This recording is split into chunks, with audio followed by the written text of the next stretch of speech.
Good morning. All right. Today is day 7. We're going to be in Memphis, Tennessee today. Day 2 of week 2. Very much looking for this. Hold on, an error occurred.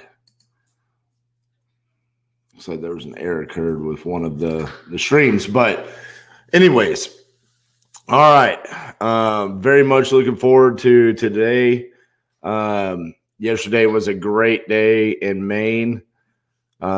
We did get one executed contract. We have another contract that was sent out for signatures. We should have it signed this morning. So super excited about that. Looks like Game Girl's back with us bright and early this morning.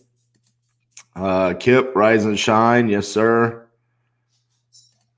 Everybody on Facebook. Hey, if you're watching on Facebook and you're going to be here for a while, in the post, I've got where you can click on there, accept StreamYard's permissions, so I can see who is actually commenting. Real Namaste, good morning. Let's rock and roll. Absolutely. Congrats on your deals yesterday. I appreciate it. We've got Austin with us. Morning. Good morning. So, quick rundown of where we are so far on our deals. We'll just go back and start on day 1. Cleveland, Ohio, we've got one executed contract. We should be receiving an email from Vanessa about other potential deals there, but I've already followed up. She responded yesterday, said she was going to email me, but she didn't. So we'll wait to see when we get those. Kansas City, Missouri, 2 executed contracts. The vacant land that we were going to be picking up for $500, he did text late yesterday afternoon and said he sold it to one of the neighbors. So kind of a strange scenario, but we didn't get that one. Oklahoma. So I sent a contract out yesterday in Oklahoma. Turns out it was another troll. Somebody just messing with me again, which that's happened twice now, and both times it was contracts in Oklahoma. But I do have a legitimate seller. We did come to terms, $26,000 for the property, waiting on him to send me his email address, and hopefully we'll get a contract in Oklahoma. Hey, Shelby, now I can see it's you.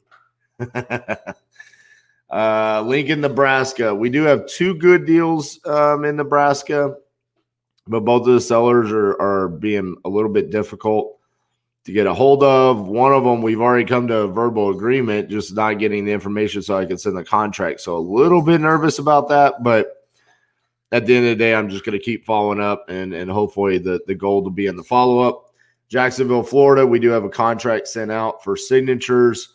Seller did let me know yesterday morning that she wanted her attorney to review the contract, and we should have that answer back today. Then, of course, we have Maine. We sent out 2 contracts, one executed, one waiting on signatures this morning. So that's our update. I guess I should also mention that we have the sub 2 in Anchorage, Alaska for no money down. The buyer's rep in Phoenix, Arizona for my partner, Jeremy Dimmers, as well as we have the JV deal in Gulfport, Mississippi, which we did finally get a lockbox on it, and my buyer should be going to see it today. So I'm actually going to check on that first thing this morning to see what the lockbox code is.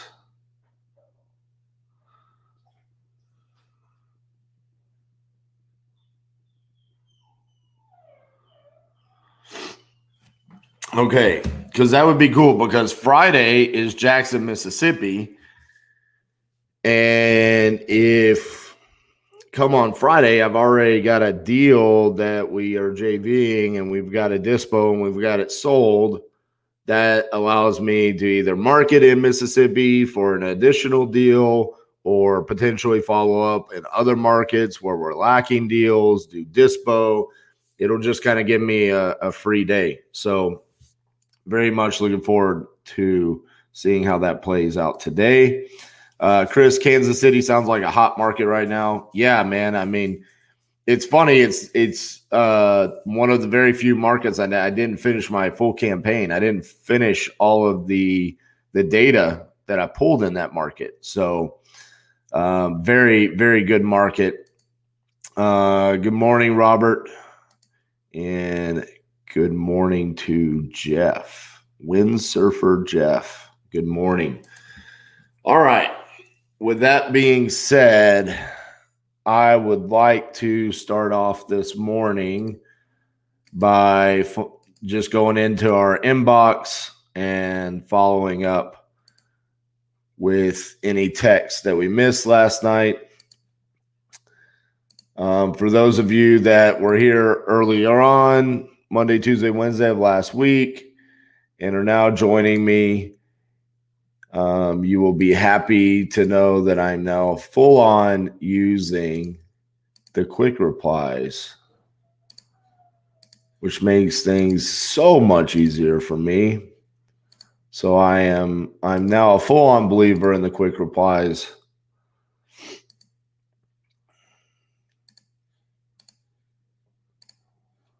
I'm curious to see what the personality of Memphis, Tennessee is today. Yesterday,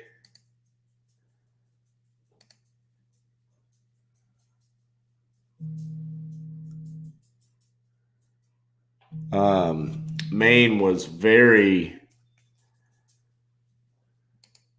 nice and open to having conversations. And the biggest hindrance in Maine was people finding out I was from Texas and wanting to know why I would want to buy a house in Maine.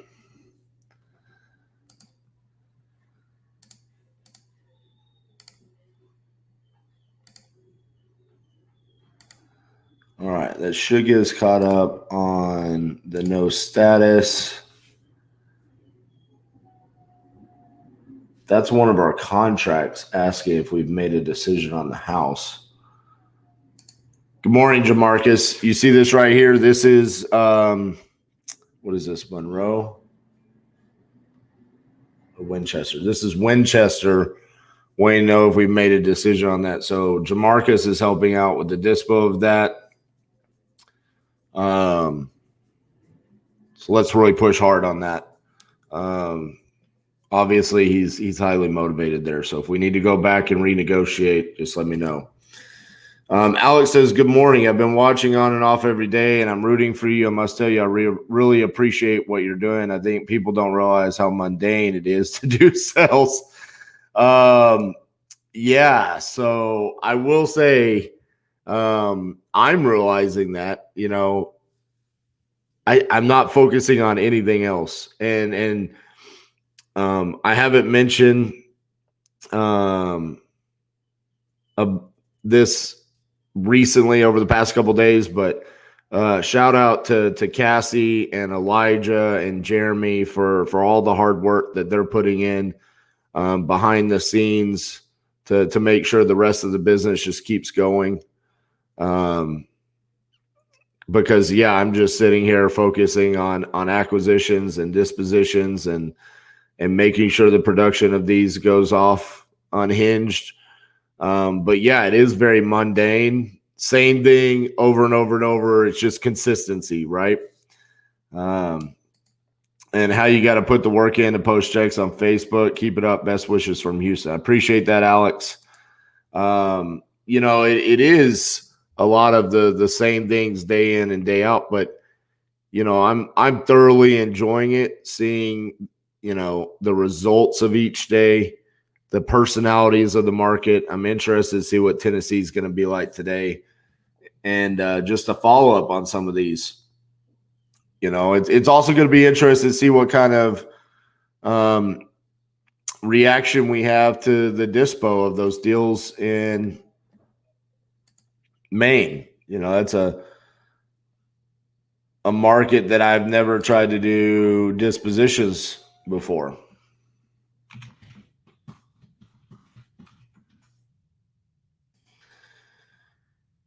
So let's go to Tulsa. Just verify everything's been responded to.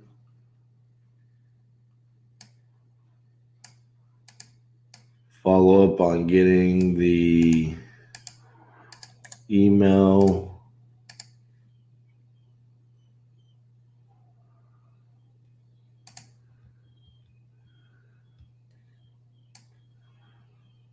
Follow up on this.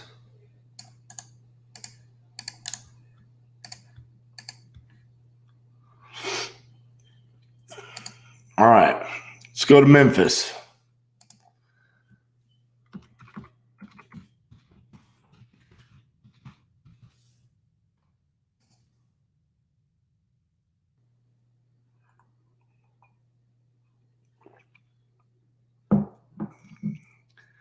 See what kind of opportunities we have here. Go to our filters. I'm going to start off with vacant just to see how many we get. So single family residential vacant. Nothing on the foreclosures. Ownership, let's go individual. Valuation, let's go down to, this is a pretty cheap market, but I'm also gonna do the 250,000 just to see if there's potentially flips. Nothing on the mortgage, nothing on the demographics. We'll see how many properties that gives us.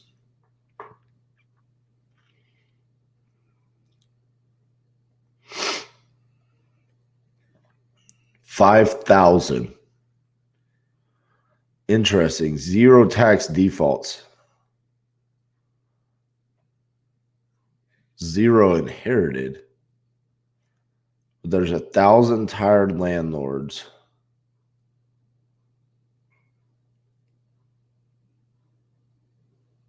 That might be what we target today.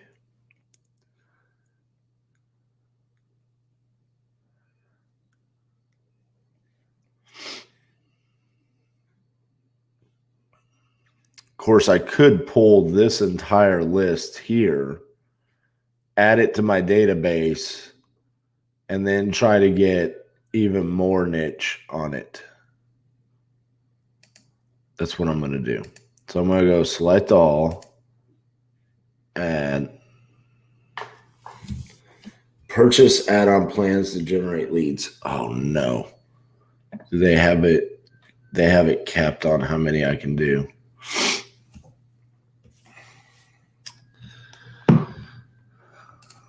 Real quick, I'm going to have to message Janae and tell her to remove my cap on how many I can put in there.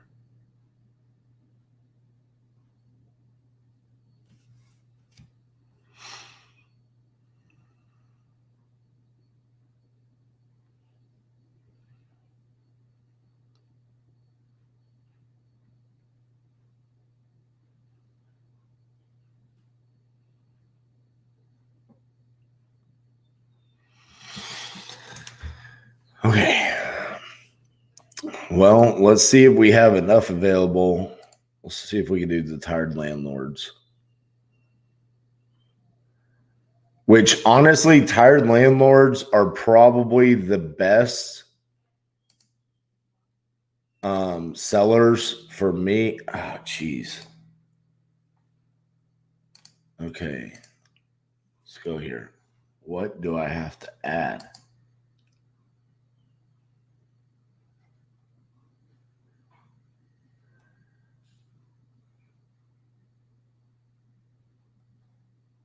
Is it this?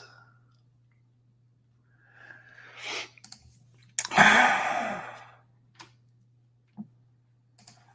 right, pivot real quick. There's something wrong with my account. And I got to check and see what I need to add here.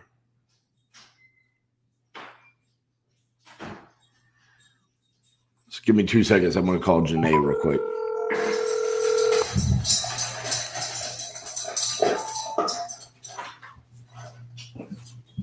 Hello? Hey.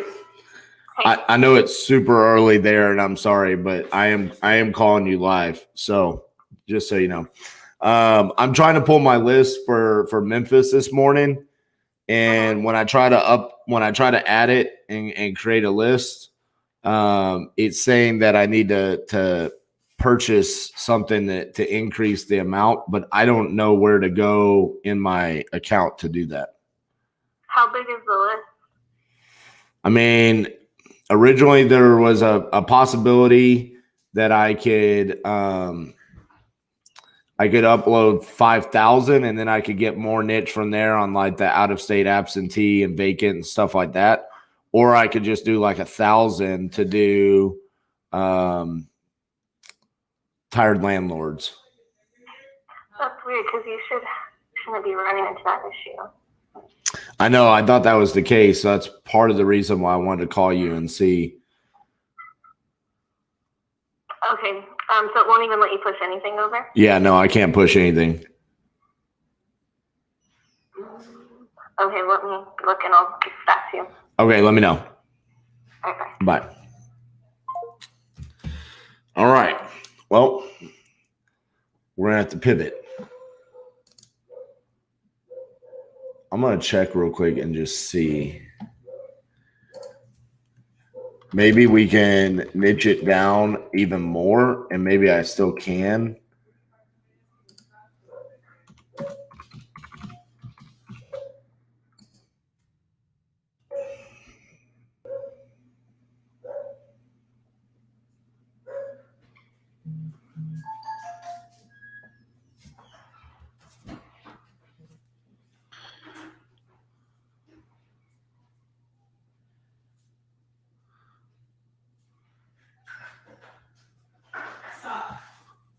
All right. She's going to try to do it on her end to see if she can push it. But while she's doing that, I'm going to see if I can niche it down even more.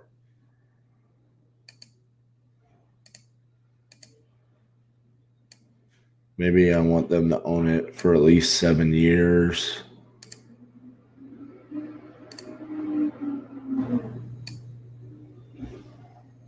Valuation, let's get even lower.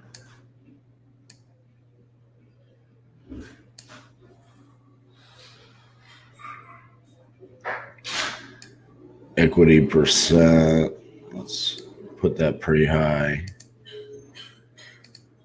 All right, let's see what that does on niching it down. We had 5,000 with the original. That only gave us 166. So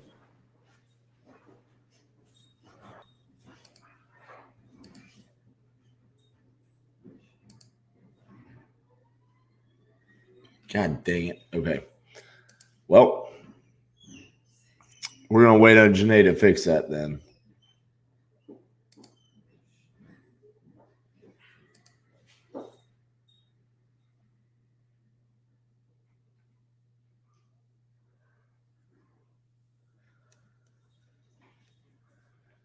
Vacant and about 15,000 re-up. Okay, cool. Well, we got a lead. So we've got a price. It's vacant. And we know the rehab amount. So that at least gives us something to do while we pivot. So what is the criteria for tired landlord? Bernard, that's a good question. I don't know the exact answer of that,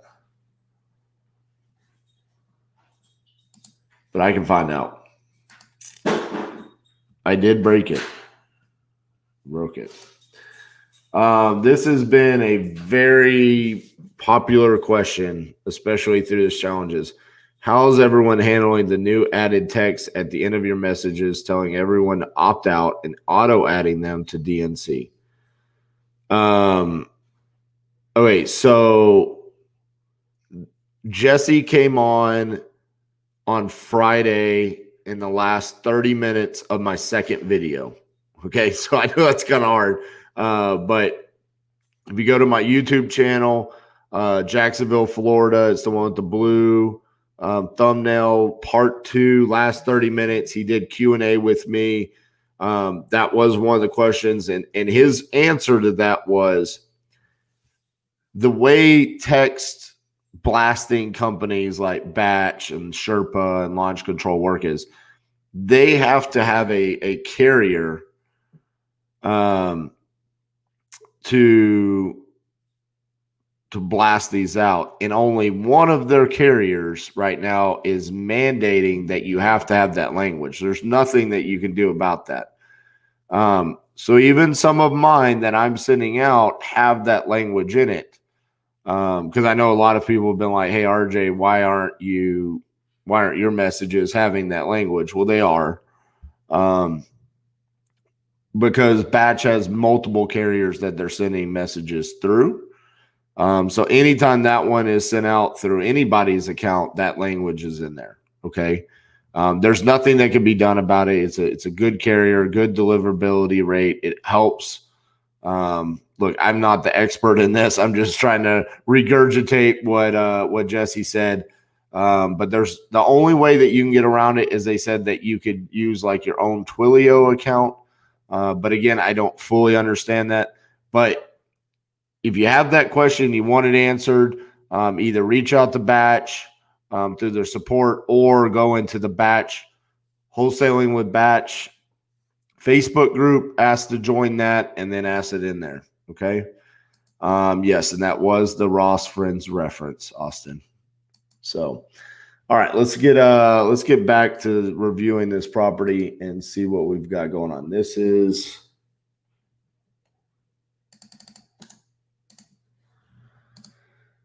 I don't think we pulled comps on this. North Detroit Place. Is this the one that was right down from the road from the other one we were getting?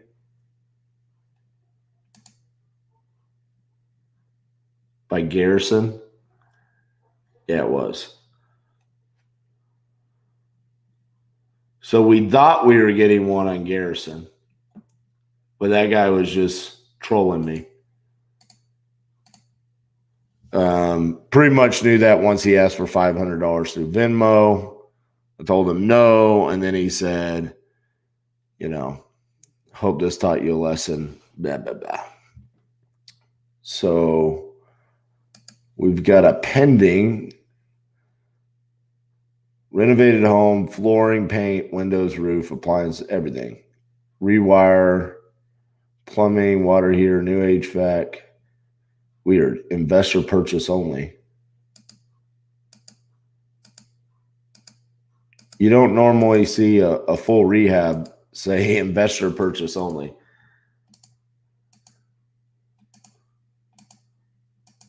I'm wondering if their thought process here, I mean, it's been on the market for 173 days. I'm wondering if that's because it's overpriced, and what they're trying to do is get someone to come in and say, look at the cash flow. But then you see this. This makes no sense. This sold in 95 days and is boarded up. Weird.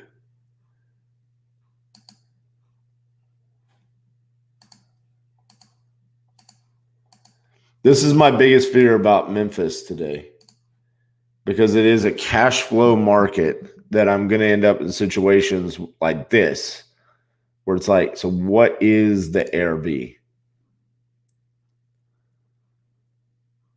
So this is a complete remodel, 460. So, okay, this guy is willing to sell for $22,000 and says it needs $15,000 in rehab.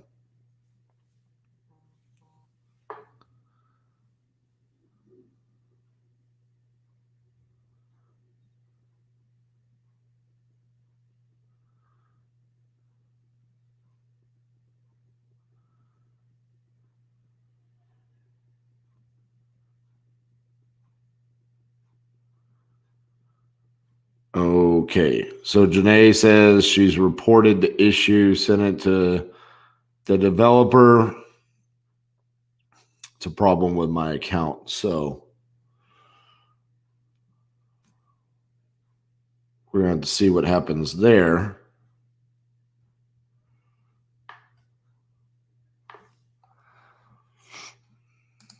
What do you mean that it's a cash flow market? So what I mean by that is that there's going to be a lot of 2 and 3% rentals. So properties that you could be 40,000 all in and rent for 800. And then in like the C and D areas, you could be 25,000 all in and rent for 750, 800 a month. That's going to be very common in Memphis. So markets that are like this, Cleveland was like this. Kansas City had markets, potential areas like this. St. Louis is another one like this. Memphis is known for its cash flow. So, okay, hold on one second. I'm trying to respond to Janae. She's going to try to get me. Let's do.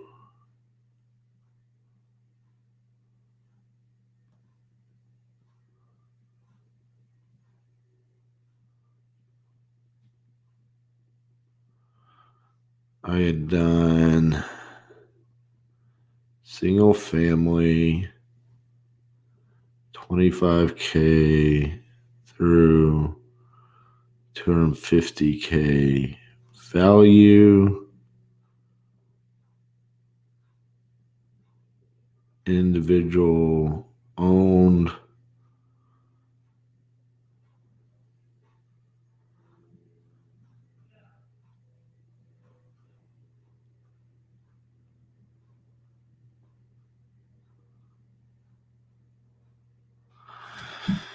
All right. So that's what I mean by a cash flow market, is that it's going to be less flip opportunities and more rental property numbers that we're going to be running.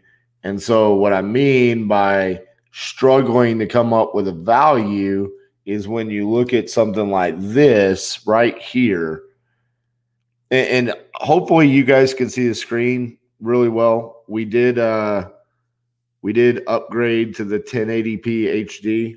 I would love to hear you guys let me know if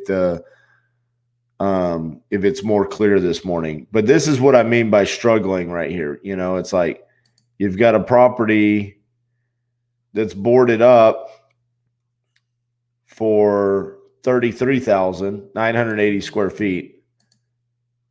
You've got one 1125 square feet boarded up for 69,000. And then you've got a fully rehabbed house right here for 1,300 square feet for 61,000.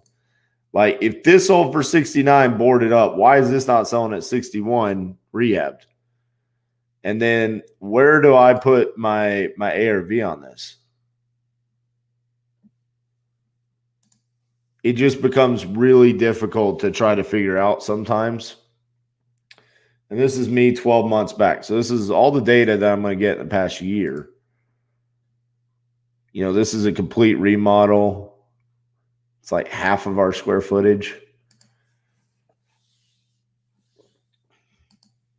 So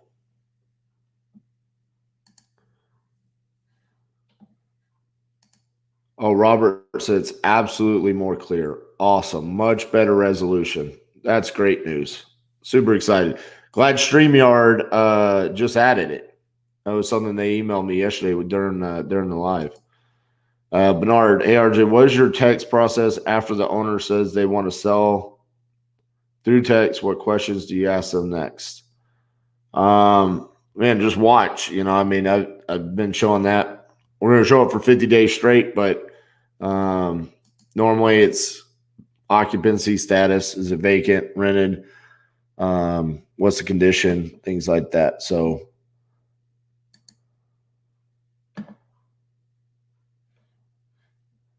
And my we're gonna clear out of there and start all over. I'm wondering if there's a bigger deep-seated issue with my batch count this morning.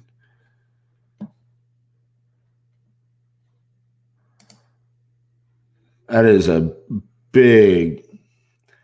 Tulsa's seen the biggest drop in demand of any metro market that was studied and was the only market that saw a decrease in every metric examined. Tulsa's contract ratio, pending sales to active listings, decreased by 80% since mid-April, and the proportion of homes sold within 2 weeks dropped by more than 50% between April and June. This is a market in extreme slowdown, and because Oklahoma's coronavirus numbers have only recently begun to peak, Tulsa's contract ratio is plummeting, and there's more there, but I can't see it. Great insight there, Brian. I did not know that.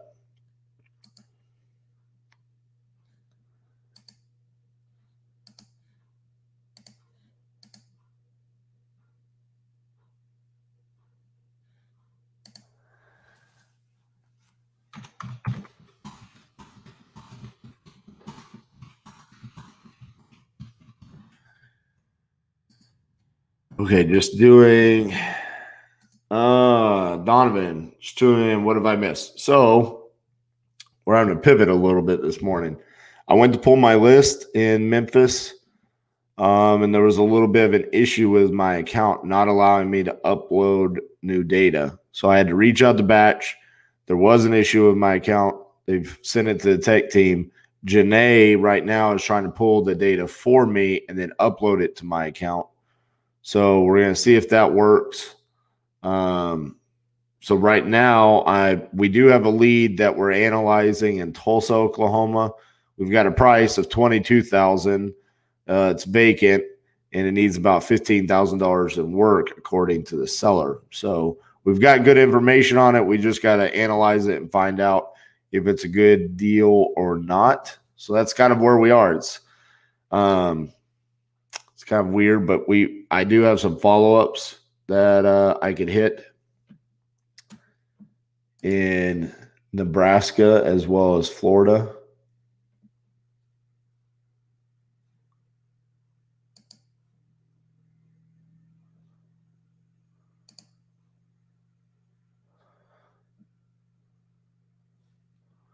So, okay. Let's get back to reviewing this. So Brian came on and said that, the market here in Tulsa has been plummeting. This is currently pending. It's pretty close to ours. We're actually a little bit bigger, and this is at 69,000. 4-bed, 2-bath. Great investment opportunity. Let's see this turnkey and ready. Okay, so they're trying to sell this as a turnkey rental for the cash flow. So we could very easily say our ARV is 70. But I need to know how many beds and baths do we have? Because this could be a potential Section 8. So yeah, see right there, this could rent for $900 a month. Maybe a little bit less. Anywhere from $800 to $900.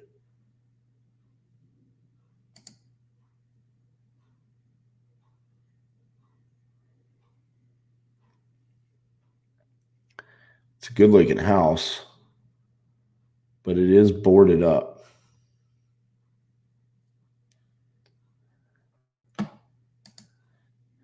He's saying 15,000.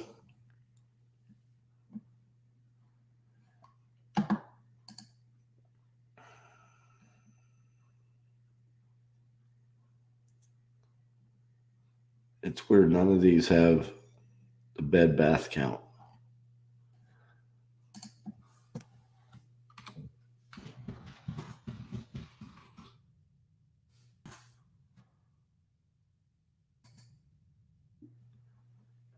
See if we can find it. Yeah.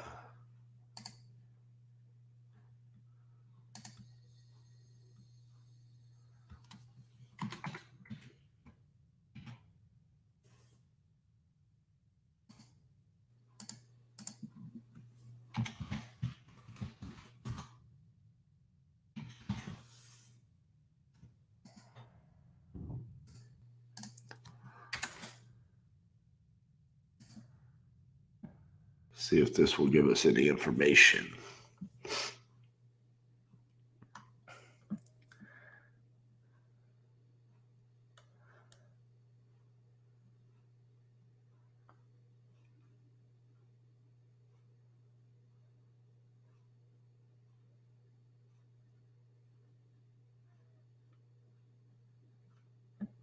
It's a 1-bath, but it's not going to tell us.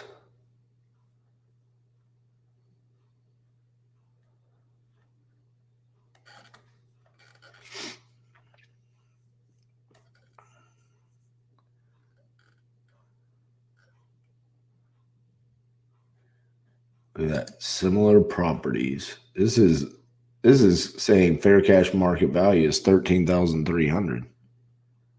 Interesting.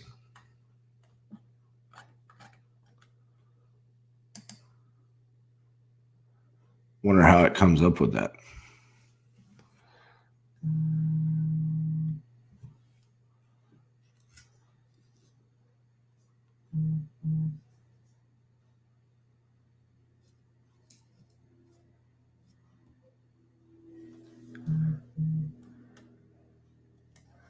It's just spinning up there. All right, here we go. Sales and similar properties in this subdivision. It's going way back to 2019, 2018.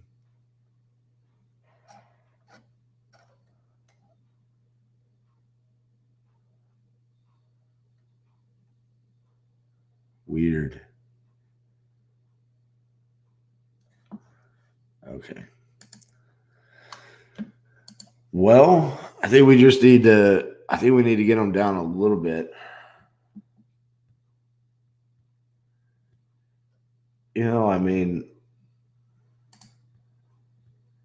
are we going to be in similar condition than this? I think we're in better condition than this. This sold for $21,500.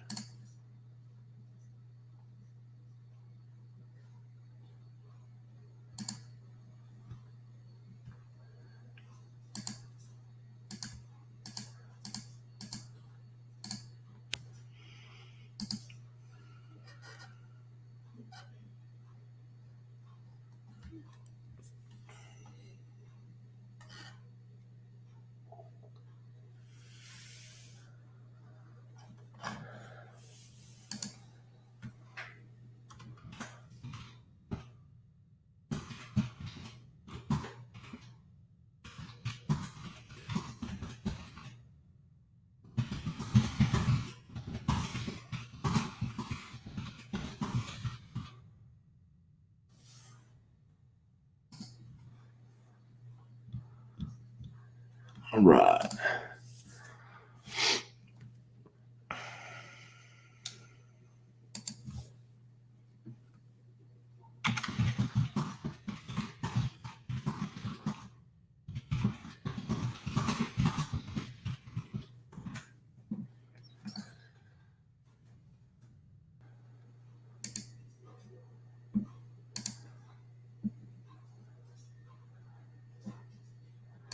All right, let's go to Nebraska. We just got to keep following up here.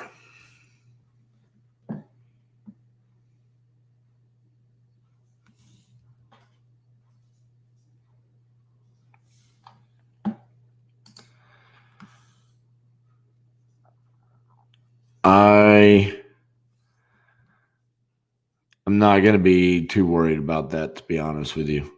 I mean, if it pops up on title and we can't sell it at that point because of that, then it is what it is. It's kind of the approach I've always taken with things like that. So I get where you're coming from, but I also look at it and say we're getting the property for the cheapest. We're getting the cheapest property in the neighborhood that's been there. If we're at 20, and we can almost sell it for the cheapest amount in the neighborhood.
Can y'all hear me, or did I mute myself? I think I muted myself on accident. Can you guys hear me now? I think when I was accidentally moving my hand, I hit the mute button. So sorry about that. Let me know if you can hear me now. Okay, cool.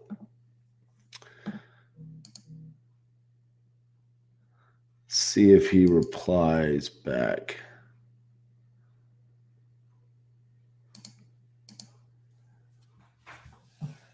That was a really good deal there, too. That sucks. Maybe we can go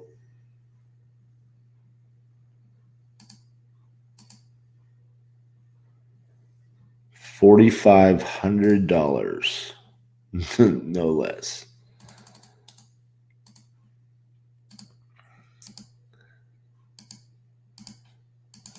This thing must be a junker.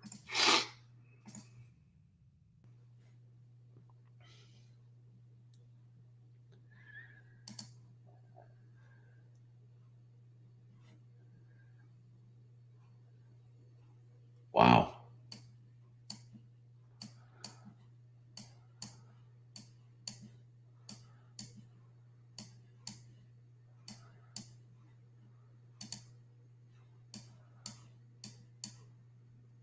You get all that for $4,500, huh?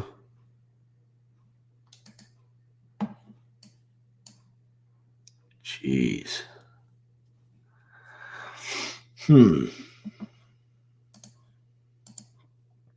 Well, I guess let's see what the comps say. Oh, wow.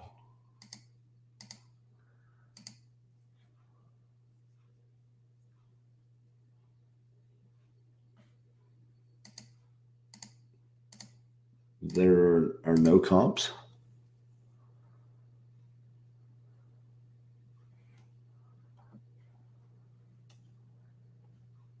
How far out of Tulsa is this? Man, that is rough.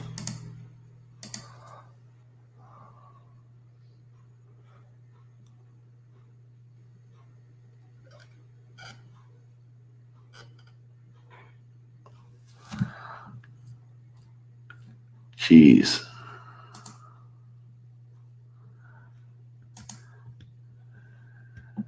Yeah, that ain't gonna be the one. Feel bad for that guy.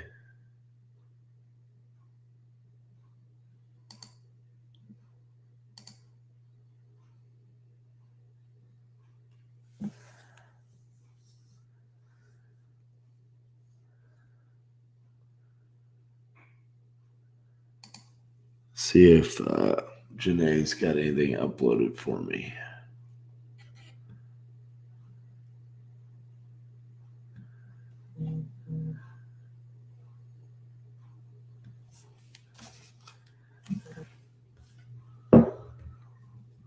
She just texted me. Let me see what she said.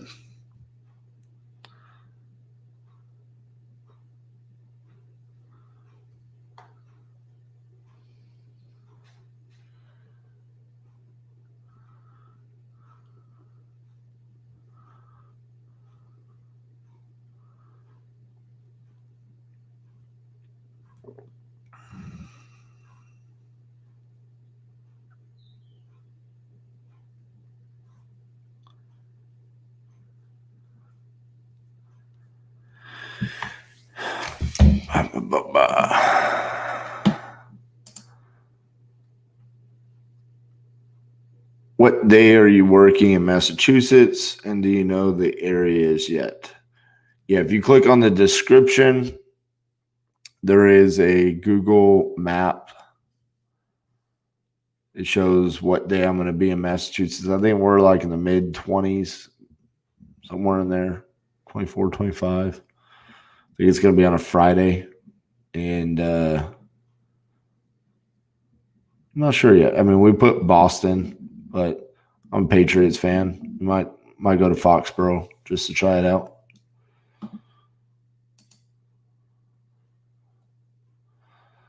So, okay, for those of you that are just joining us or weren't here first 10 minutes, I've actually run into a problem with my batch account on uploading too much data, pulling too many lists. So Janae is helping me there. Waiting on her to get me some Memphis data. Looks like we're going to be going after tired landlords. And Matt Reed, yeah, cash flow markets are street by street and local knowledge. Absolutely. And that's why I have such a fear of markets like Memphis, Cleveland, Kansas City, St. Louis, Birmingham, Alabama is another one. Those are some of the Indianapolis, Indiana is another one. Just markets that are known for cash flow. And just not being able to evaluate the properties correctly. That was an issue with the property in Cleveland, right? Still trying to overcome that with the dispo side of things. You know, the feedback has been we might be a little bit overpriced, even though we only got it at $16,000. It seems like a really good price, but didn't have that street by street local knowledge.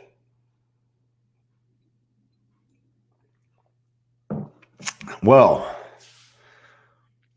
this is no bueno. We're already close to an hour in, and Still don't have data. And it's not like I can go get data in another market, because the issue is I can't pull any more lists.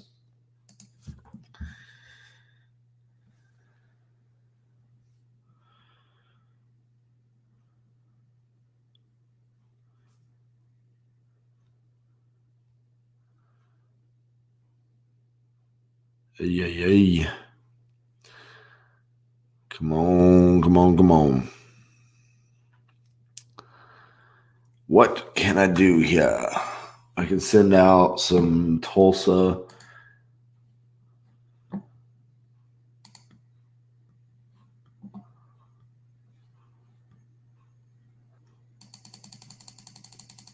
We didn't have that much left in this list, so I can go ahead and kill this list. Message has already been sent to this user.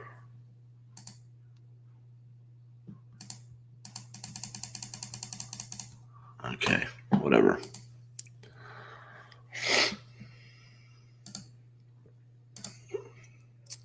Okay, so we finished the Tulsa list.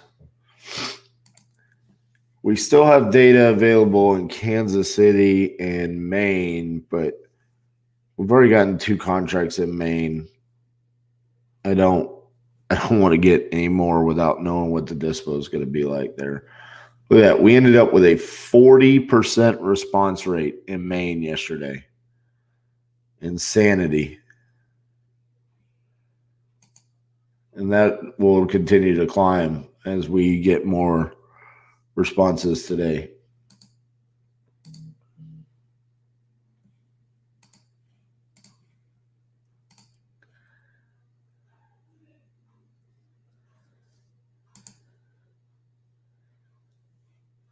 So we made an offer here for $20,000.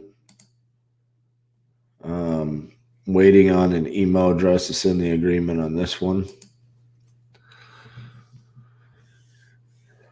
So it looks like we solved the problem child of Oklahoma, potentially, on getting a deal. But now it looks like Nebraska is going to be one of the bigger issues.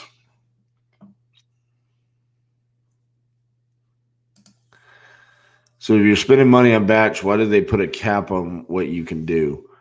I believe the cap was the account that I had purchased. I think the subscription I had only gave me X amount of data that I could pull. But I think the problem was that I was pulling such large lists originally that there wasn't an account large enough. I think so. I think at this point, like, we have several 100,000 properties that we've pulled in there. And so it's just more of an issue of they didn't have a subscription for that high. So they're trying to work on it right now.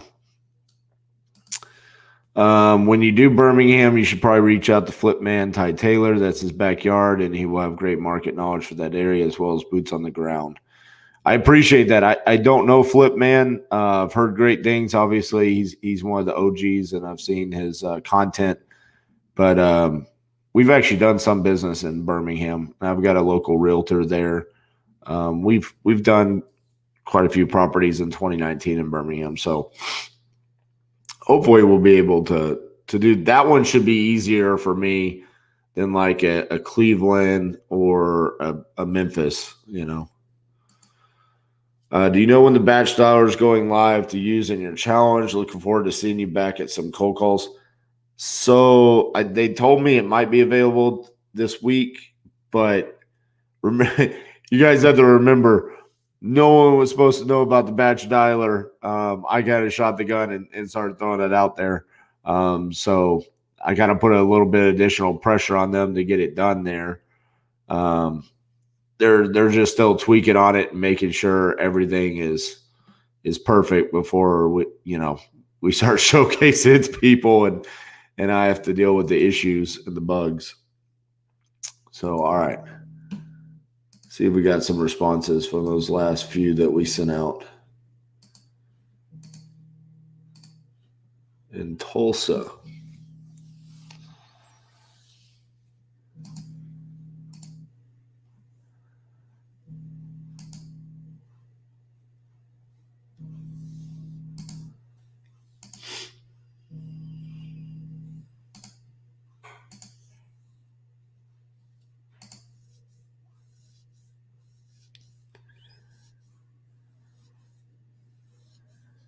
How much in OSB?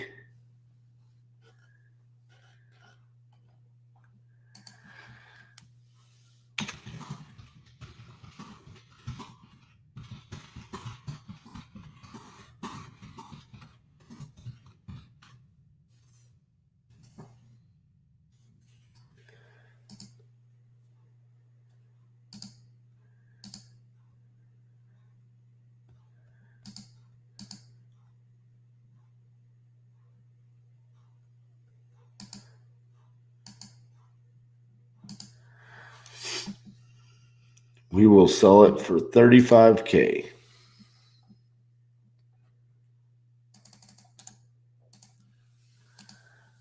Well, it's not something in North Tulsa, so that might be a possibility. At least it doesn't say North right off the bat. Ooh.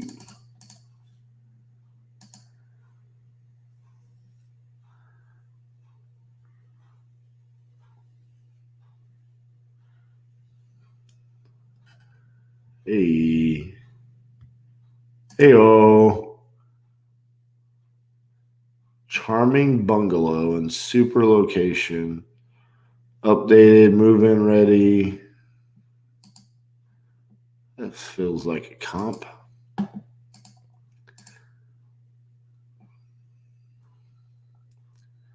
Our property definitely doesn't have the same curb appeal, and that sucks next door. Was it new construction?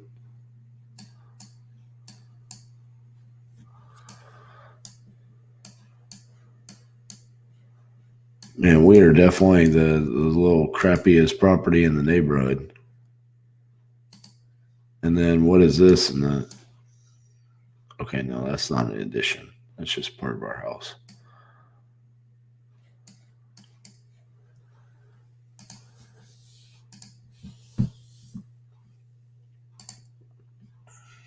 Similar year built.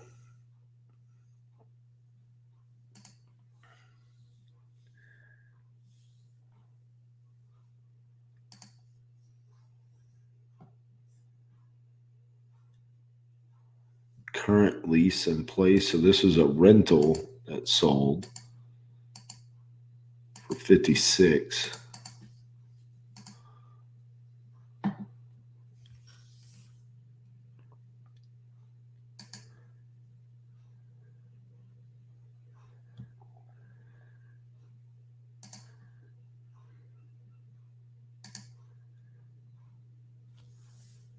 Two bed, one bath, 1,200 square feet, 120. But I just don't think we had that same curb appeal.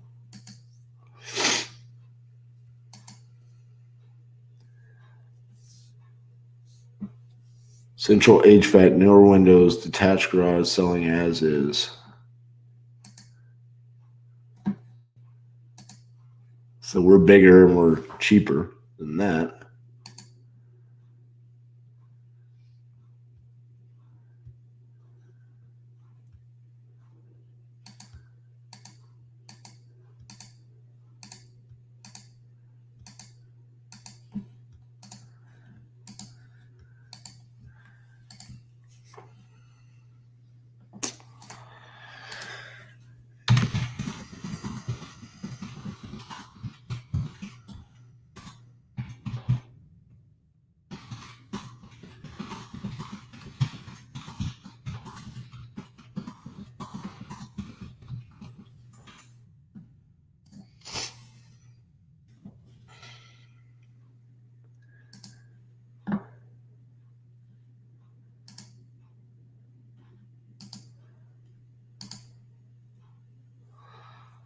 All right.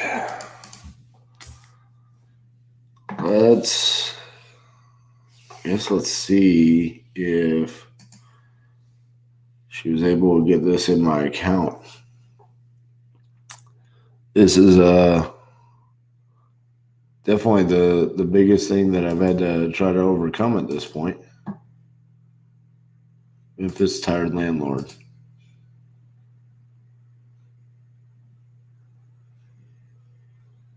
$1,600 results. Boom.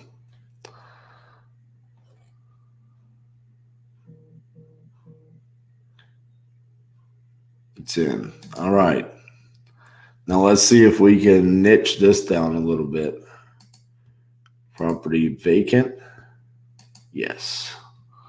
See what that does. I'm wondering if all of these are vacant. Oh, 92. Wow. All right. Let's go out of state absentee.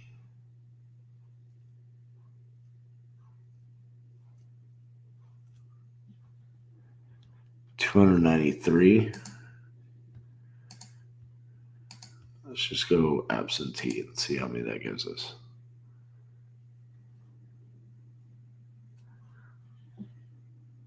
$1,500.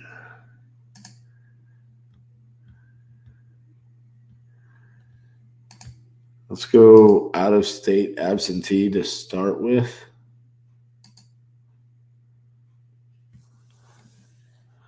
That should give us about 3 pushes.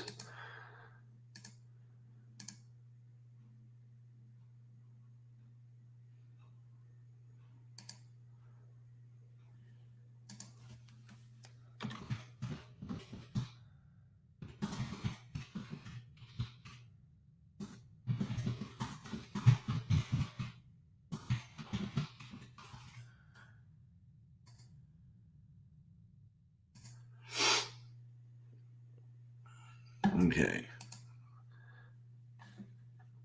Nicholas says he just pushed out an SMS campaign in Memphis about an hour ago. He's got 1 appointment already.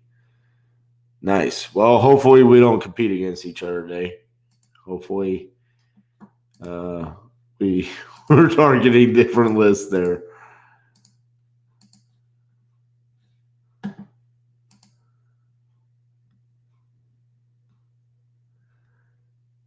It is rented, no repairs needed.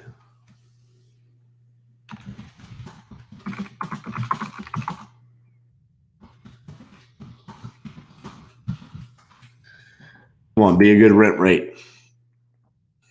Be a good rent rate.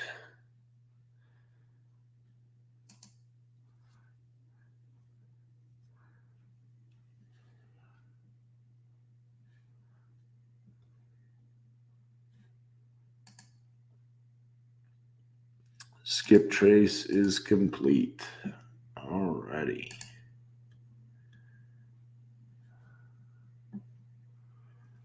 $98.29%. All right.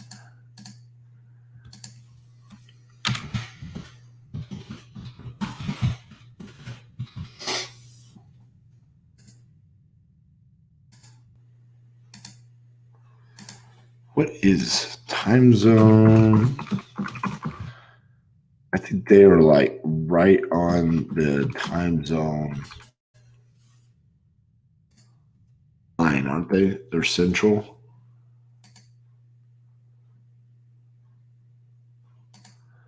Maybe it's Nashville that's on the. So it's not too terrible that we're an hour late on getting started there. Yeah, when you are pulling your data there, you can definitely. So like I went in and I niched the list down to how long they've owned it, the value of the property, all these different criterias. And then once I have that list, then you could go in and you could say, okay, I only want to go after those vacants, or I only want to go after absentee, or I only want to go out of state absentee owners. That's additional niching down that you can do on your list. That's like the whole theory behind the batch list stacking. That's what you're doing there. You're just really niching down to try to find as much motivation as possible. So what I've done here is we took a list of like, I think 1,700 and got it down to 300 that are the out-of-state absentee owners. All right. Memphis, Tennessee. Here we go. Let's see what it's going to be like today.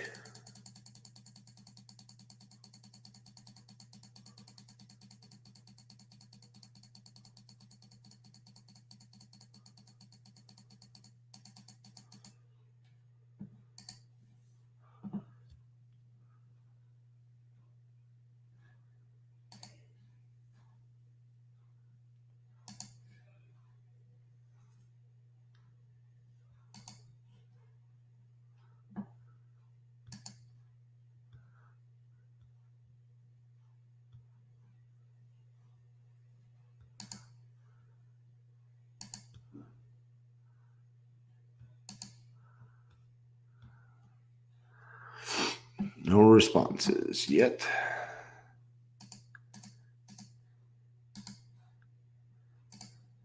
So I have even more motivation to try to make this day go efficiently because Trinity has a hockey game tonight at 6 p.m. Central Time against the best team in the league, the best team at his arena that he's from, his home rink. So he is moving up from 6U to 8U. And today he would be playing the 8U team that played 8U last year. So they're the older ones. And he missed the first game of the season against this team because he was playing a game at another rink, and we had to choose which one to play at. And so his team lost 41-1 against this team. But since then, they've won majority of their games and been highly competitive. And, well, of course, Trinity's been there. So I'm interested to see what happens tonight. See what difference he makes. All right.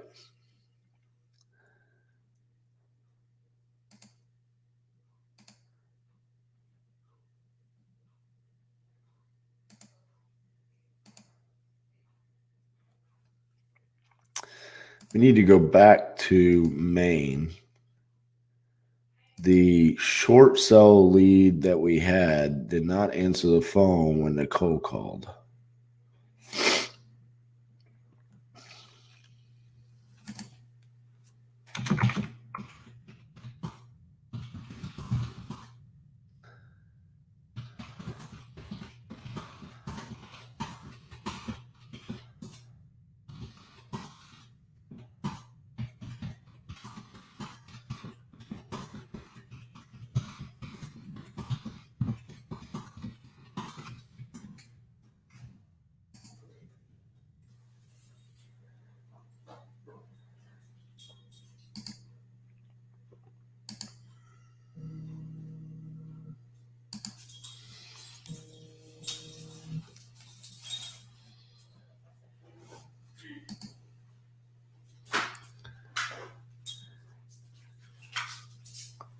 I'm wondering if part of the reason why this is a little slow today is because of the 1080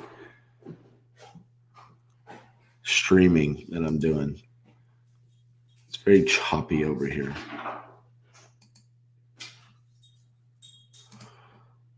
So we ran into a little bit of an issue this morning, Cassie.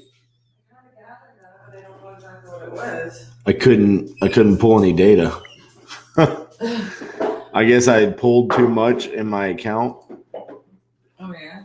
So I wasn't able to pull any data. I just now was able to send out my first text in Memphis. Do you spend time doing this stuff? No. Yeah? No. What are you doing?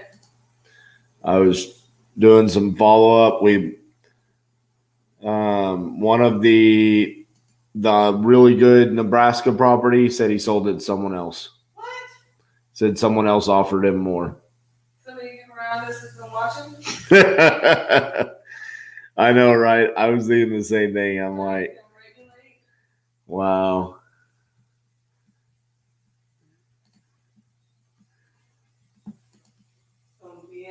It could have been anybody. We're going to tell ourselves that it was not somebody from this. Yes, that is. People wouldn't do that to us. That is what I'm going to tell myself. Not when we're giving out all this free goodness. It was purely fair play. Someone did a better job at acquisitions than me. That's what it was. Well, then you and I need to have a discussion about how that happened. Dude, I followed up like an annoying ex-girlfriend. I was thirsty for it.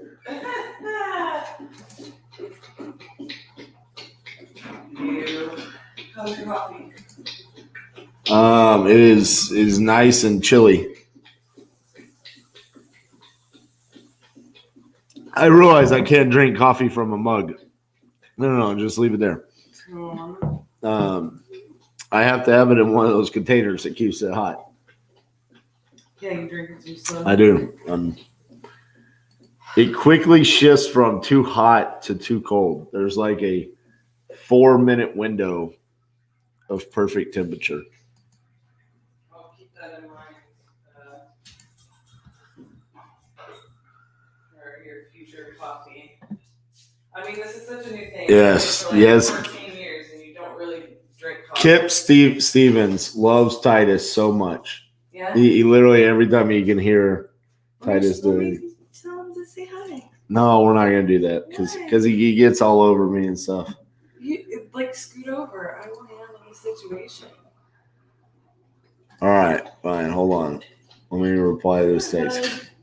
Come say hi to your friends online. All right. Here comes Titus. Come on.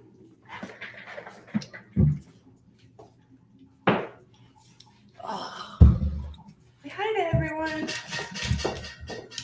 Can you see yourself? If he could, he would be barking. Look at yourself. Right here. Look. He's like, don't we want to cuddle? Look, Titus. Oh, hi. Well, good morning, everyone. Oh, okay. Why are you jumping on me? Come on. Get out. Get out of here, bro.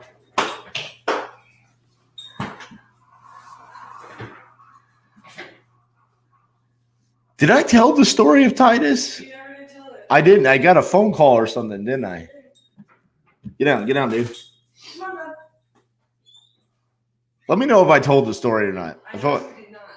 I know, but I want them to. I don't want to be that old guy that forgot I told the story. That already happened. I don't know. We became old when we started doing this campaign. Right? Old people that are. Let me know if I told the story of Titus. No, I did not. Okay, so the story of Titus was RJ and Cassie are going on an acquisitions appointment, and we pull up to the house. This is in a not very good area of Fort Worth, okay? A cash flow area. We pull up, and in the driveway is like this brand new black and white, like just souped up Jeep. And I'm like, man, that's a really nice car for this area. And coming out of the front door as we're pulling up is, cute little blonde girl, early 20s, like just looks like she's just straight out of college or still in college. Now I'm really confused. Like, I'm like, how does she own this house? and she's got Titus on a leash. And so I'm like, okay, so there's this, young girl in her 20s and a super nice, $75,000, $80,000 car probably. Super confused about how she owns this property in this area, why she would own this. And I get out of the car, I'm walking up the driveway, and she just lets Titus go. And Titus comes running up to me, and he's obviously got pit bull in him. And I'm kind of like, why would this girl just let this pit bull, just come running up to me? And of course, he's super sweet. And I'm a dog person anyway, so I pet him, whatnot.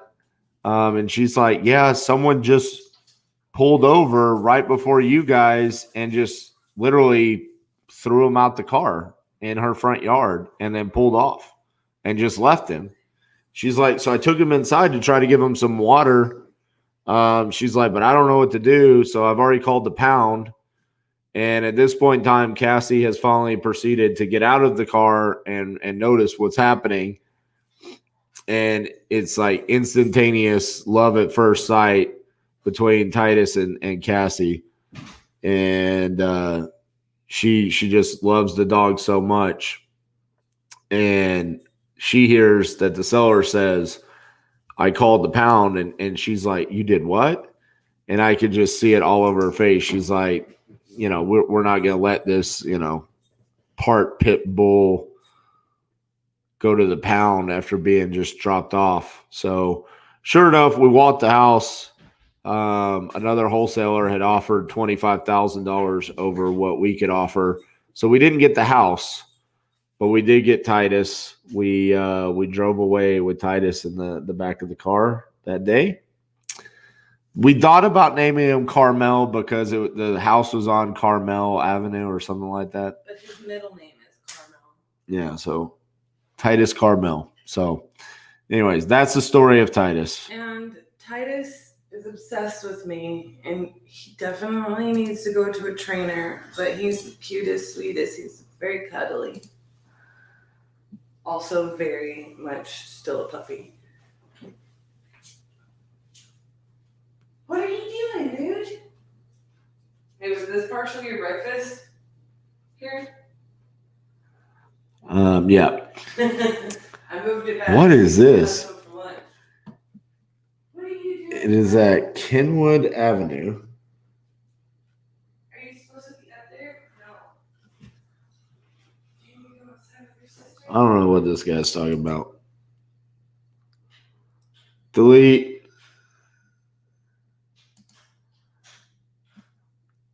Well, we're definitely not going to have a 40% response rate in Memphis, it feels like. I mean, after yesterday, I jumped in and just started blowing through Maine thinking we're not going to have a good response rate, and it was just insanity. Today looks like it might be a little bit opposite.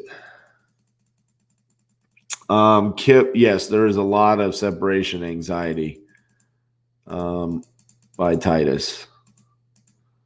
So much so that there's regular visits to the dog sitter.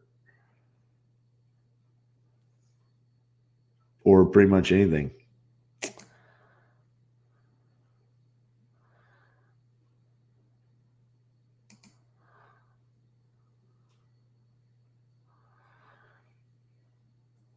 Man, oh man, this is very choppy on my end. Look at that, just waiting. It's got to be the high definition streaming. Although I don't feel like anything else.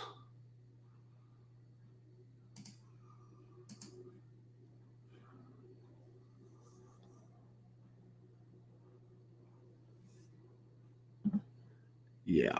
Yep.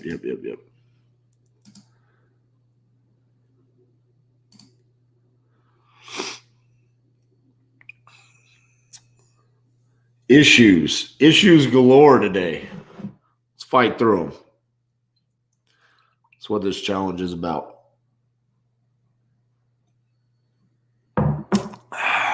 We will not be denied.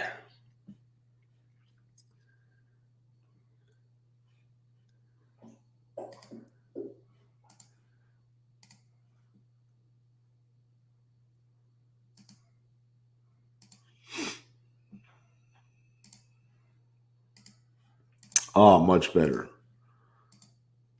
Flowing freely.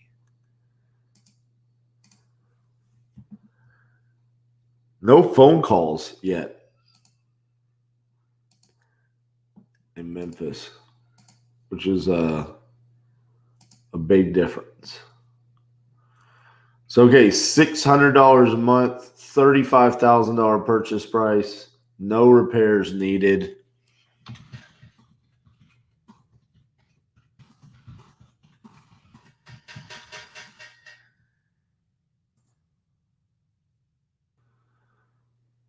What's going on, Jason? Good morning, good morning, good morning. Hey, guys, remember, if you are watching on YouTube, make sure you subscribe. Make sure you give us the like. Play the algorithm game for me a little bit there.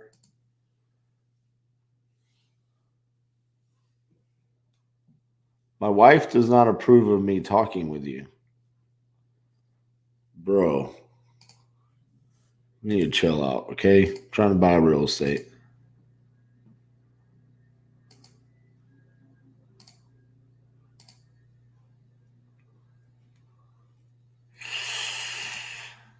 Hey.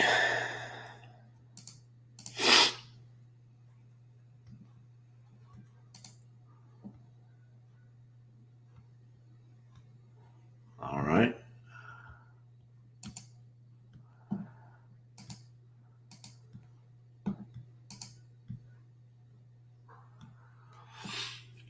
Month to month as well. This thing is getting better and better.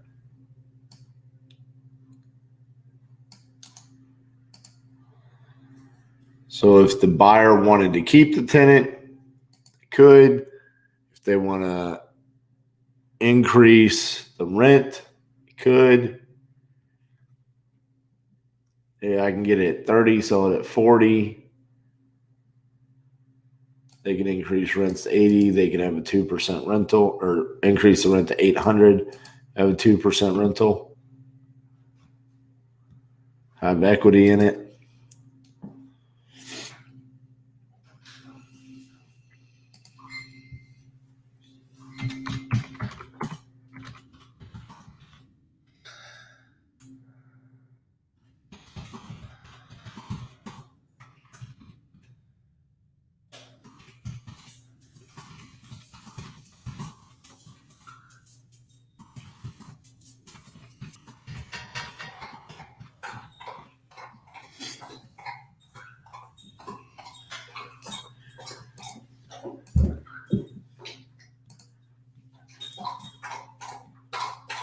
My wife does not approve. What a weird dude. Okay.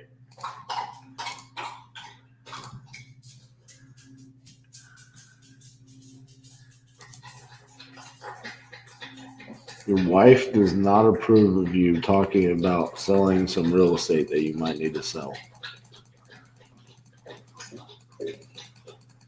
All right, homie.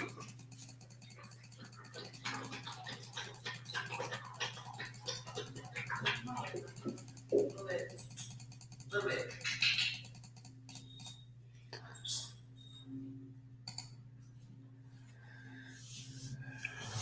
What happened yesterday? So yesterday was the least amount of text that I had sent, and the second least amount of text received. It's pretty crazy.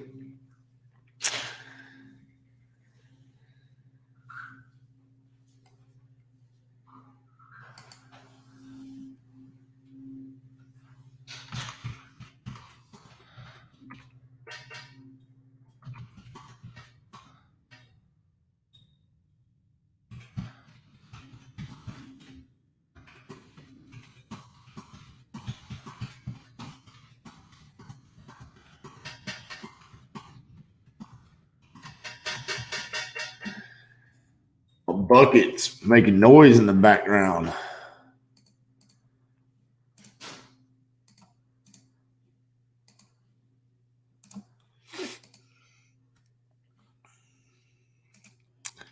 Who really wears the pants in that family? He's not allowed to talk to me.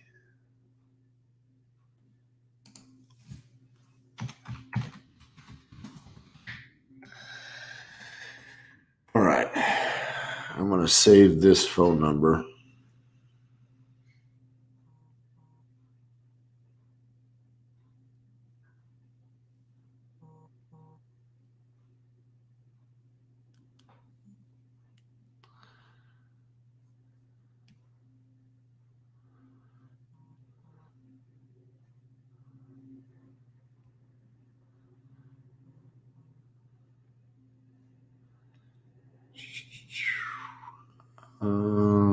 Shelly Triplet.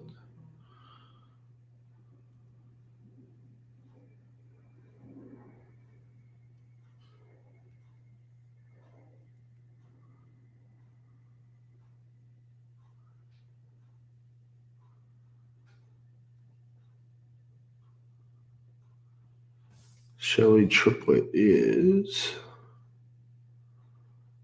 reading 226 East Reading.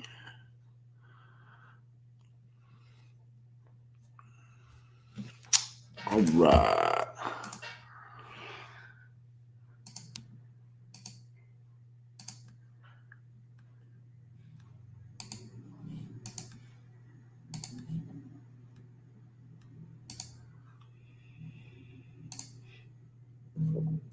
$150.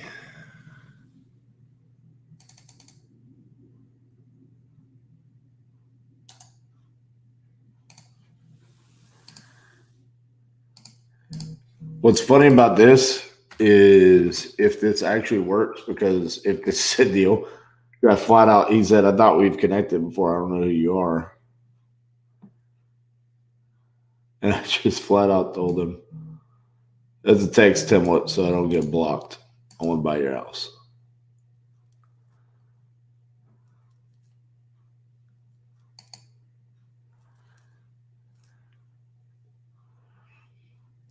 Well, that ain't going to work.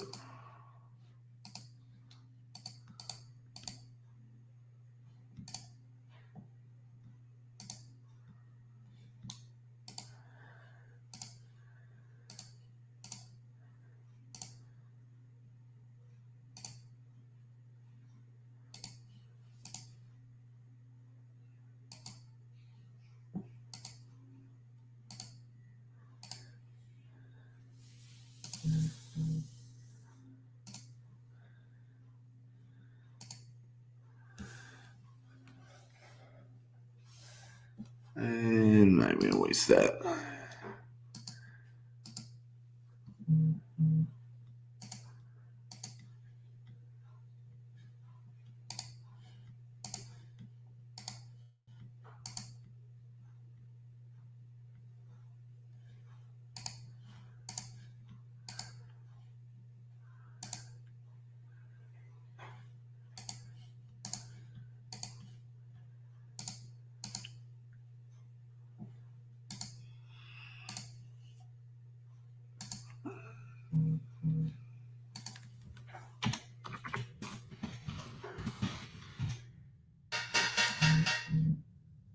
Pretty sure I text that to you.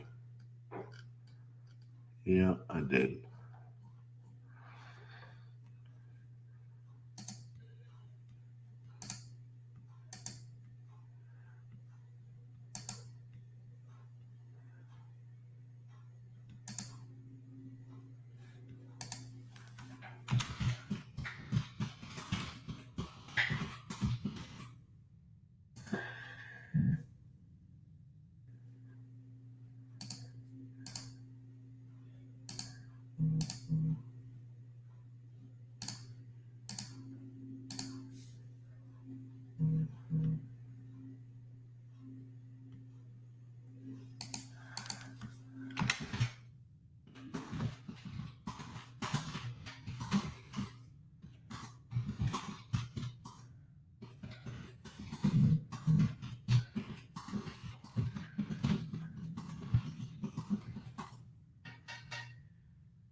First phone call.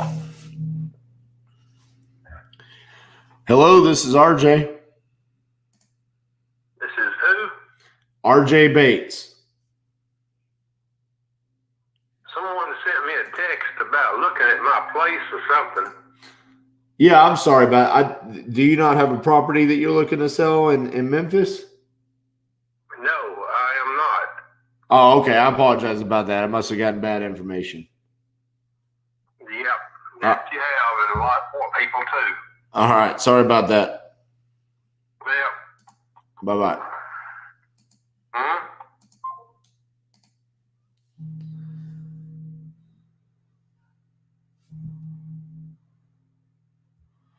Hello, this is RJ. I'm sorry, you called me. What's up? I called you, or did I send you a text message? Same thing to me. Text message, call. Okay, very good. I was reaching out to see if you had a property that you were looking to sell.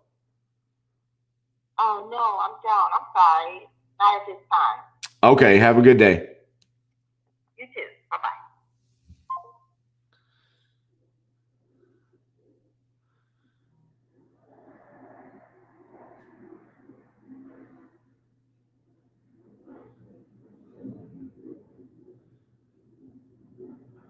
Is anybody watching right now from New Jersey? Is anybody in the New Jersey market? If you are, please send me a Facebook message. Got something for you.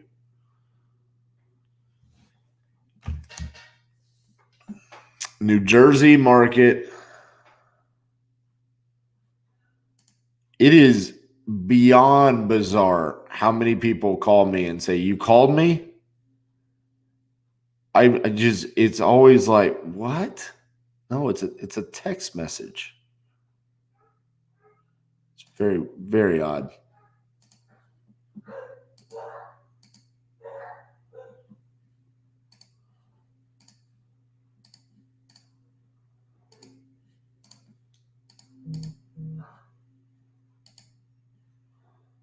I am not going to lie.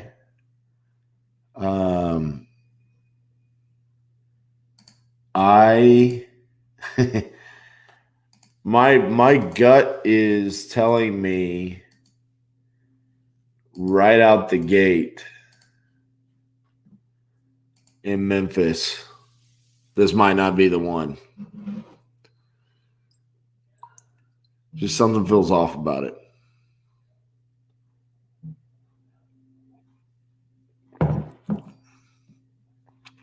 My gut is telling me Knoxville. Batch come out with a dialer. They are, not yet. You'll see me use it here as soon as it comes out.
This would be funny. I don't know if I bought her house, but there's a possibility I did.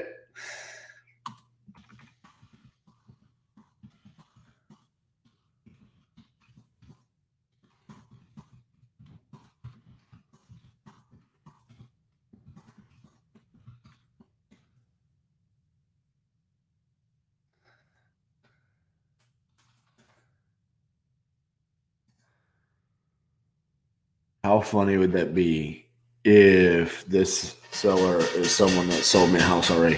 Come here. My bucket wants to ring already today. We haven't bought anything. We can't ring. Get on the floor. Every time I'm typing. Hey, haven't you bought a house from me before?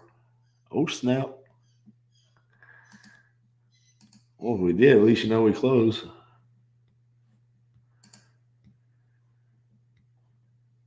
Oh, this is a nice house.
So what's weird about this is my gut's telling me that we might need to make a quick pivot, right?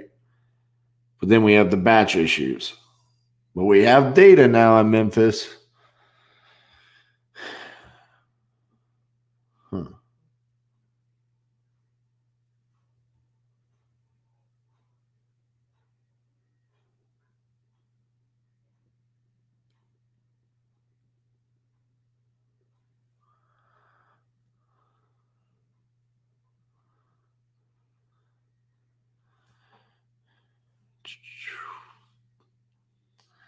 Am I able to pull my own list, or is that out of commission today?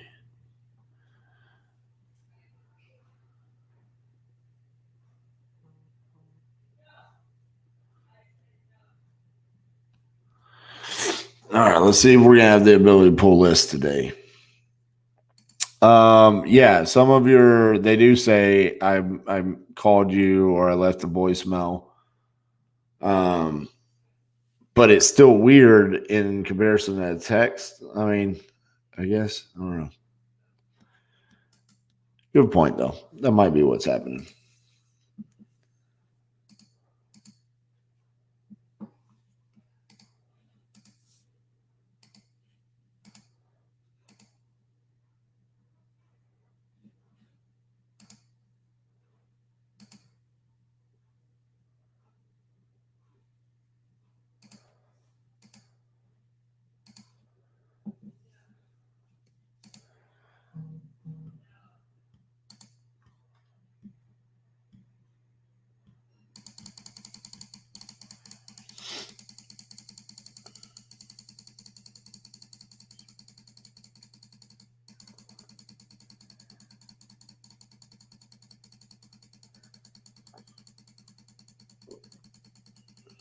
I'm actually just going to finish this list off.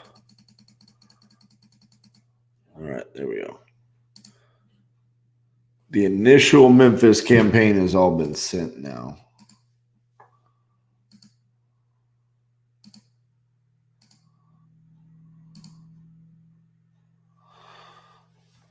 I'm waiting on Janae to tell me if I'm going to have the ability to pull my own data today.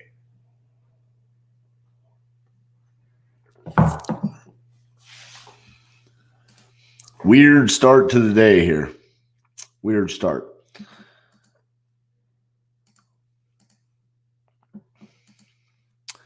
But we're going to battle through that. We are going to battle through that.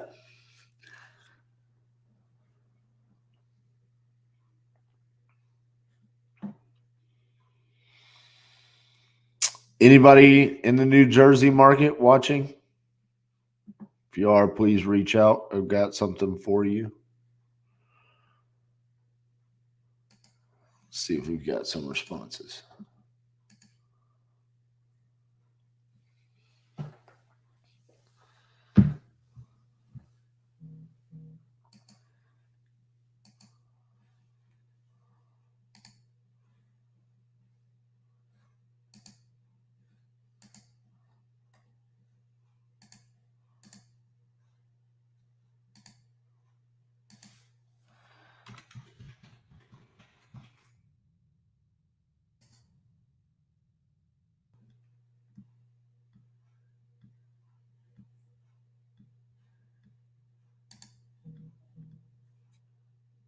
I'm going to go ahead and add the Knoxville market.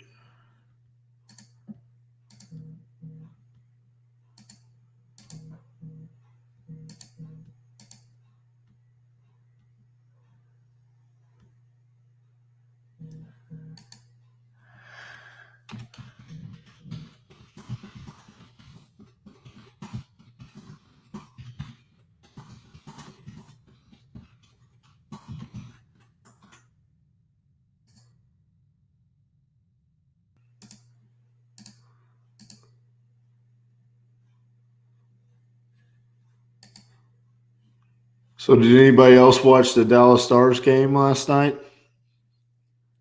Wow. That was insane.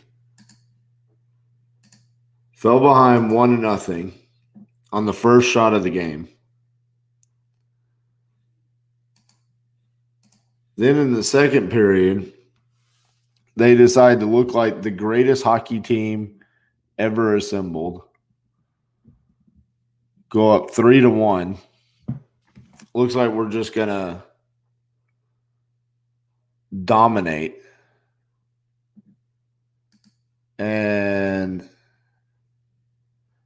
going into the third period,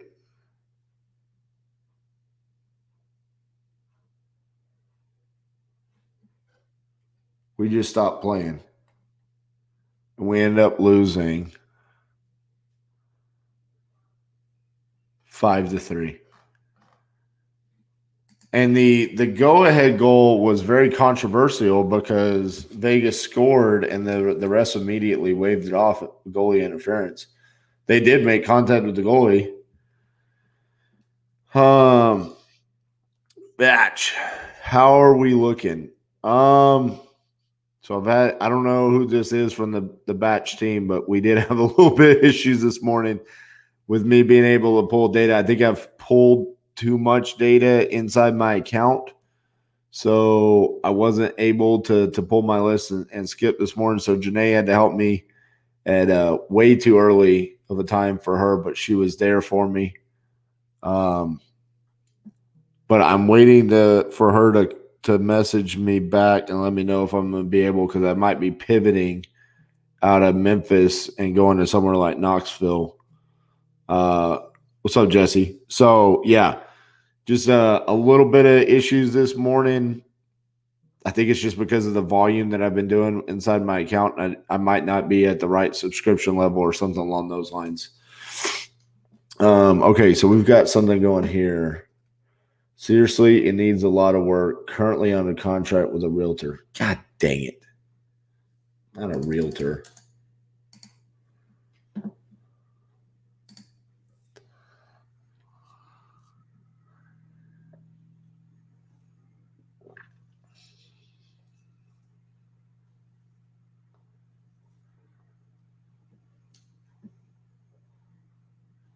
It says it's off market.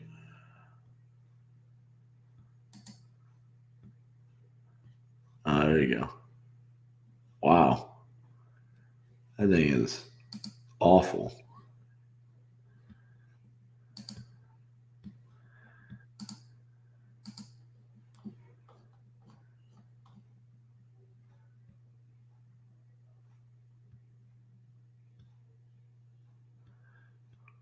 What is batch dialed?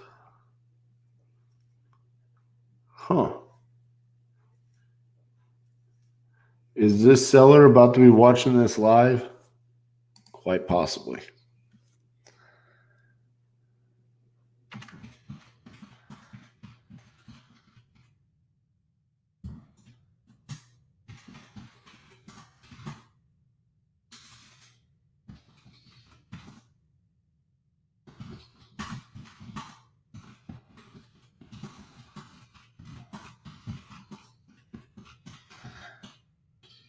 Maybe I can buy their house and get them to sign up for batch at the same time.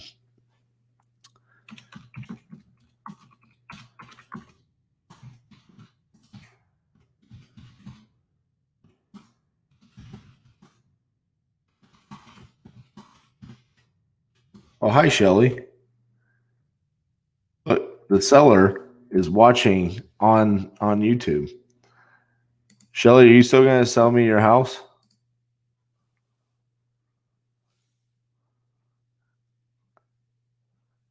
I still want to buy your house.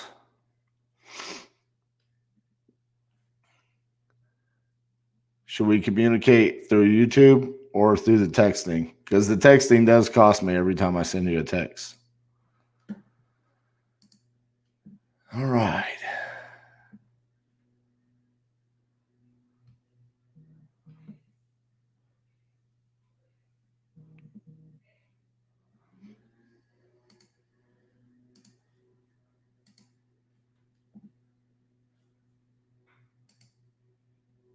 That is so funny. Shelly, I prefer the wow emoji. That's see, this is what I'm talking about right here. Shelly's a real investor right there. I'll take that money and buy more houses. That's what you're supposed to do. That's the nature of this business right here. You buy it, you fix it up to a certain level. You get a tenant in it. It's a good deal for me. I pay you. Now you take that money, you double down, you go get 2 more properties, and then you do the same thing. I love it. I love you I loved you joining on here after. Obviously, you were probably doing some research on me. I'm fully transparent. Obviously, I'm putting all this out here and what we're trying to do. So thanks for joining. Matthew says, imagine closing the deal through the YouTube comment section. Looks like that's what's going to happen. Shelly seems pretty serious. I think she's going to call here at like noon. So let's see what else we got going on here. That's how I make my money. Very good.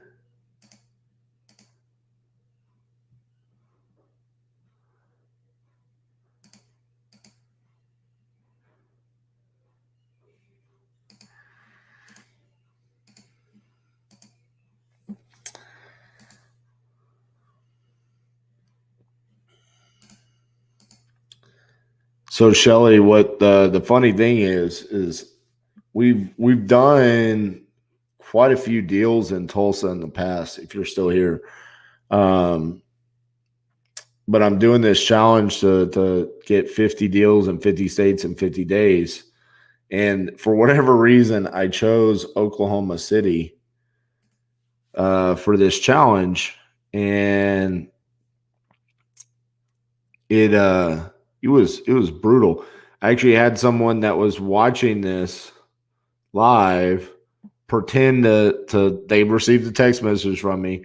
They had me write up a contract and everything. They called me. We negotiated on the phone, and they did it all just to troll me on here. And then yesterday, I had somebody else in Tulsa do the exact same thing. And it was just like, I'm trying to add value here for real estate investors. I'm trying to actually help sellers. Extremely frustrating situation with Oklahoma so far. So hopefully me and you can do some business together there.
Kip, you're asking about the lady in Anchorage, Alaska on the sub 2. So yeah, we've got the sub 2 paperwork in place.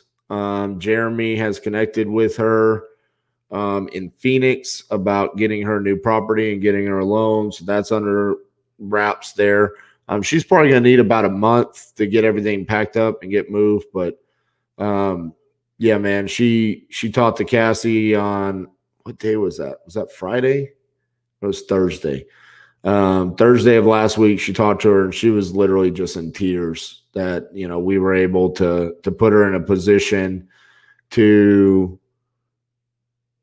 you know, get out of Anchorage, Alaska, get moved to Phoenix and get down there as quickly as possible to be with her father. So that was a really cool transaction to date. And looks like we're going to be able to get her taken care of. So I appreciate you asking about that, because that was a really cool lead and deal that kind of came in for us.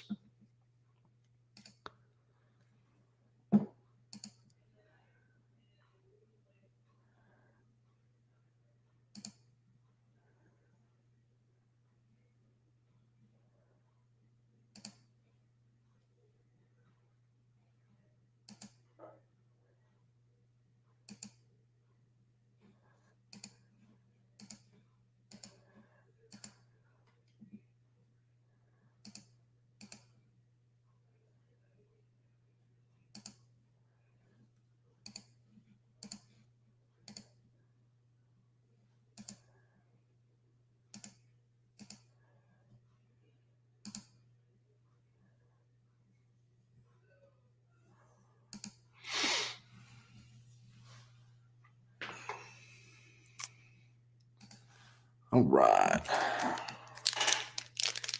How you guys feeling this morning?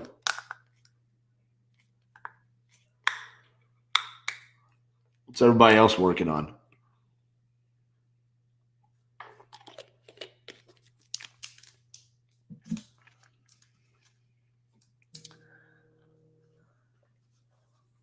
See if this is the seller. This is going to be the one right here. Hello, this is RJ. Hi, I just got a text message from this number. I'm the property owner at 1751 East Moreland. I'm getting calls like this all the time from people who want to buy my house or are asking. And I think this new practice of cold calling people and skip tracing their number from property records, I don't like it.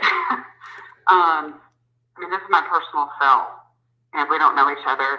And if you wanted to let me know you're interested, you could just mail me something to the address that's on file instead of contacting me on my cell.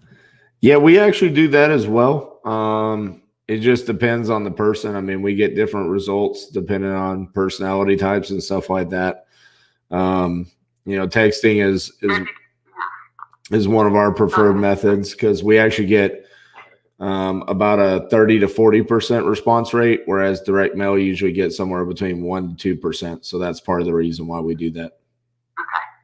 But that means that 60% or 70% of the people who don't contact you, those people probably don't want to be contacted in this way. That's why you're not hearing from them. Yeah, but that's actually an astronomical response rate. You know, I mean, think about it. That means 98% don't want my mail to get sent to them. But I guess what I'm saying is I would hope you guys would reconsider, because you're annoying a high number in the pursuit of this. I mean, MLS is a really great way to know who's selling their property. Yeah, but there's a lot of people that can't sell houses on the MLS. So that's why we do this, because we actually help out a lot of people that are highly distressed. Maybe that's not the situation you're in, but there's people that do need to sell that can't sell through the MLS. And so we help them out with those situations. Who couldn't sell through the MLS? People that might be upside down, people that maybe the property is so physically distressed that they don't think that they can sell and they're looking for an investor. And because of the realtor commissions that are going to be involved, it puts them in a bad financial position.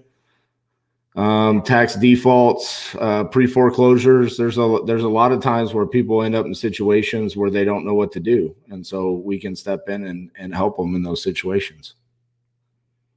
Okay.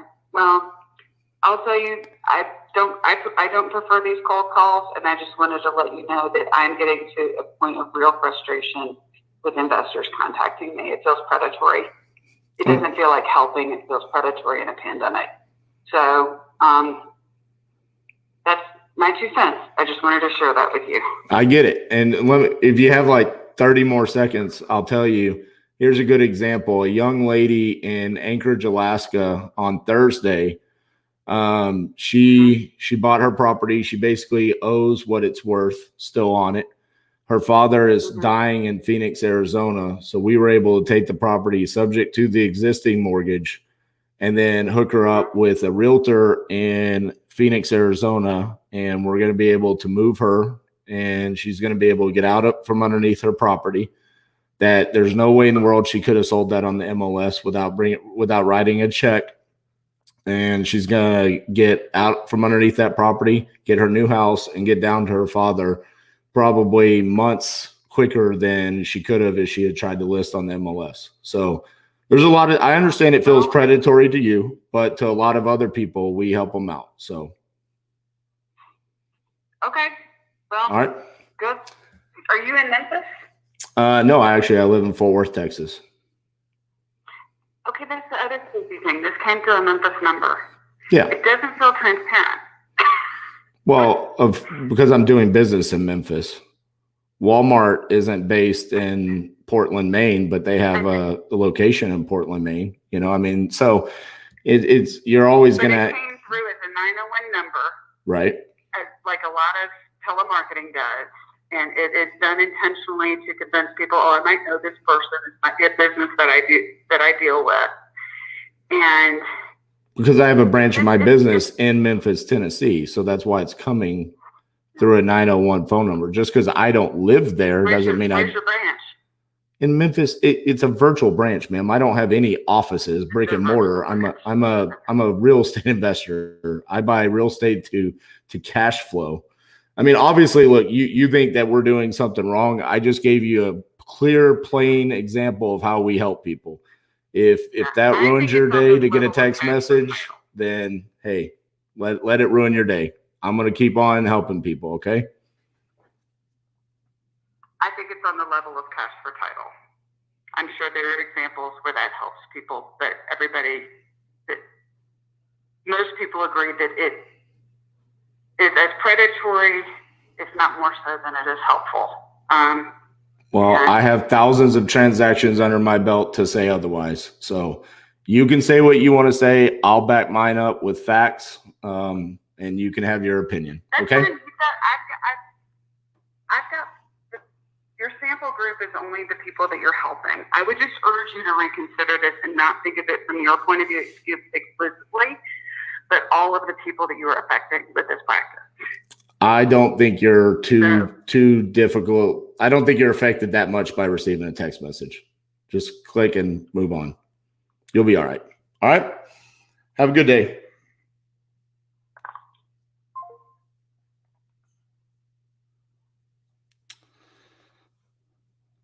You sent me a text message. Predator.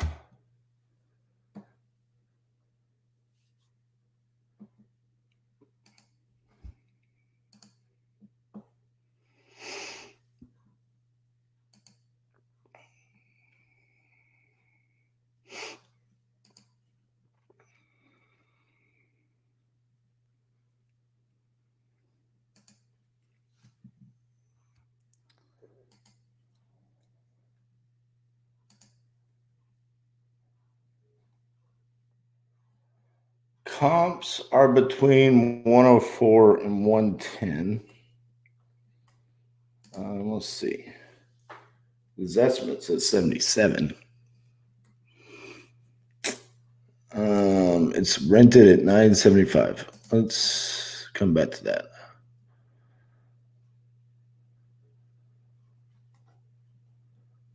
All right, we're going to have to pull comps on that.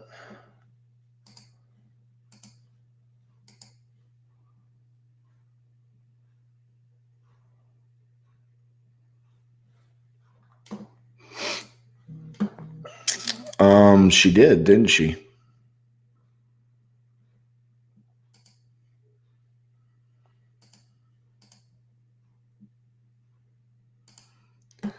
What's so funny about that is that she takes that much time out of her day to tell me that she doesn't want to receive a text message.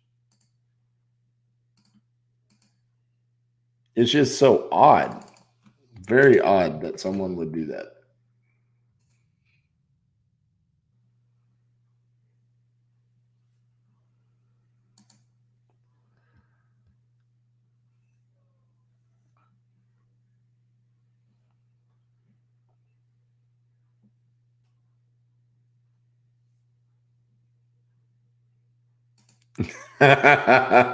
Do they get mad for the Burger King coupons when they might be vegan?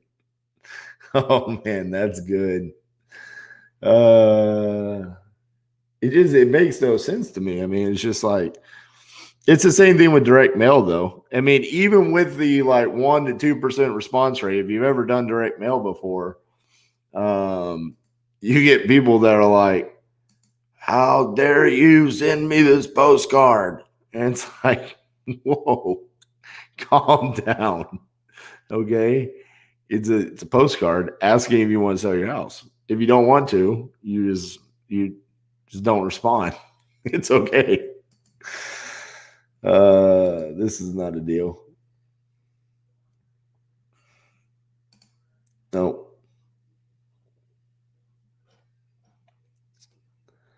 This person wants 130 as is. All right.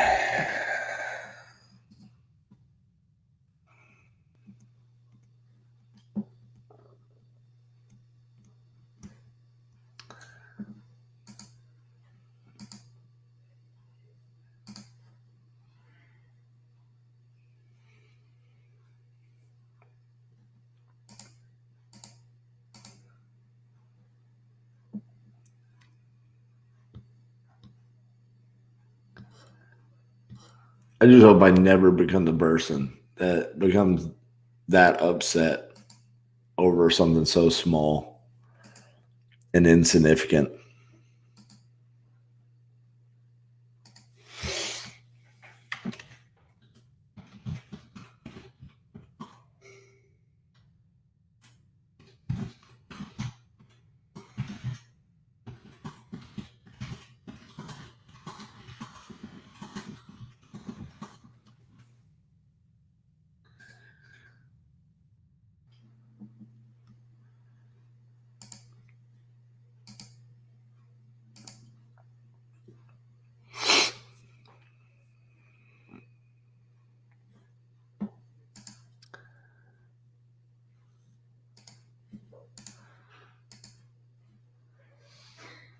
Okay, I think I should be good.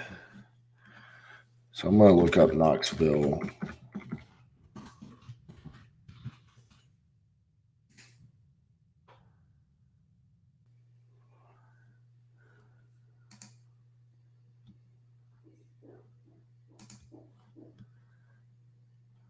Knoxville.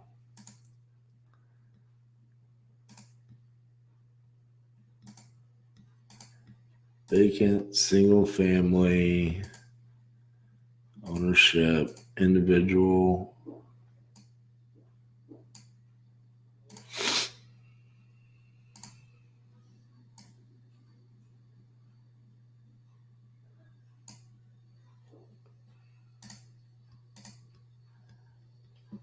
See how many properties that gives us.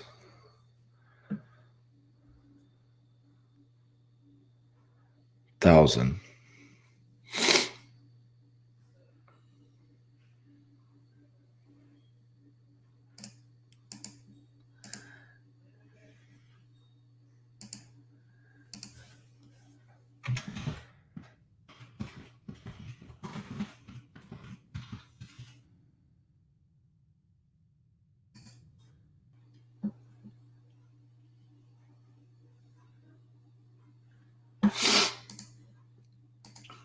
Okay, we'll wait for that to import in.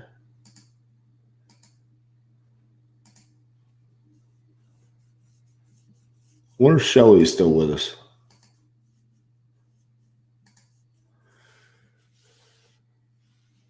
How cool is that? Seller found the live video, came on, joined us, started commenting on YouTube. It was cool. It's like, yeah, I want to sell my house, take the money, go buy more real estate. It's a freaking cool seller right there.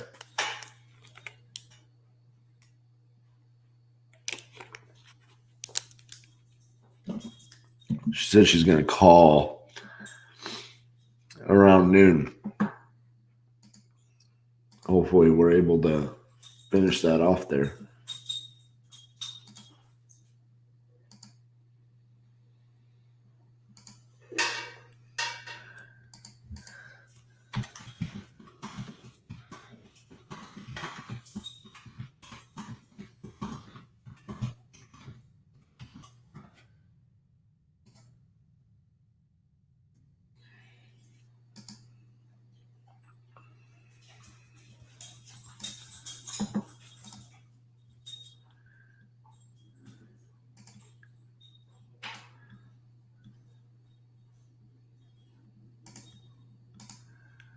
All right, those are imported. So now we're going to go to properties.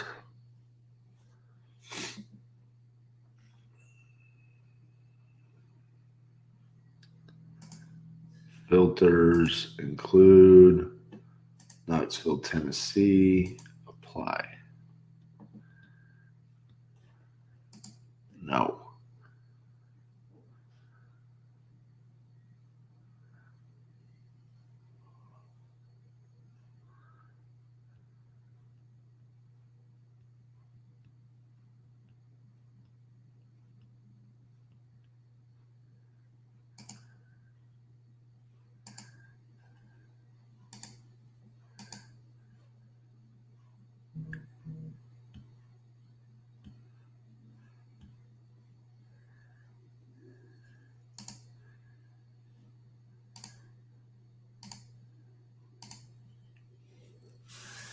Let's see how many vacant we have. Oh, these are all vacant. Okay, vacant. Let's do, see if out of state absentee. 46. Just absentee then. 668.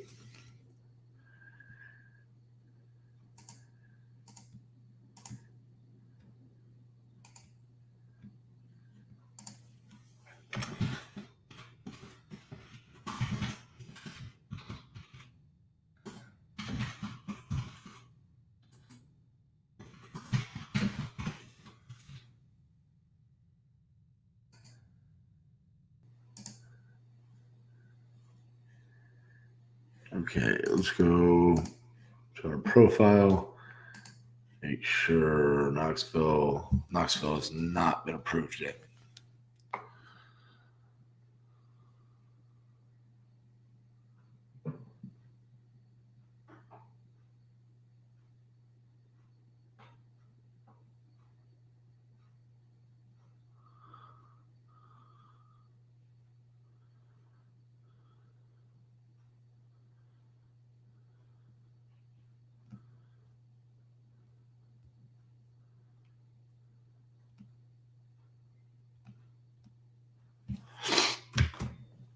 All right. Have you used the comps tab to evaluate a deal?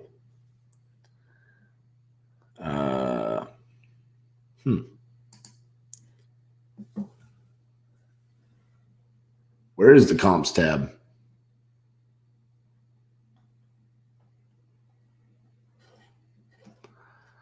I didn't even know there was such a thing.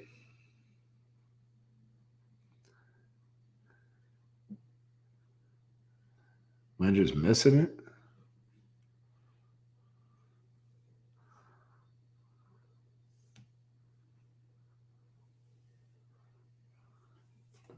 I literally don't see the comps tab. So no, I have not used it. Skip trace is complete.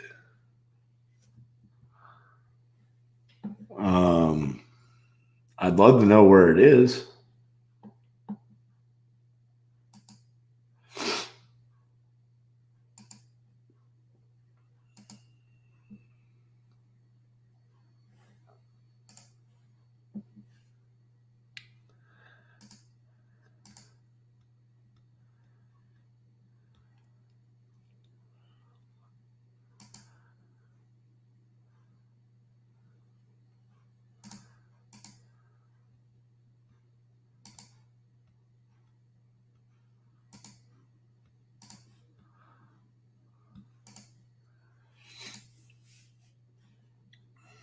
Okay, markets. Still not approved yet. Okay, I'm going to take my first break while I wait on that to get approved. I will be back in a couple minutes.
All right.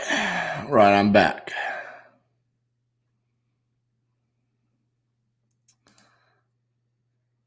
Donovan says you can pull comps on here, but I don't see it on mine, man.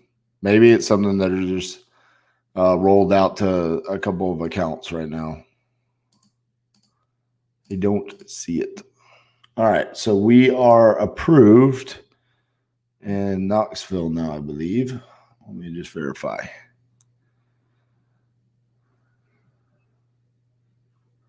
Boom, we're approved. Phone manager, purchase phone numbers, market, Knoxville, number of phones, 30, submit. Yes, I understand this can't be undone. All right, go to skip tracing, 97.75%, push the campaign, create a new one.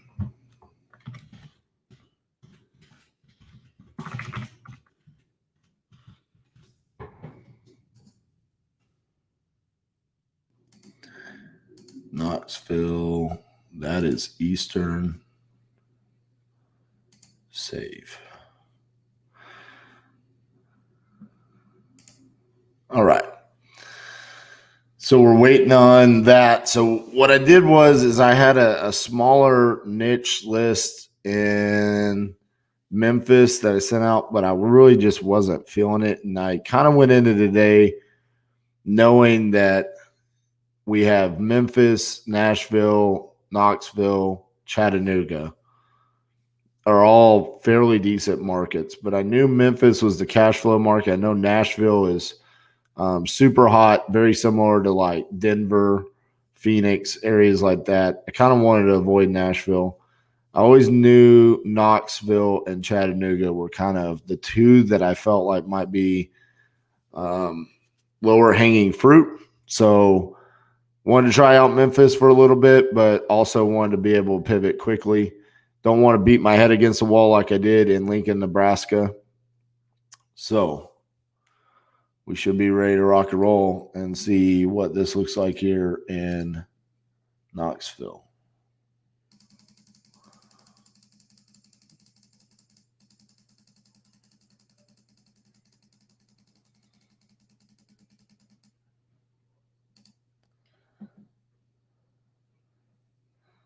All right, sent out 50 there.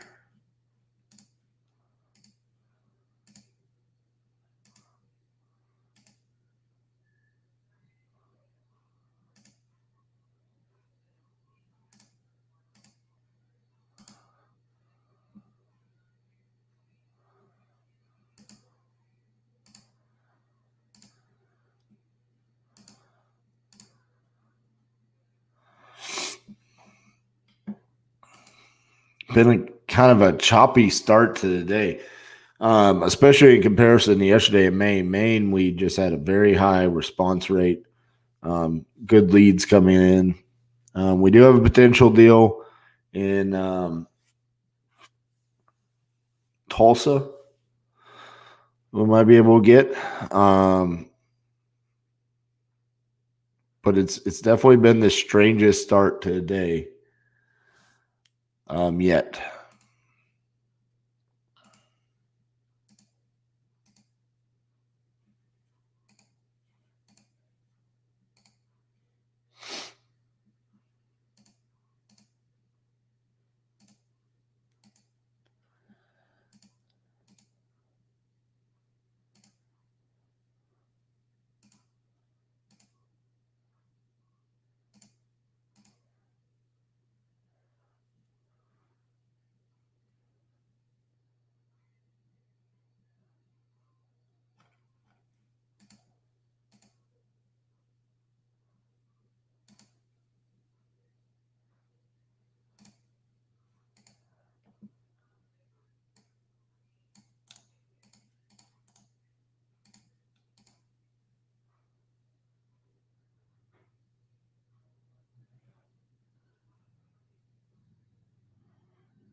Oh, dang it.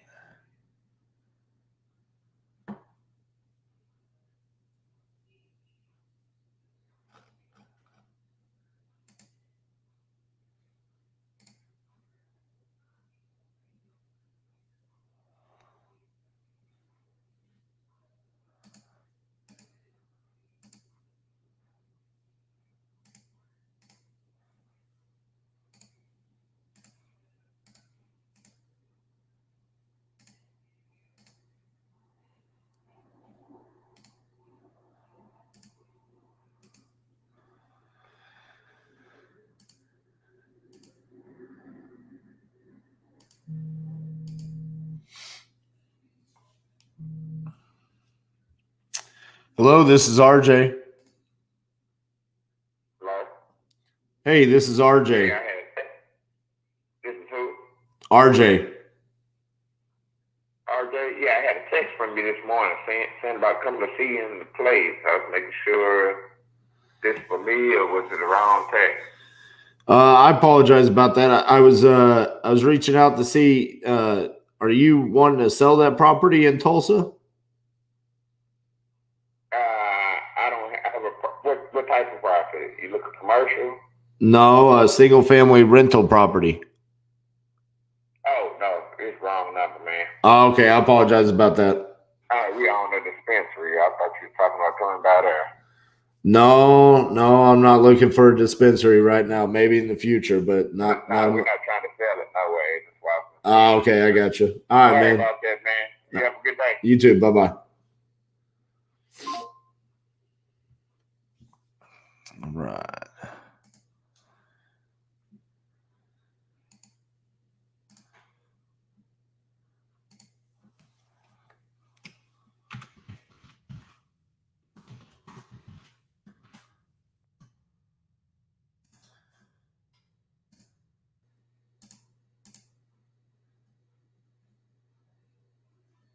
$10.52, but $10.54 is empty lot next to us.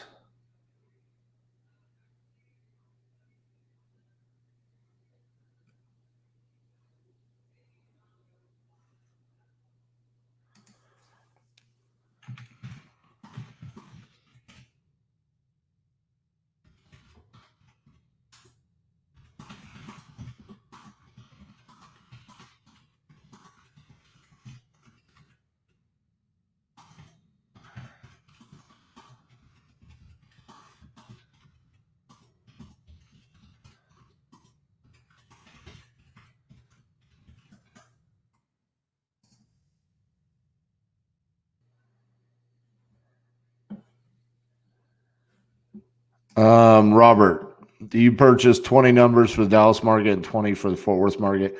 We actually have a lot more than that because we market so heavily here. I think we have like 100 in Dallas and 100 in Fort Worth, maybe even more.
All right.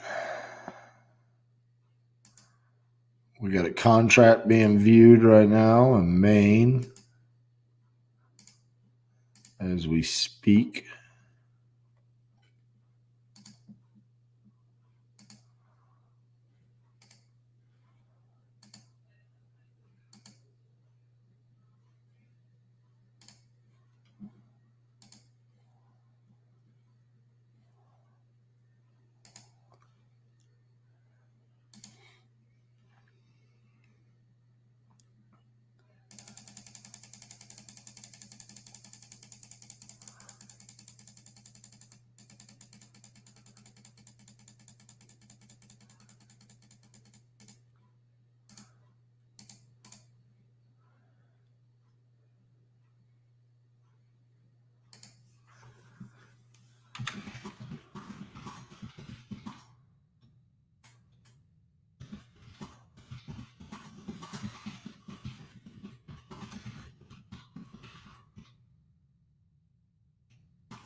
There you go.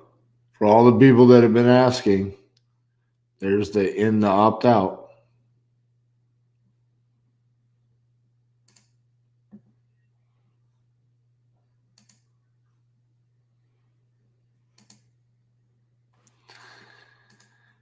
Robert, I would buy, I mean, it depends. Are you going to be marketing in Dallas or Fort Worth? I separate those two. So I buy Dallas numbers for the Dallas list, and I buy Fort Worth numbers for the Fort Worth list.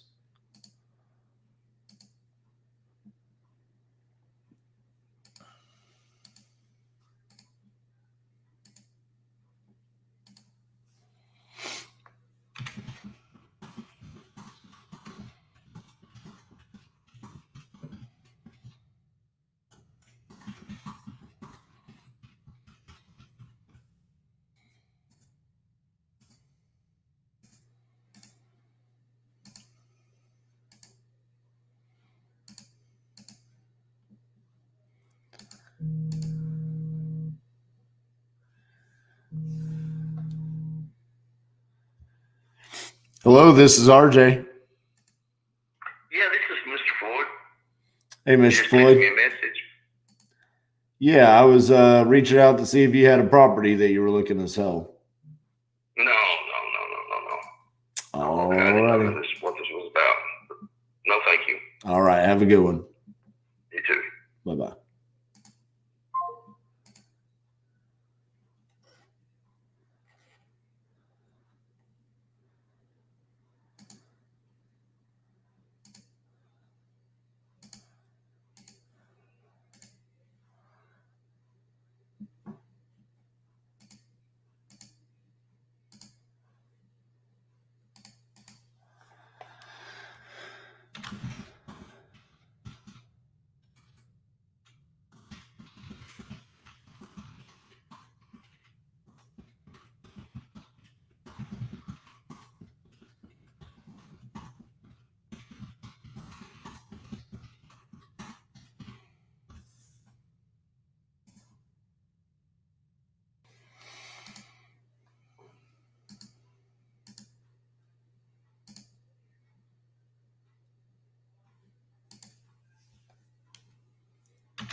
Nature Lane, old Knoxville.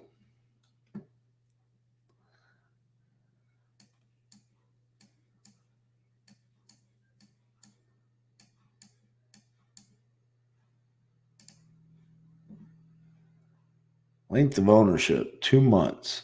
Eee. How much did you buy it for? A quick claim deed. Huh. Interesting.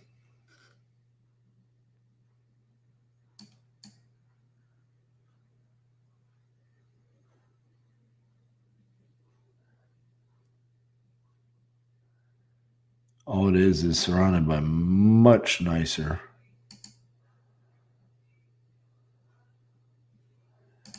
This is 1.5 acres. How many acres do we have?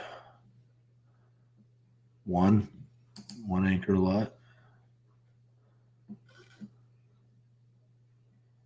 145.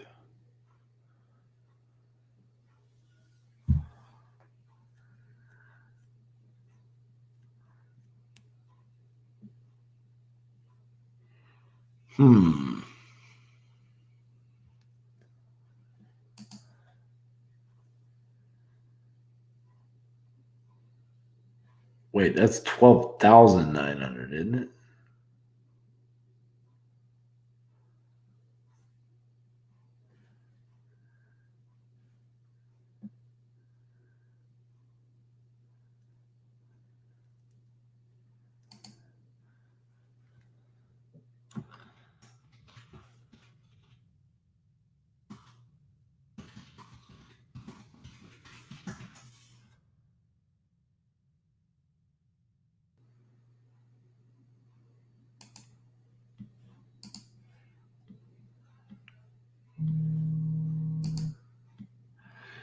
That has got to be a typo.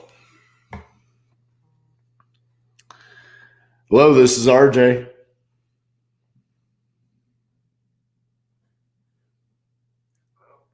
Yes, hello.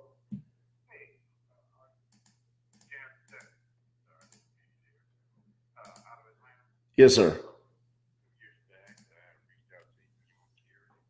Gave me some good advice on getting the care side and put out some postcards, and I did that. And I don't know if you remember talking with people. My daughter was at Hockey Day down in Dallas. I'm in Atlanta. Right. So I just wanted to reach out to you. Yeah, that was the things that just frozen up on me, and I'm trying to figure out what's my postcards aren't getting any. I spent about $16,000, and I'm not getting any phone calls. Trying to see. I'm thinking about going to texting, but I want to see if what else, what's working, or what you all seeing. Do you follow me on YouTube? You know what? I watched a couple of your podcasts. If you go on YouTube right now, I'm actually live. I'm doing a 50 deals in 50 states in 50 days challenge. And I'm texting all day, every day for the next 50 days. I'm in day 7 right now. So we got about 60 people listening to this conversation right now. But if you want to hop on there and watch my journey, man, you can see what I'm doing and see if it's something that'll help you. I'm going on right now. I'll talk to you. All right, man. Bye. Hello, Miss Della. I was gonna say, if you don't pick up, I picked up. I'm sorry. A guy was calling me to ask for advice on how to do marketing. So I was telling him to tune into YouTube. are we live right now? We are live. I think I already know the answer to this question, but I just want to confirm. You do not have a title company in Maine yet. I don't. Okay. Apparently, it's very difficult to find one.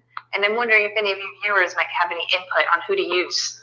I think Joey Mack wants to JV on that. So I'm going to reach out to him and ask him if he has a title company.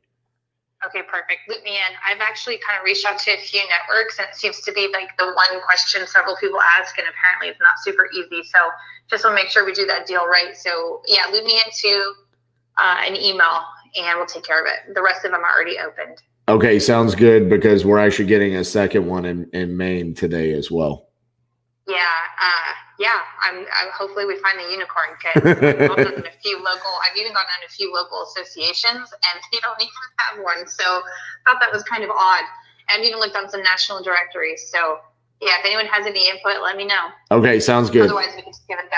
All right, bye.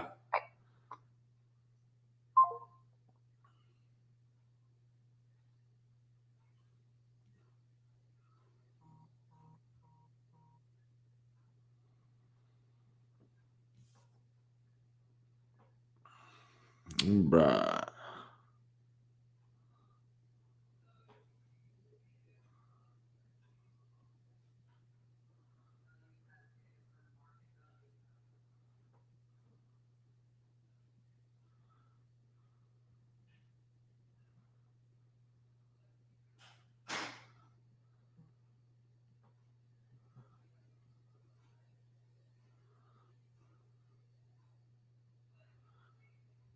Boom. Boom. All right. Let's get back. We got 801 Hall of Fame, 807 Hall of Fame. There's no rental income. The little house is empty. The other was used for real estate office.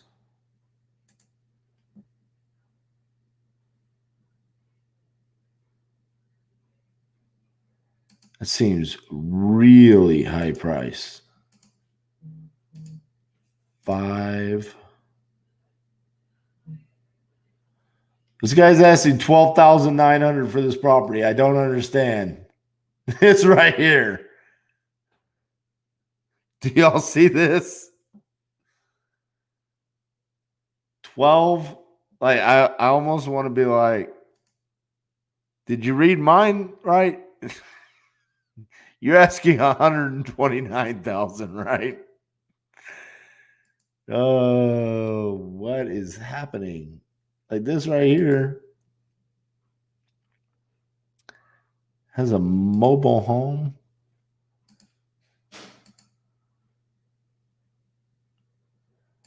Like that's what we're getting right there. The little cute little house.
What? 12,900, huh?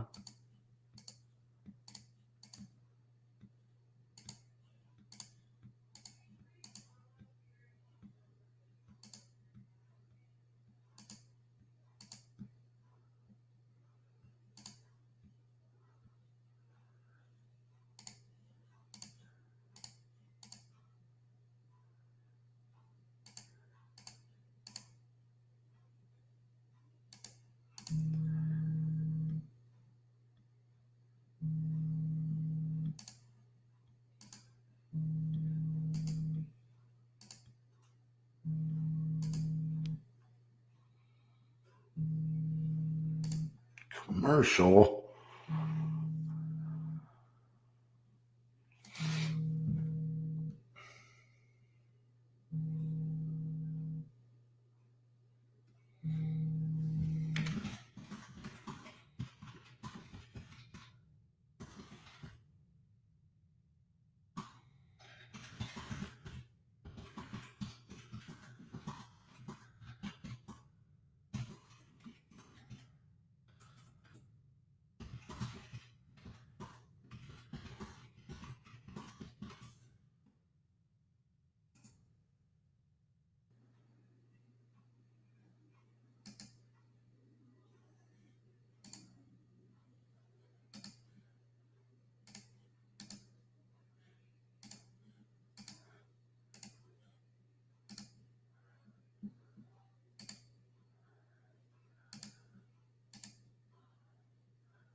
It's on the national deal. Blah, blah, blah, blah. Okay.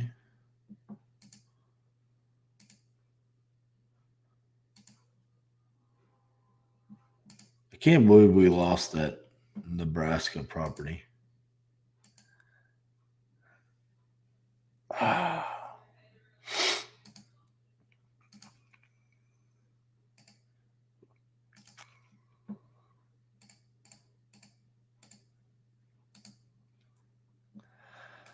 Vincent says, just tuned in, an update. All right. So the update is we ran into a little bit of an issue this morning with getting our data.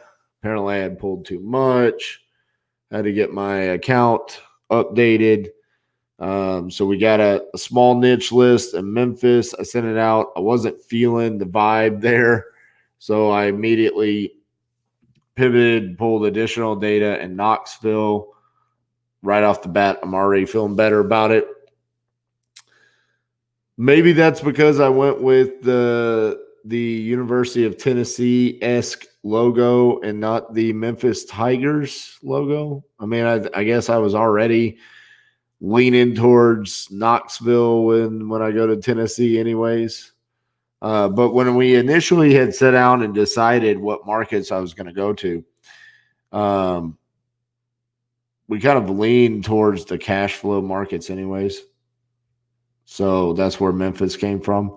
And now that I'm getting into this on a daily basis, I'm actually starting to lean a little bit away from that. So, but we do have some leads going on here.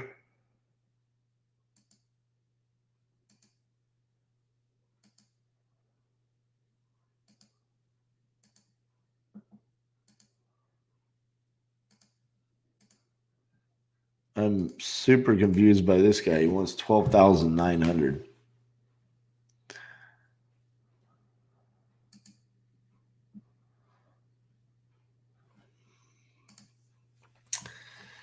All right. I need some music in the background. So I'm going to turn some music on. If you guys can hear it at all, I need y'all to tell me. Because then I need to turn it down. Jeez. Let's get on the speaker away from me.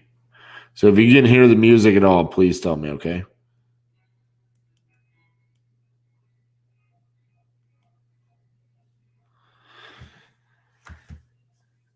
Okay, that is playing, so let me know if you can hear it.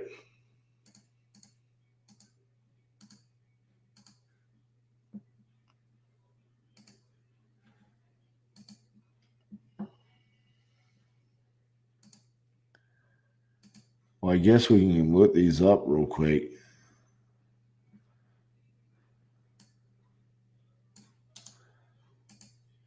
I'm wondering if this is down by the Women's Basketball Hall of Fame.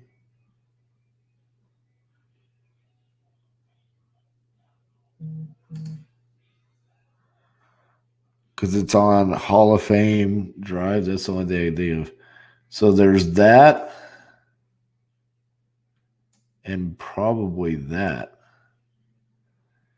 And he wants $500,000 for that.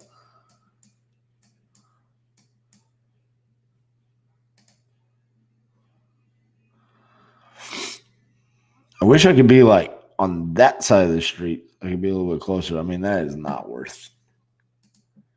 Nah, bro. Get out of here. Rejected.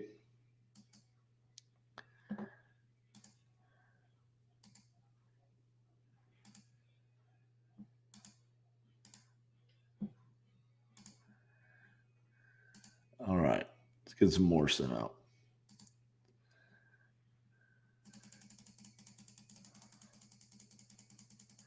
All right. No music coming through.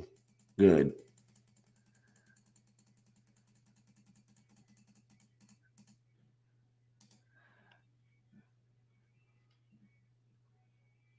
It gets like super lonely in here when I'm like all by myself and all I hear is my voice all day. Just talking. Talking about what I'm doing.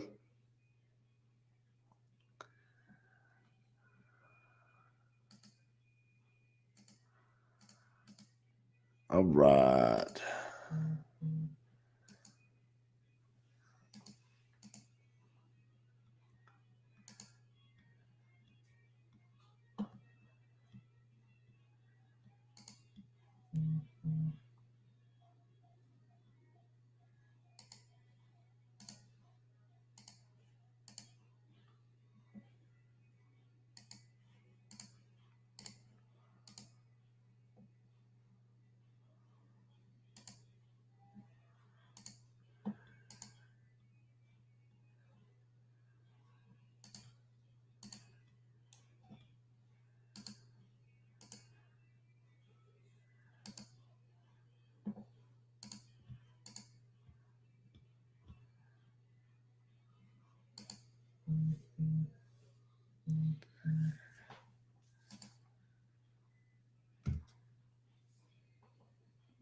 Hot damn.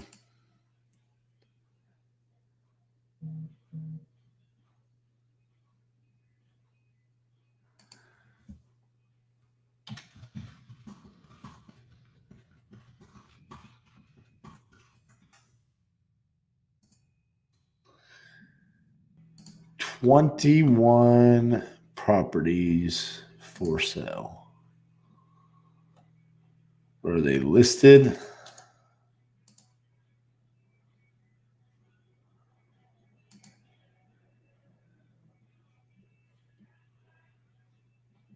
That isn't.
All right, let's call Josh.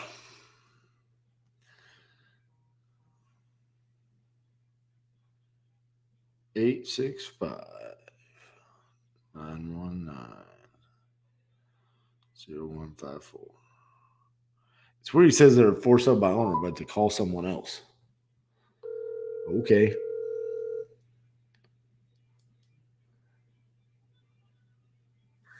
Greetings and salutations, friends. You've reached Josh's phone. Please leave a brief description of what I can help you with, a name, a phone number, and I'll be happy to call you back. Thank you and have a great day. At the tone, please record your message. When you have finished recording, you may hang up or press 1 for more options. Greetings and salutations, Josh. This is RJ Bates III. Thank you for having the most positive voicemail message ever recorded. I am reaching out about the 21 properties listed for sale. Listed for sale by owner, all cash flowing, all rented. I am interested in receiving more information. You can either call me back at 817-915-6860 or shoot me an email with the details at rj@titaniumprops.com. All right, appreciate it.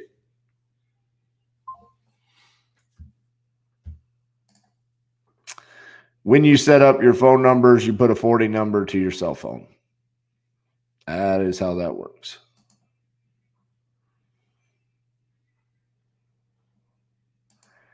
It really was. It made me feel happy inside. Greetings and salutations.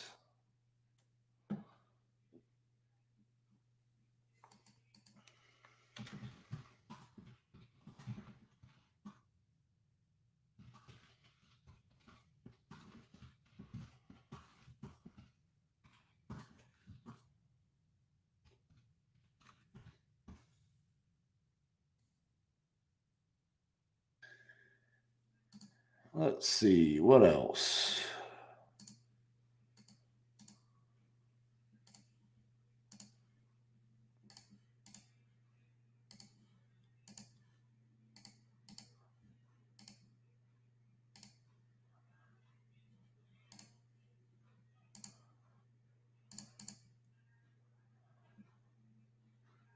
$160,000, and it's got to be torn down.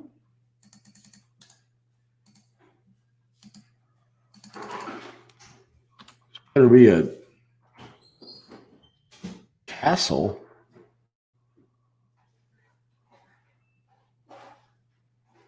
We don't want any more castles, thanks. Oh, it's 10 acres. And gorgeous.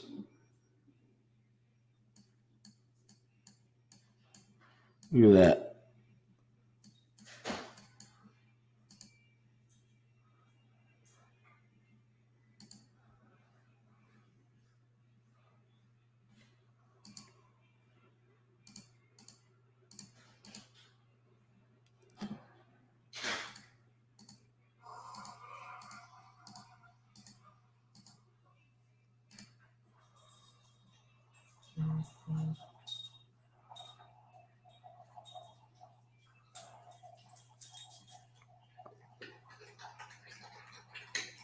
Yeah, like that's probably all ours right there. There's not going to be a comp for this.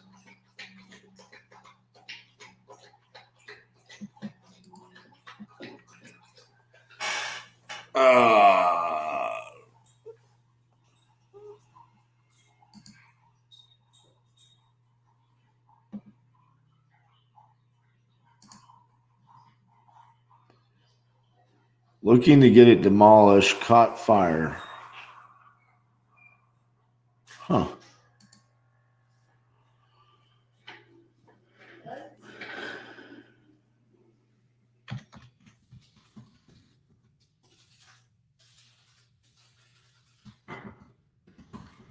How's Memphis going? We're in Knoxville now. That good? Yeah. I suspected you would end up. That was a quick pivot out of there. Oh, man. You know, it was This is the best kitchen? it was just a weird start to the morning, and the list I pulled, low response rate, and it just I wasn't feeling it. Do your thing, bro. Do your thing.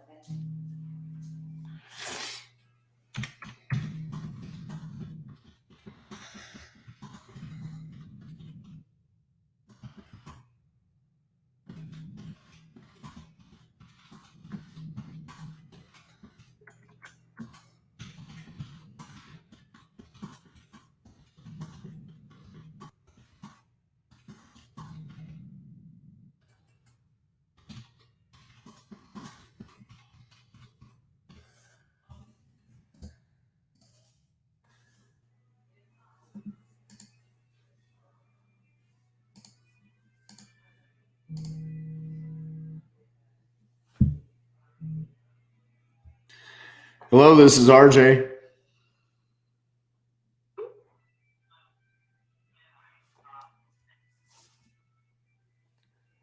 Hello.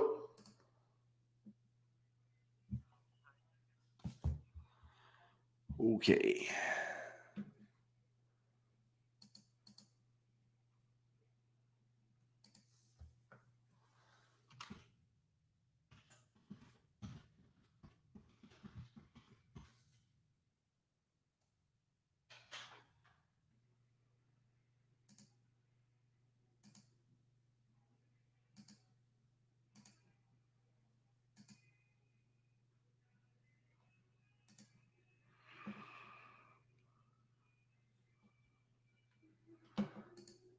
And y'all can't hear that music in the background, right?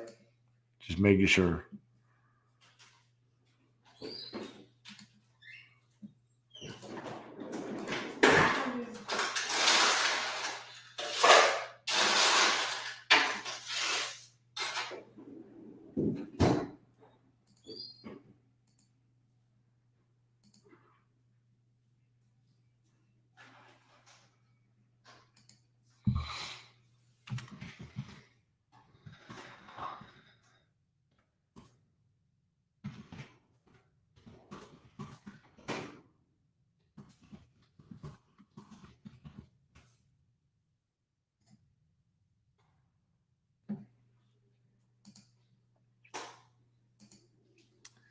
Shelly is going to call tomorrow morning now. She got busy at work. All right, let's get more text out.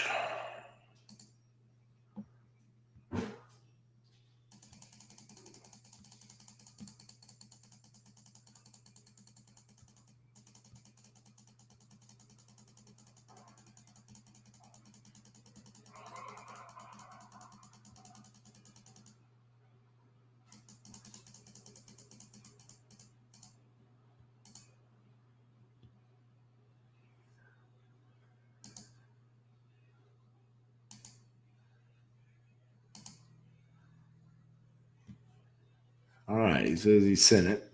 There it is.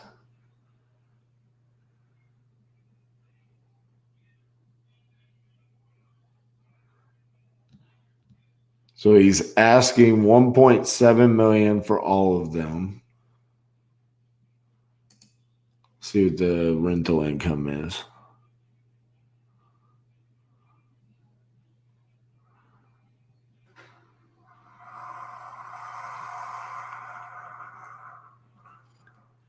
The annual income or total monthly income, 15,449, asking 1.7.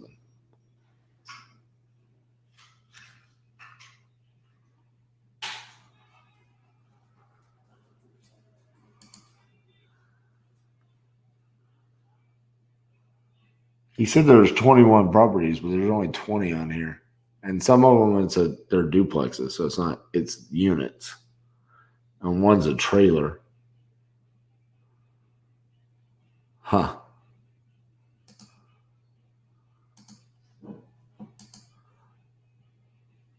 So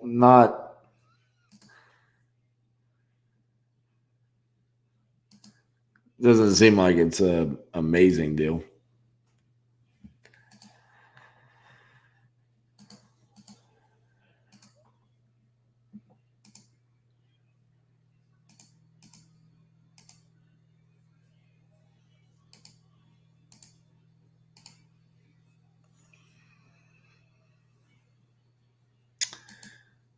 Seems like a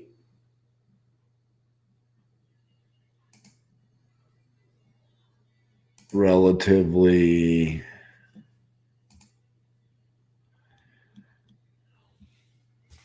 retail deal, probably.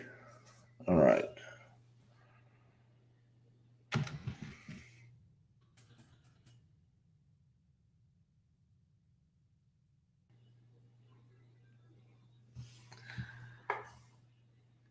What's the appropriate way to type or message someone?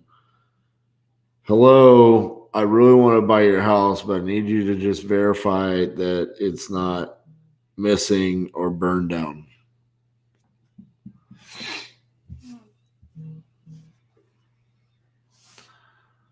The issues of having a very straightforward personality sometimes.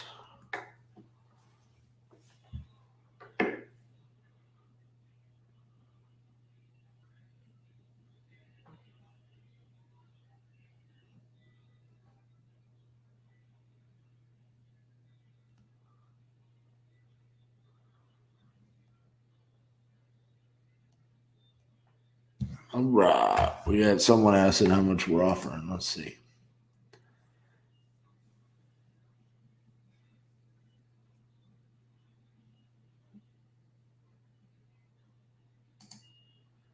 It's poor manners to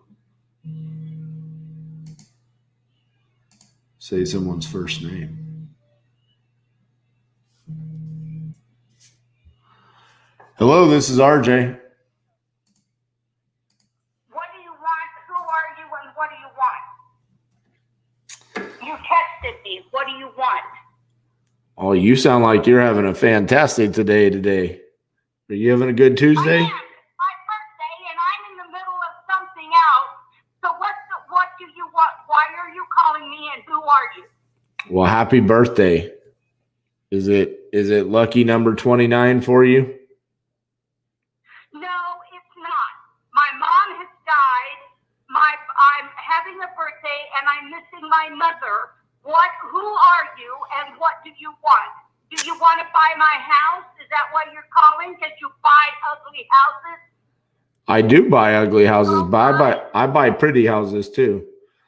But I was reaching out to see if you had a property that you wanted to sell. I don't. But you have $5 million. I do have $5 million, but I'm probably not going to spend it on one property. Oh, well, then I guess you don't want to buy mine because mine's worth $5 million or more. So I guess you don't. So don't text me. Don't call me. I'm in the middle of mourning. I am in the middle of grieving. And I am in the middle of trying to sell. Well, not sell, because my daughter is buying my mom's house. And I am in the middle of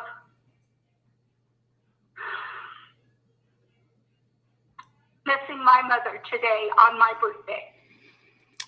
Well, I apologize about that, and I don't know why you are texting me and why, if you want to buy my house, it's too bad my house isn't for sale.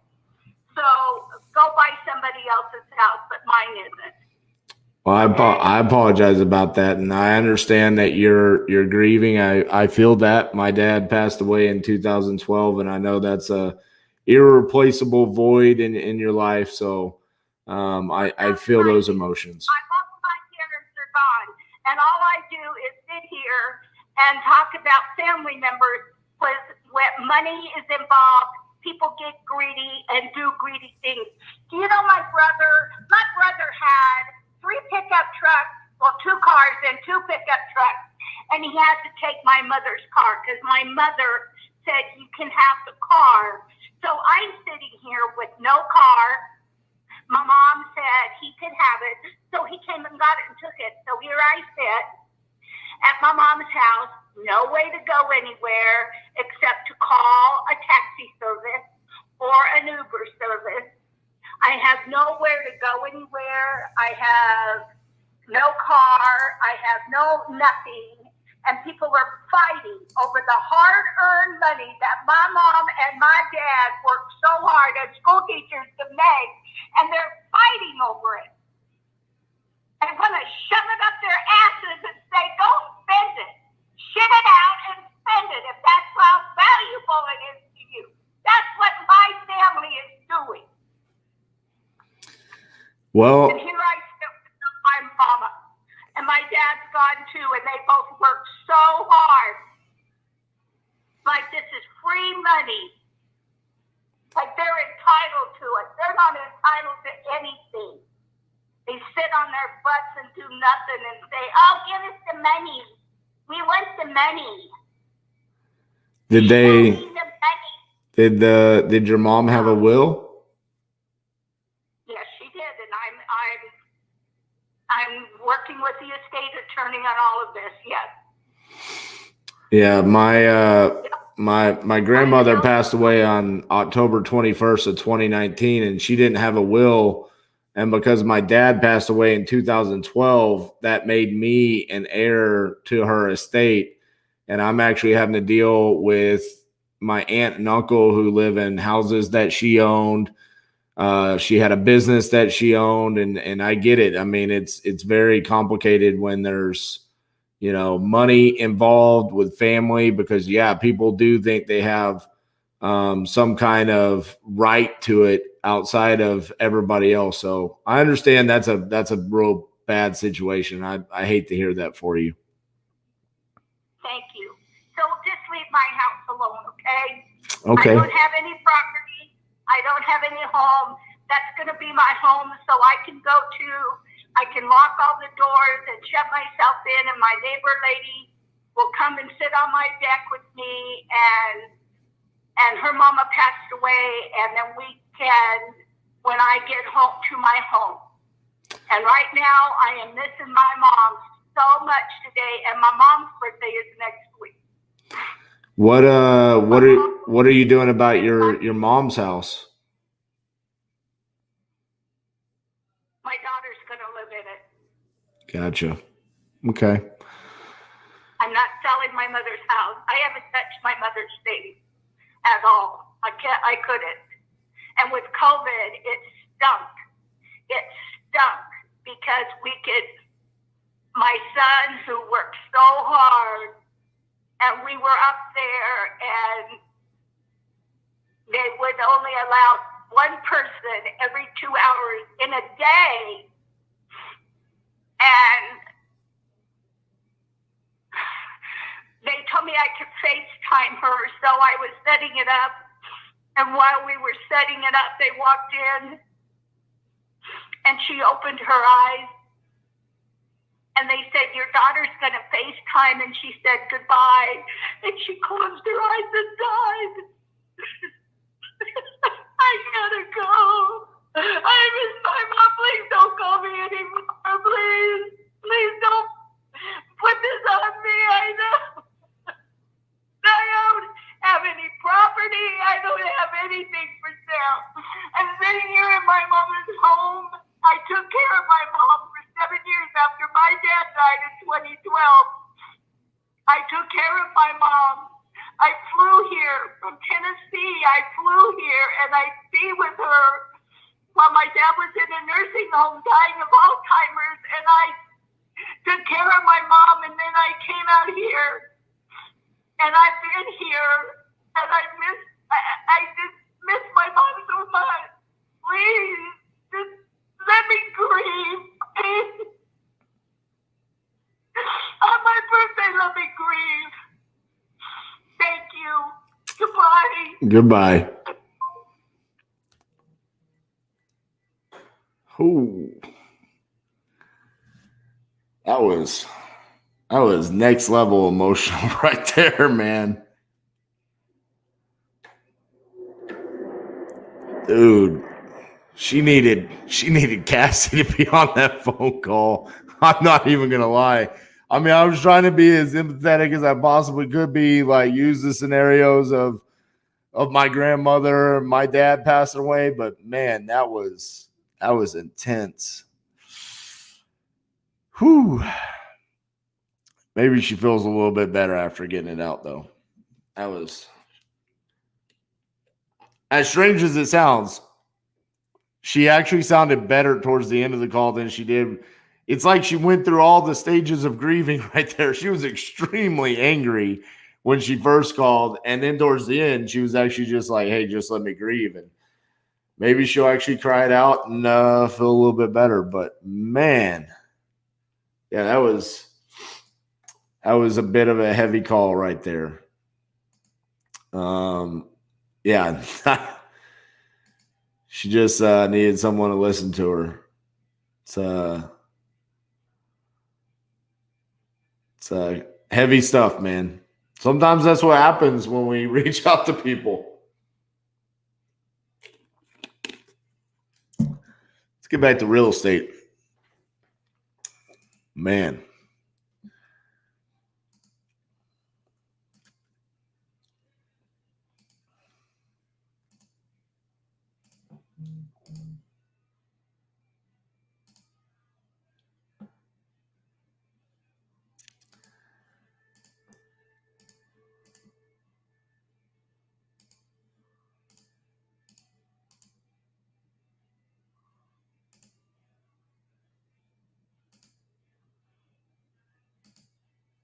Whew.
This is another damn Oklahoma scam.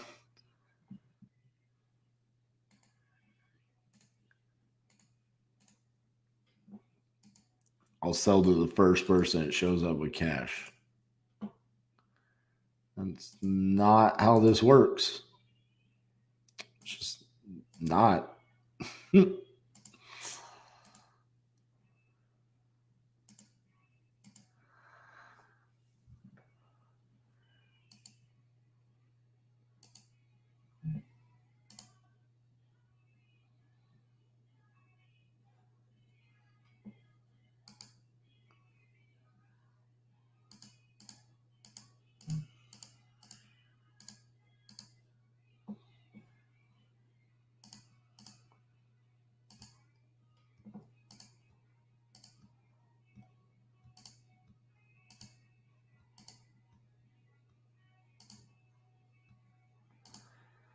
All right, I guess we better send out some more.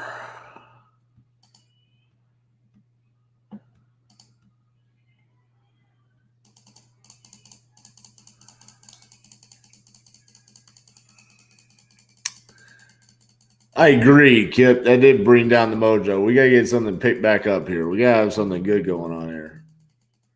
Here's another call. So if this one picks it back up. Hello, this is RJ. Who is this? Someone texted me earlier. Yeah, this is RJ Bates. I was reaching out to see if you had a property that you were looking to sell. No, I don't. All right, I apologize about that.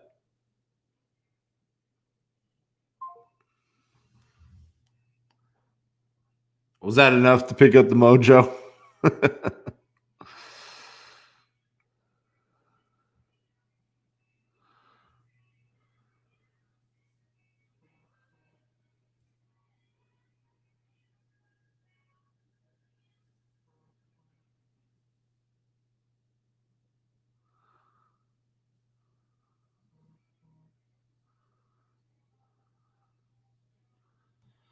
All right, hold on. We got some dispo questions going on over here with some different people. Let me check on that.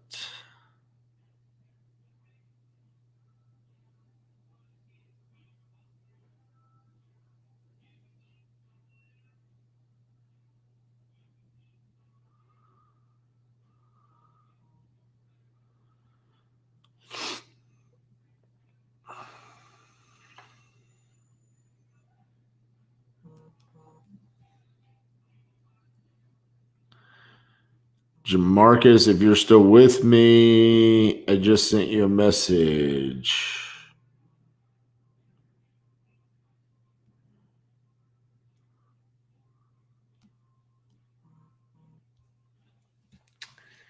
So I know I was talking about this earlier, but part of what I just saw makes me think about this. Like, we have 2 properties under contract in Cincinnati, Ohio, outside of this challenge. Looks like we've got both dispoed. In the past week, we closed on a wholesale in Garland, Texas yesterday, and it's funded. We closed on a flip and on Big Island in Hawaii that funded yesterday. So extremely proud and thankful of my team for helping out while I'm over here doing this. So, anyways, back to this.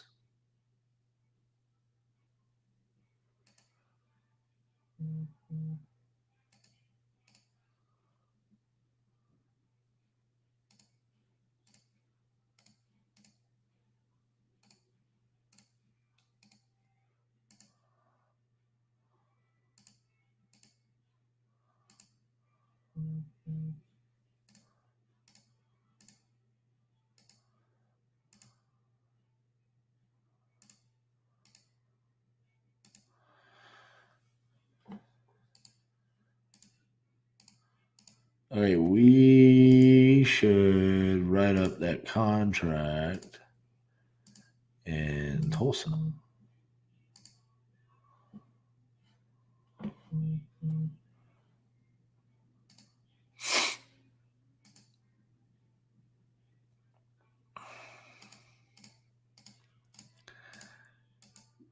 All right, I am going to write up a contract real quick.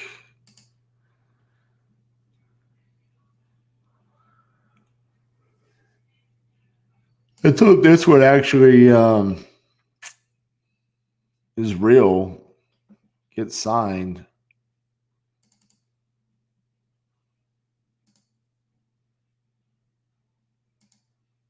Unlike the other Oklahoma properties.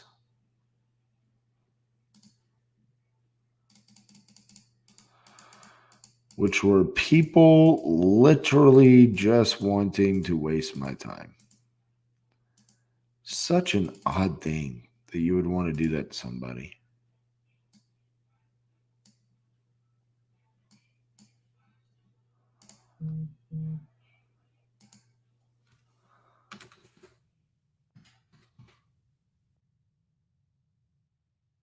I don't get it.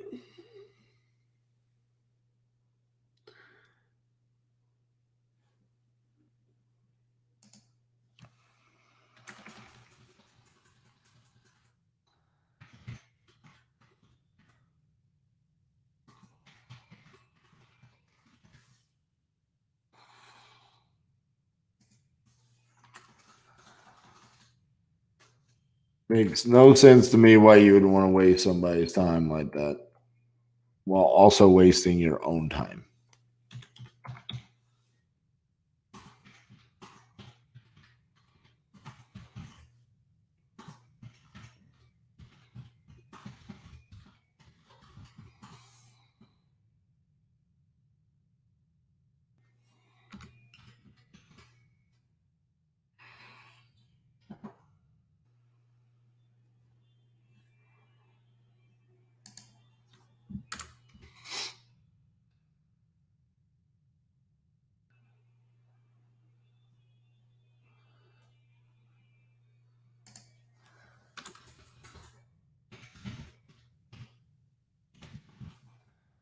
All right, contract written.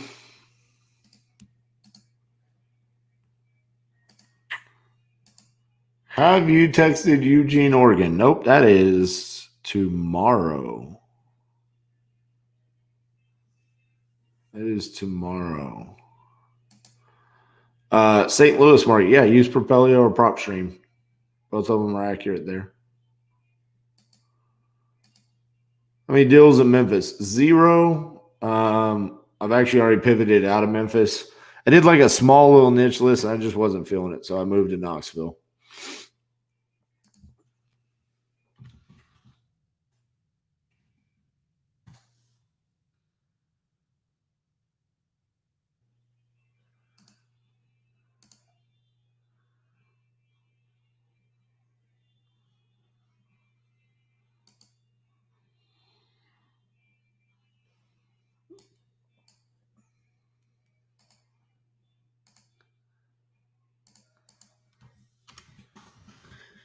Yeah, Eugene, Oregon tomorrow.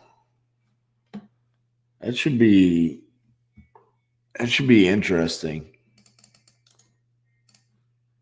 I don't know anything about Eugene, Oregon, other than the fact that that is the home of the Oregon Ducks.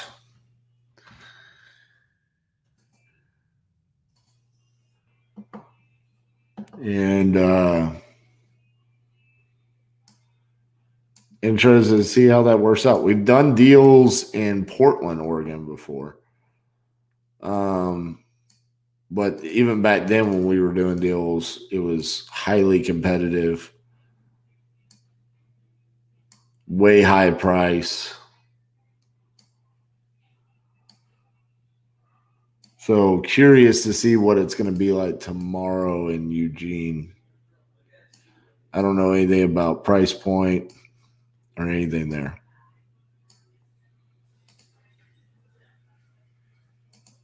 Bologna sandwich kind of day? It is. I know. I thought. But we have tuna too. Nope. You go outside?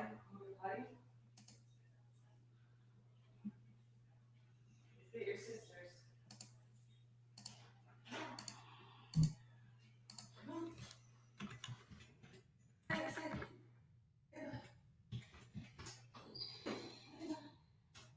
All right, contract is sent.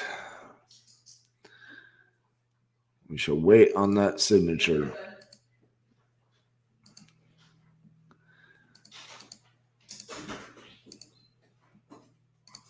Clear some emails real quick.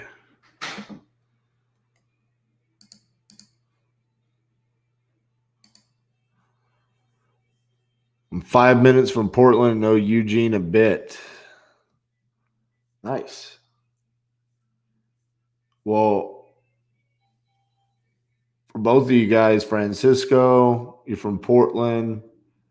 Windsurfer Jeff, I'll be there tomorrow. If you guys want to help out JV, be on the call with me tomorrow. Let me know, hey, if what I'm seeing is a good deal, is actually a good deal, can we move it? Just join on, man. Let's make some money together. We're going to be rocking the Oregon Trail logo.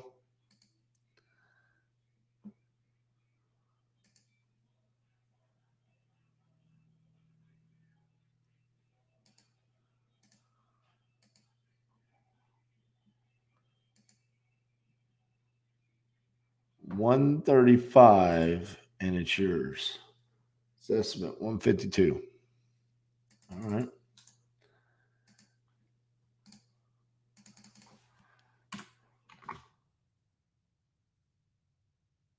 That's worthy of a comp pulling. Oh, Jesse's dad. What's up, Jesse? What's up, Pops?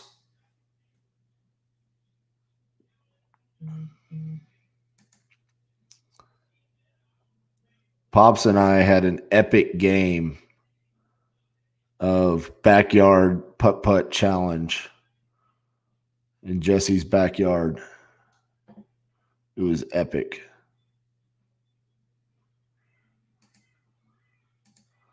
Let's do a deal together. It'd be fun.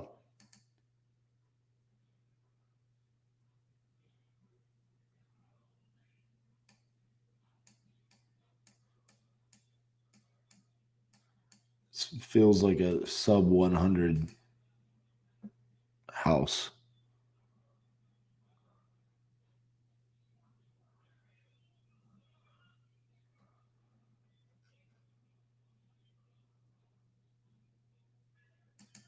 Well, that helps. You got a flip right next door. It's almost identical to ours.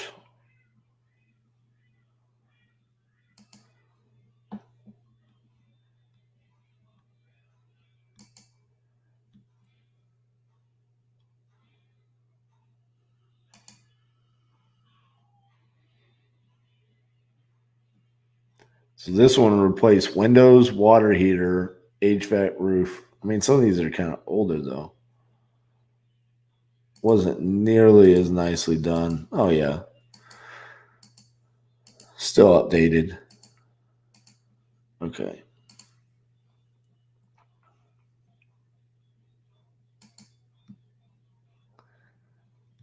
Multiple offers. This was a flip, wasn't it?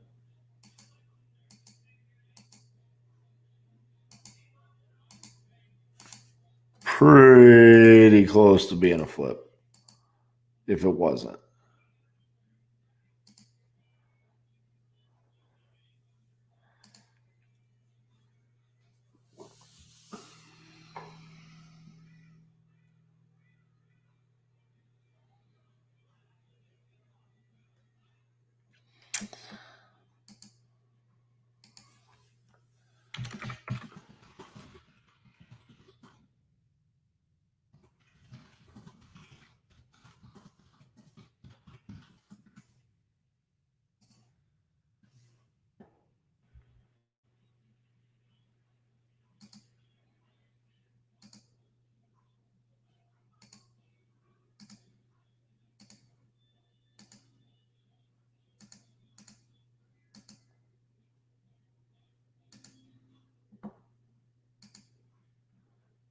I need to go to hot.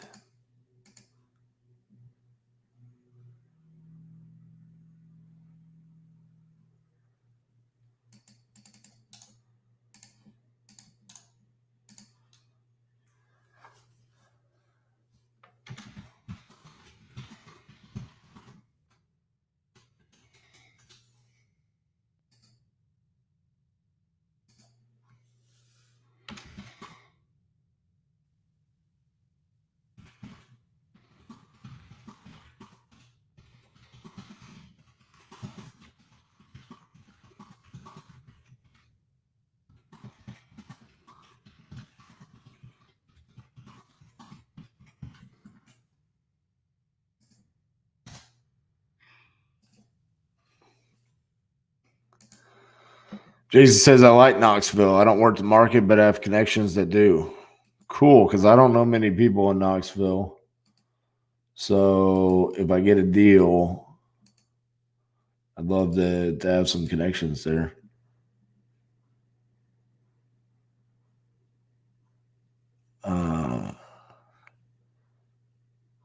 Shit.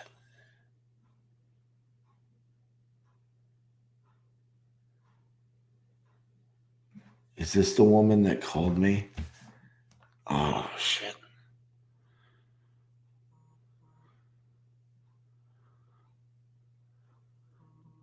Seven, 6, 5.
Oh my God.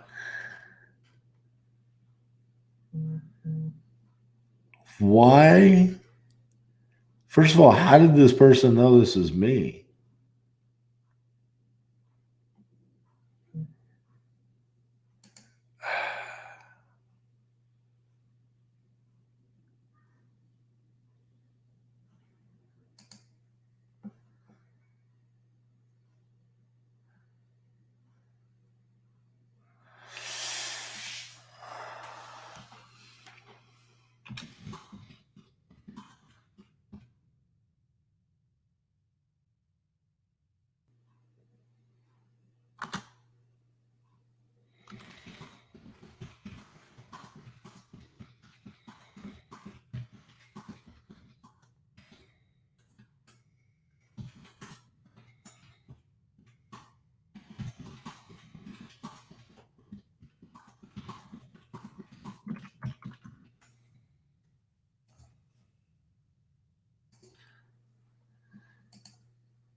Man, some crazy things going on.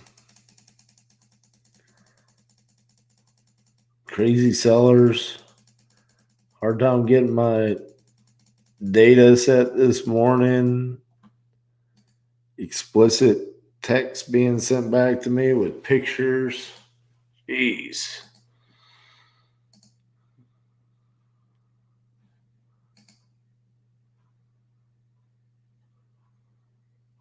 All right. Contract is being viewed in Oklahoma.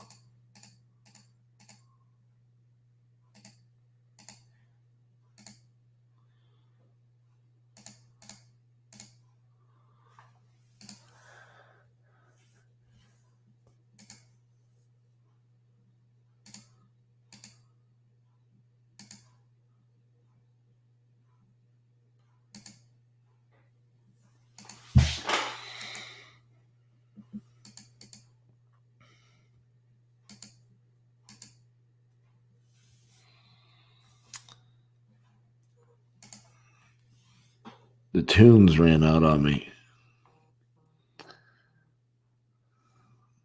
Gotta fire it back up.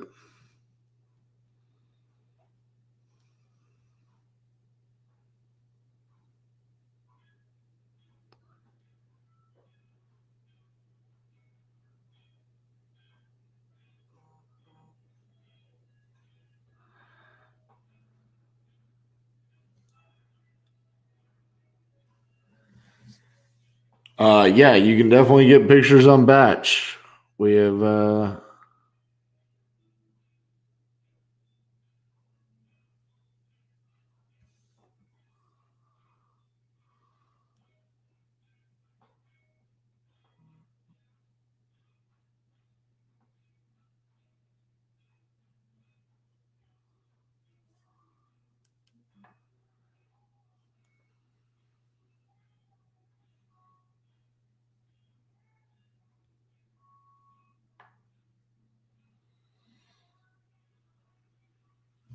Okay. Boo, boo, boo.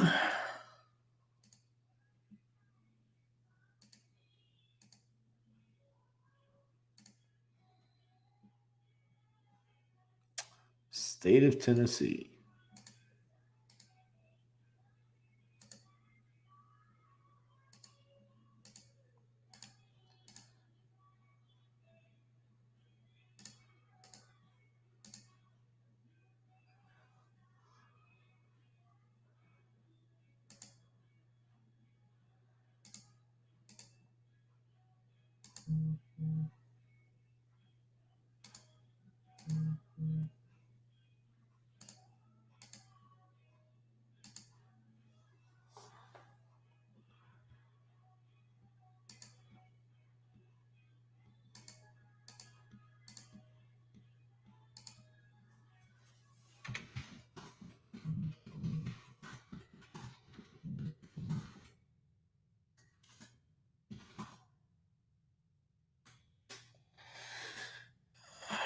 Kill it.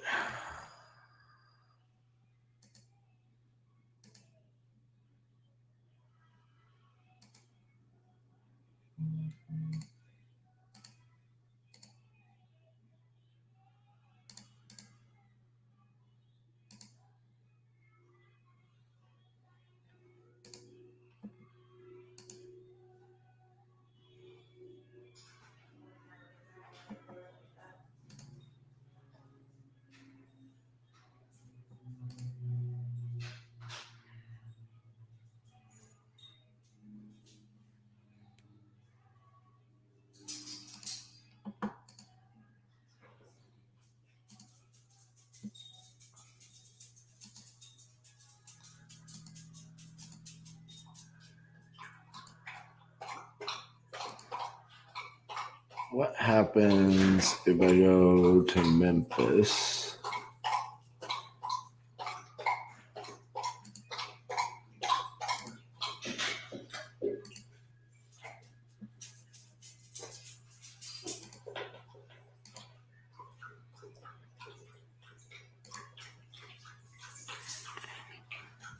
See how many we have left there. 1,300.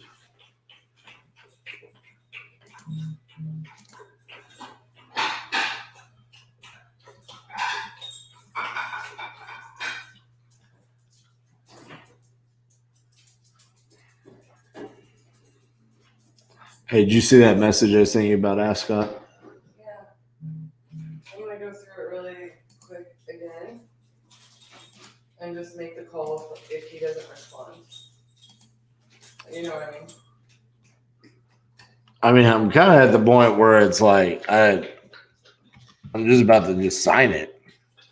Yeah, give me like 5 minutes. You know what I'm saying? Because it's like, what are we actually? Are we actually going to negotiate it? Probably not. But yeah, just give me a few minutes to make these sandwiches and I'll handle business.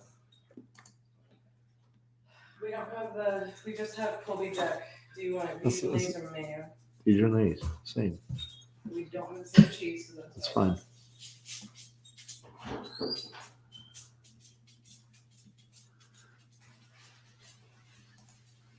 I'm also slightly shocked by your Dijonnaise choice.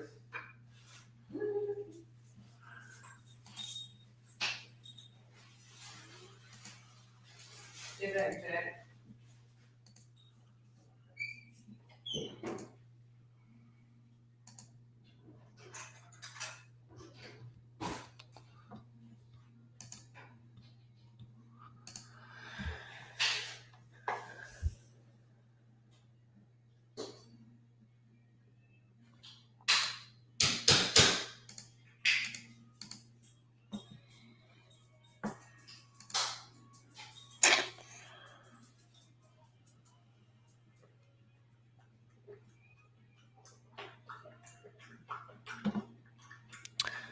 My batches running a little bit slow on my. Kick it out, re-sign back in.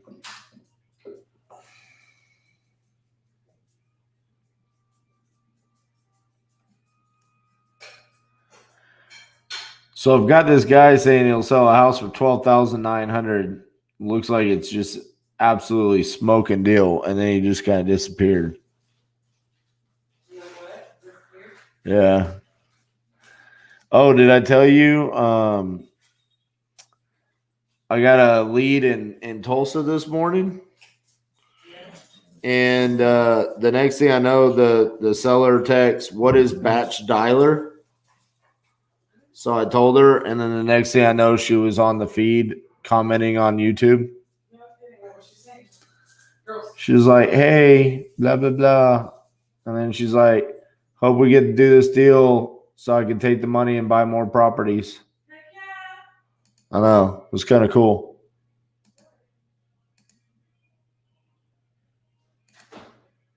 Pretty sure I logged on a couple in follow-ups. Like contracts?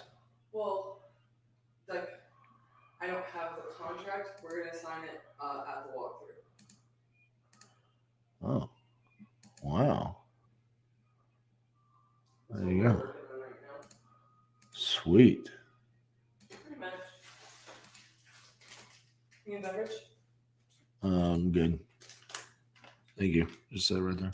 Well, you have to be aware because of the heathen dog. Heathen dog, come here.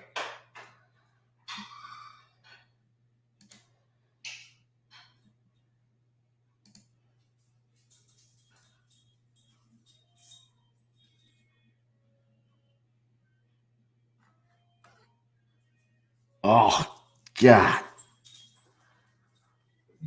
That's why I hate this one right here. We gotta come over and look at the place. Oh, right now. Do you want to sell? Yes, I want to sell. Come to my house right now. I can't. Why do we have that template? God dang it. How do you salvage that? Get off my sandwich, bro. What do you do when you text someone, "Hey, can I come see your house?" And they say, "Yeah." And then you say, "Are you wanting to sell your house?" And they say, "Yeah, come over right now." Say, let me schedule. Where you at in Knoxville? Yeah, I think this one's Knoxville. We got anybody in Knoxville right now?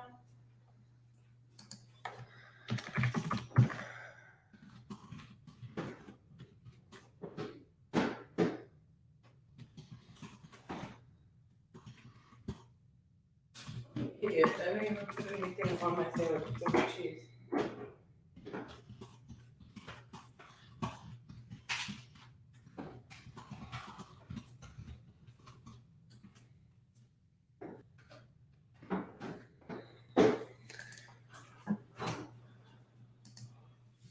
I don't know who you are, Facebook user. Send me a private message on Facebook and let's just JV the deal. If you're in Knoxville, Let's go, bro. I didn't know you were in Knoxville. I don't know who you are. So you got to go down to in the post and accept the StreamYard permissions, and then I'll be able to see who you are, or just send me a private message on Facebook.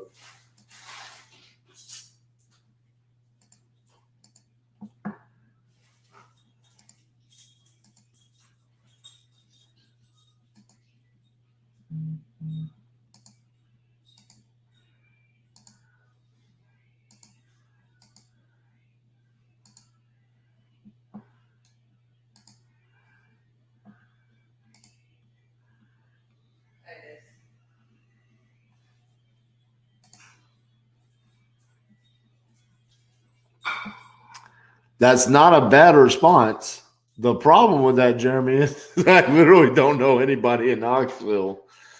So, and what if they say, cool, 2 p.m. tomorrow? I'm like, oh, awesome. I better start driving now.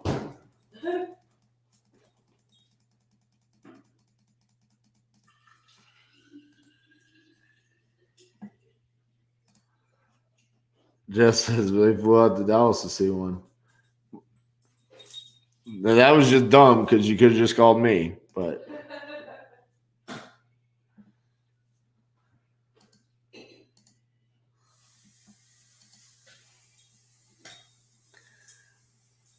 The tax paperwork says 31,000.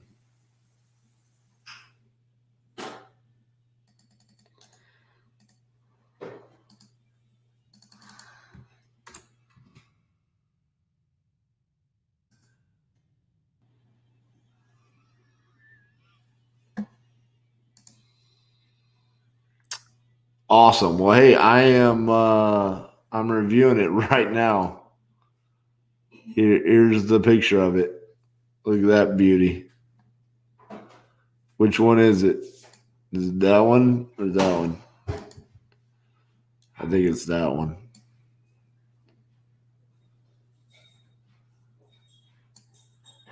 Yikes.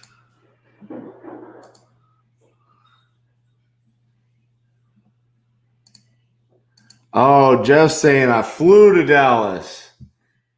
I flew to Dallas to see a property. Y'all bear with me. I'm going to eat a sandwich while I analyze this one.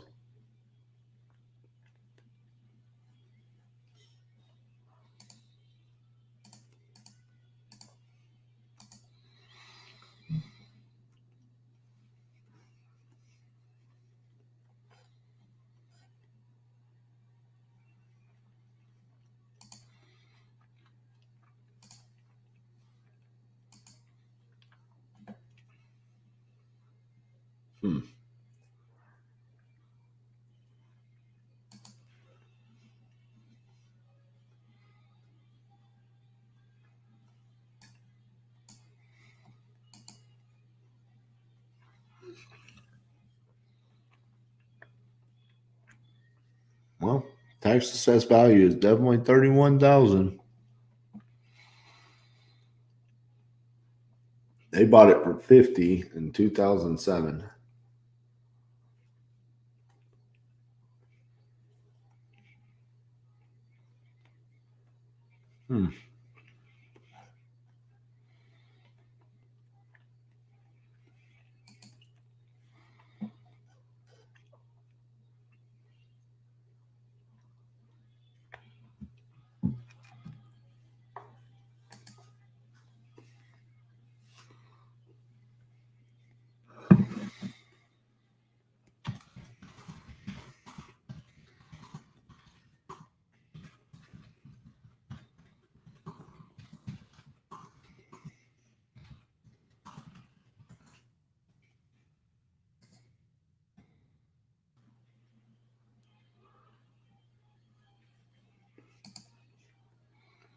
See what they say to that.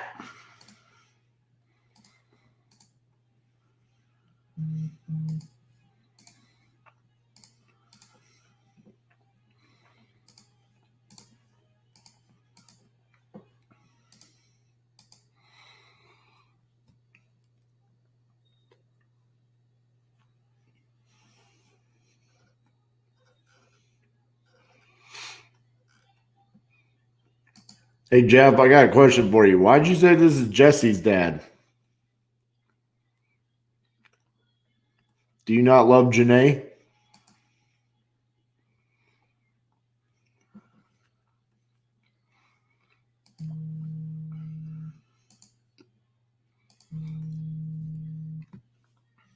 I love Janae more. She helps me more. Hello, this is RJ. This is Francis King. Did you text me about a house? Yes, sir, I did. What do you want to know? Are you wanting to sell it? Yeah, but I've got a problem with the title. All right, what's the problem? I believe I've got one of my law partners check. I believe it's is a tenancy by the entirety with my sister Dorothy C. or Dorothy Kane Hunter and me, Francis A. Kane. That is correct. I'm seeing it right now. Francis Kane, Dorothy Hunter. That's the owners on title. Well, I got a problem. I can't get her to sign. I guess I could, except she's in a nursing home. I can't communicate with her. And I don't know. I don't know if I Does she want have a to- power of attorney? I've got a power of attorney on it. No. I'm saying, is there a power of attorney to sign for your sister? Yes, me. Well, then you should be able to sign the property if you're power of attorney for her. Yeah. Well,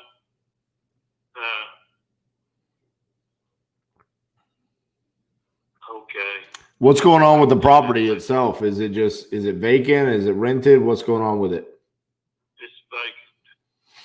All right. Well, there's a big double door refrigerator sitting in the kitchen, out in the middle of the kitchen. I was going to give it away to Habitat, but when they came to get some of the other stuff, they couldn't disconnect it. They said they weren't allowed to disconnect it for whatever reason. And subsequently been disconnected, been sitting out in the kitchen. I got you. That's all I know that's in it. Why is the property vacant? Why weren't you trying to rent it out? Because I don't. My sister was living there. She's gone to a nursing home. She's been in a nursing home almost 15 months. I don't know how in the world she's staying alive, but she is. I haven't had any communication with her since late March when they locked them down. I can't get in, and I can't communicate with her. I mean, it's just screwed up. Right. And Does the property need a lot of work to it, or is it in pretty good shape? it would need some work. It's habitable, but it needs some work Gotcha. on the interior if it's going to make level. I had a guy make an offer last year, but I said, hell, I can't do anything with it. I can't sell it to him. I would have sold it. Well, he didn't have enough money, but I think he was going to was willing to pay some more. But, so I don't know what to do. If I sell it now, TennCare may get try to lay a hold of at least half of it. If I wait till she passes, or shit, she may outlive me. I don't know how she's kept from getting pneumonia. They tested her last week for COVID, and she came back negative. And I don't know how cognizant she is now. I don't know. I can't get in to see her. They don't have telephones in the room. And I don't know. And last time I was down there, she was just hanging on. But that was in March, and I was there a couple of days before that, and we had a conversation, just general stuff. So I'm kind of in limbo. If she dies, it comes entirely to me, as I understand the tendency of the entire. Does she have any heirs? Me. Okay. I'm her brother. She doesn't have any children? No children, nieces, nephew. Okay.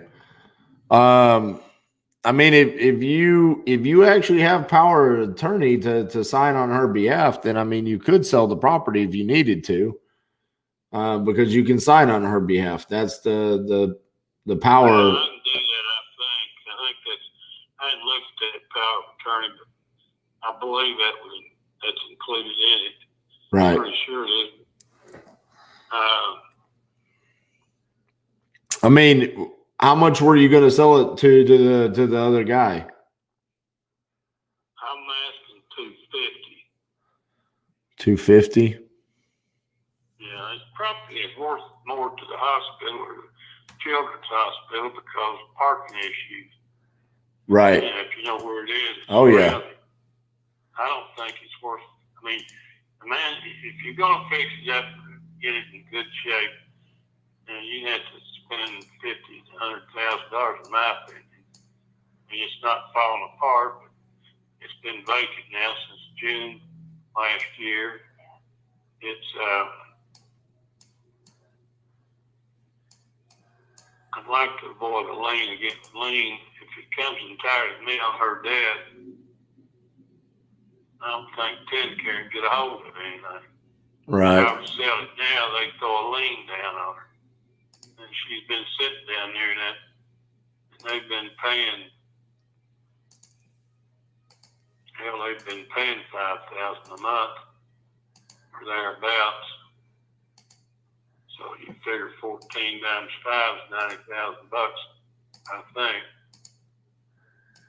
Yikes. So I don't know. So that's what I've got to talk to my elder care lawyer about that. I'm going to sell it if I outlive her. Well, definitely keep me in mind. I mean, I would be interested. So, you know, if you can figure out if you have the power of attorney and you're capable of doing it, then, you know, save this number and then give me a call. Okay. Okay. What's the name of your company?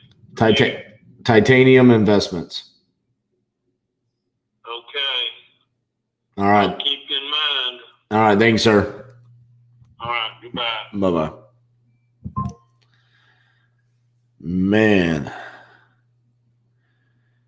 Wild and crazy day today.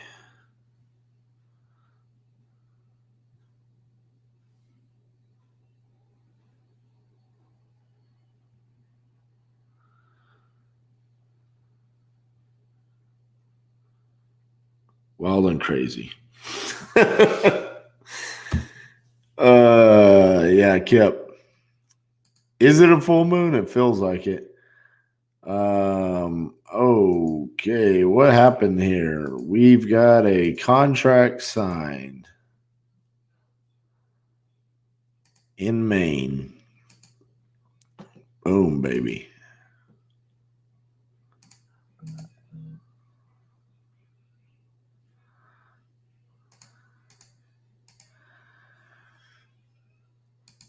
Let's get rid of that.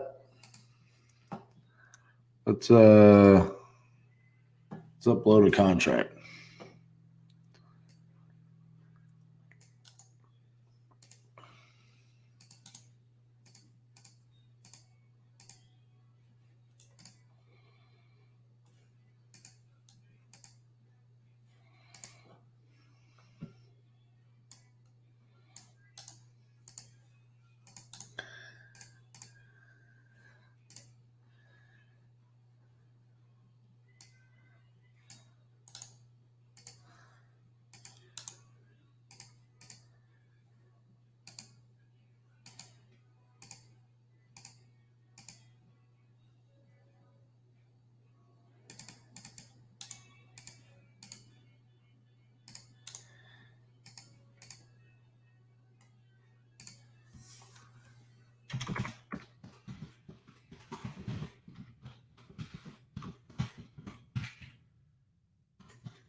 Boom, done.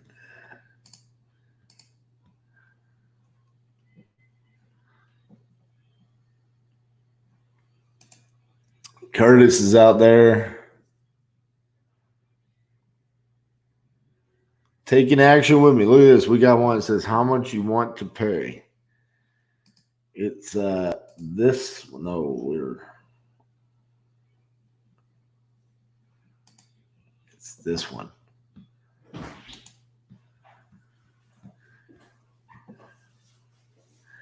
They want 31,000.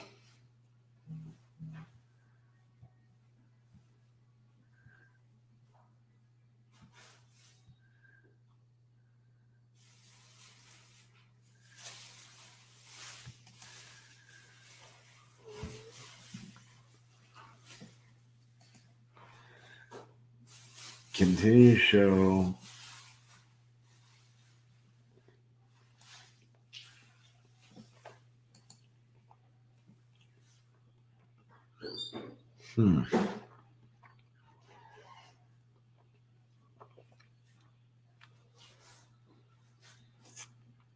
We're so much smaller than everything else. Sucks.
So we are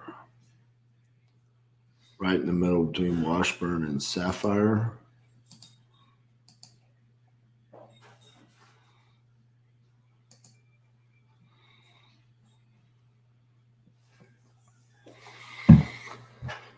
Oh, man.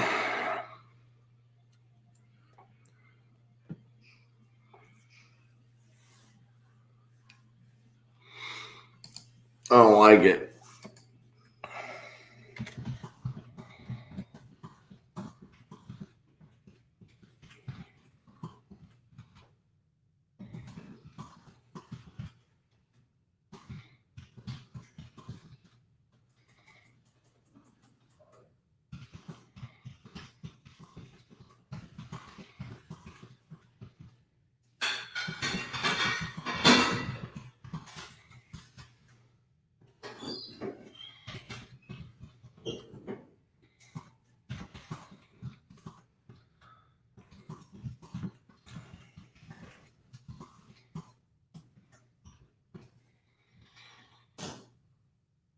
Break their hearts.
So when did you connect? I didn't. That's a nifty text template I have to use so phone carriers don't block my text for just saying you want to sell your house. Full transparency right there, baby.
Hey, I don't know if you answered this already. However, if the seller's more than one number, do you text them all or just the first one during this? No, we text them all. It flows through.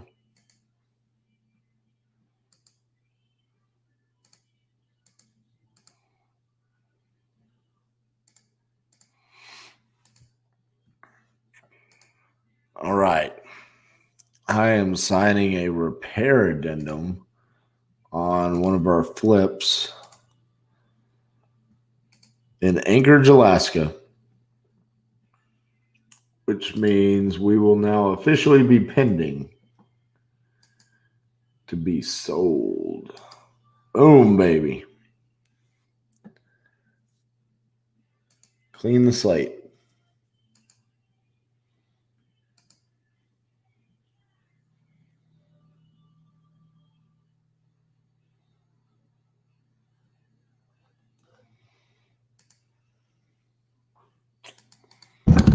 Oh, sorry. Didn't mean to hit the microphone.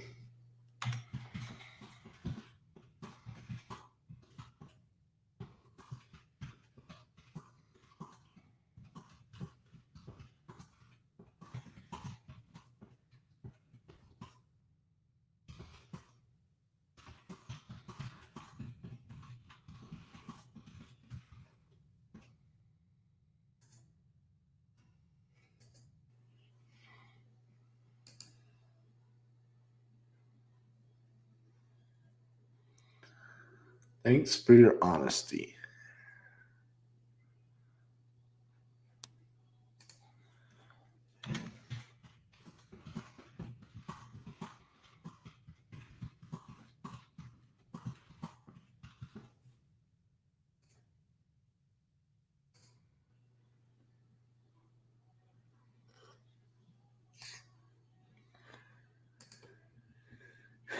Weird.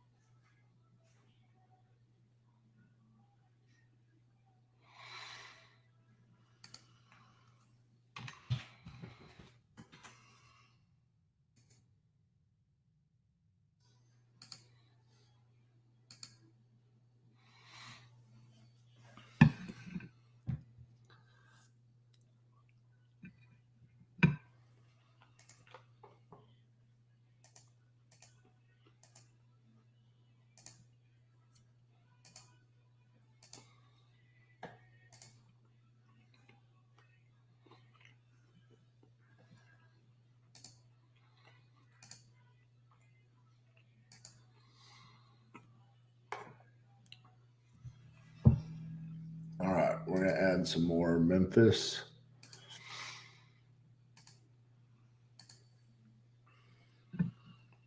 Skip trace 100.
Why is it sending so many? The multiple phone numbers, I guess. There you go.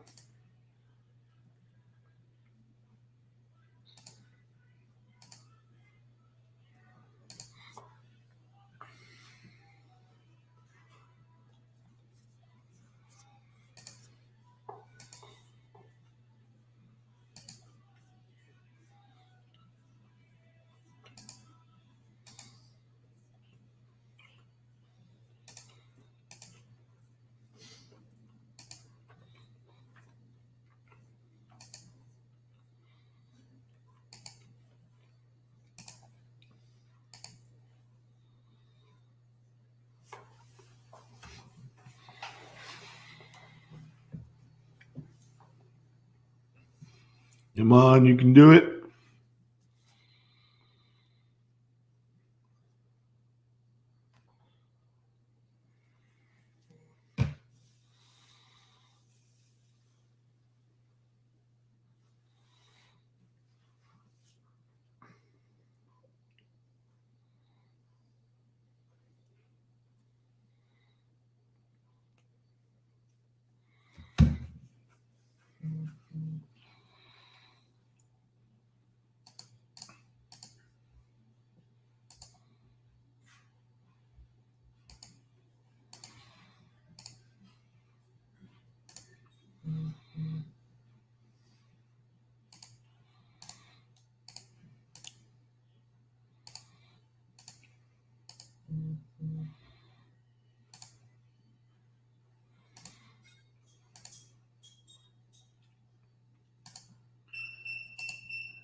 Hello, this is RJ.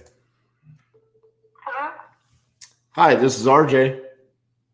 RJ, I had a phone call from you. I was just wondering who I called back.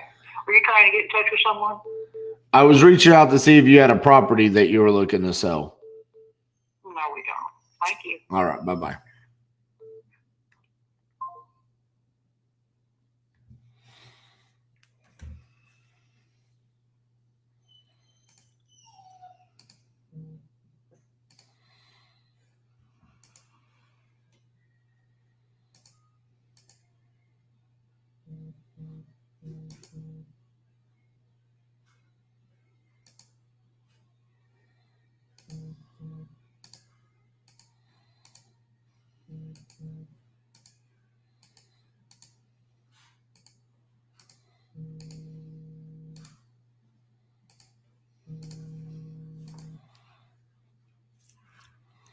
Hello, this is RJ. Hey, this is Steve Gretzkin. Hey, Steve, how you doing? Perkins. Good. Just reach out and see if you had a property you were looking to sell. Oh, no, I don't. All right, sorry about No, that. Retail. Yeah, retail, but not, I'm an investor. Oh, I The gotcha. house on Perkins. Gotcha. So, yeah. Anyway, appreciate the call. Yeah, man, thanks. Bye.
All right.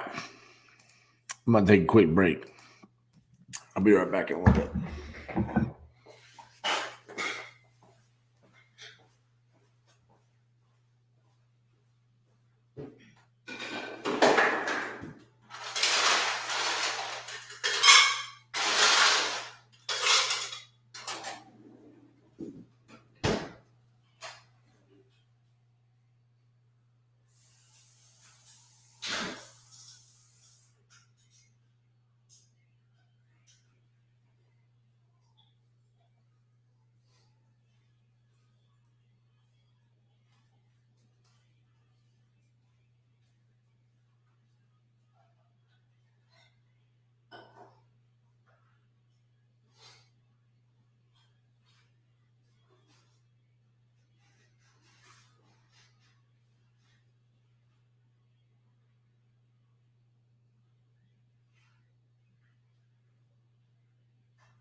This Steve Schabuyer. So someone just messaged me. Are you the guy from YouTube?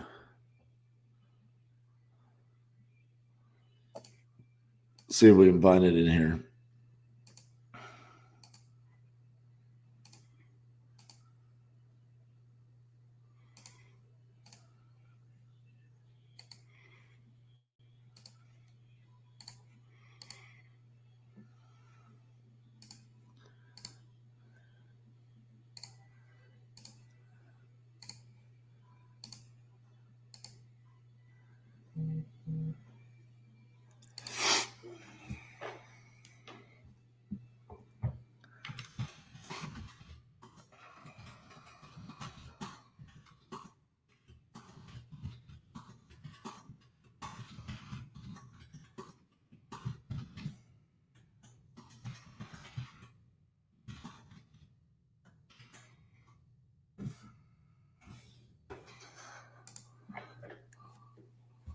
This is officially the second person today that I guess is seeing the YouTube videos. That's funny.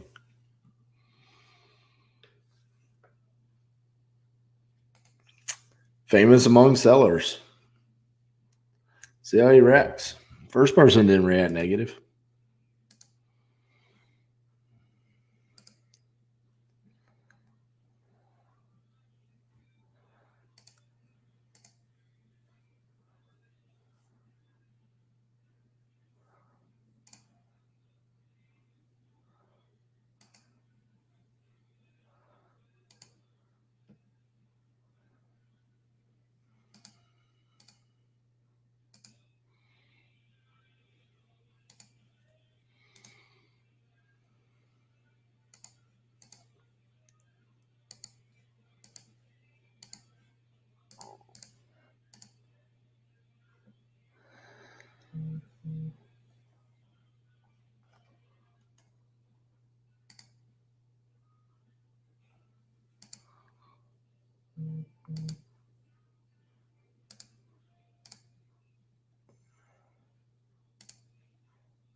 Hello, this is RJ.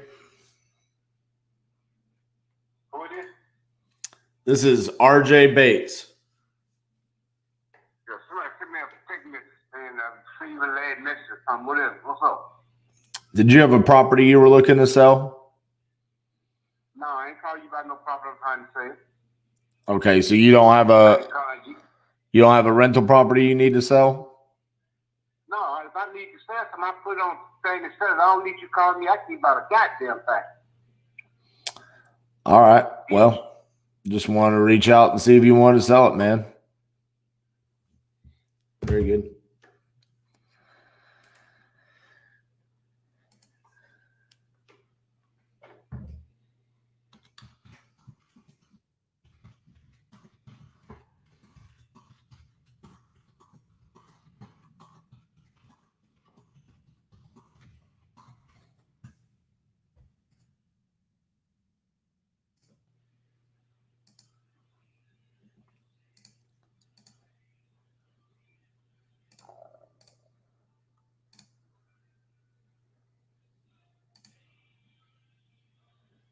Let's get back to Knoxville.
Hello, this is RJ.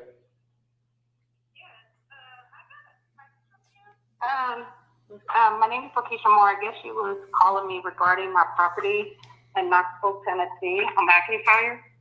Yes. Are you looking to sell that property? Yeah. Awesome. Well, maybe I can be your buyer. What's going on with the property? Nothing. It's just sitting vacant? Huh? Yes. I left it vacant. The inside and the outside has been completely restored. Oh, okay. How much are you asking for it? $135. Okay. Real quick. You name it, it's new. It's in there, including the air conditioner unit. I got it put in February.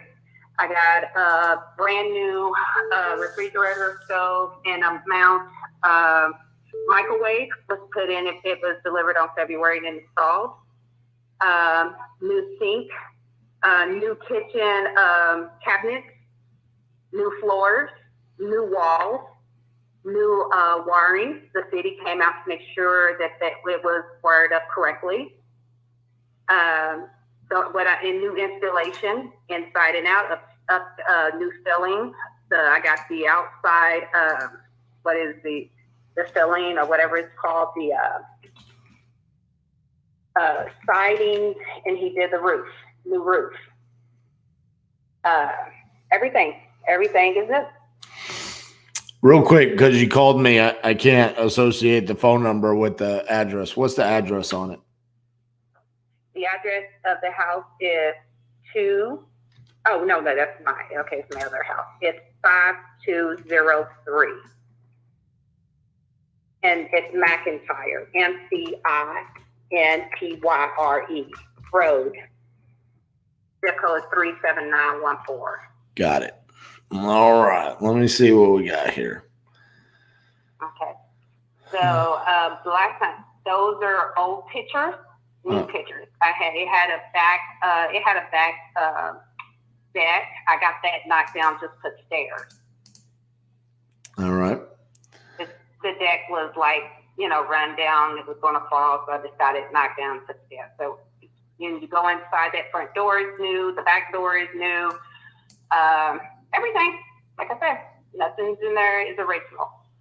And just to verify, it's 2 beds, 1 bath, 624 square feet. I guess I'm not for sure about the square feet, so I can't tell you that. I think I owned the property for 13 years, probably more. I never lived in it personally. The last tenant tore the house up, so I had just restored it, haven't rented out since. Gotcha. How did you come up with the asking price of $135? Because I have. I'm not desperate to sell. I can rent it out. I can just let somebody live in it. Gotcha. Starving for money. I just want the money that I put in it back. Gotcha. I didn't put cheap stuff in it. Everything is brand new. I did it legally. Understood. It looks like that's probably a little high for that size of a property. I see some other properties around there with 800 square feet that were also fixed up with an extra bathroom, and that's all for 107. So there's another one that's I was born and raised in that area. Mm-hmm. My mom, my whole family has 3 houses down from that. Well, I own other properties there, so I'm not kind of naive to that area. And because I live in California. So if you're not interested, that's perfectly fine. But the only thing I will negotiate to is 125. But that's it. I'm not a very desperate person. No, I get it. I'd be the same way if I were you, but obviously I can't pay above what I would consider retail, and I'm just basing it off of sold comps. So It's probably not a good fit. So appreciate you calling me, but I'll have to pass on this one. Okay. All right. Thank you.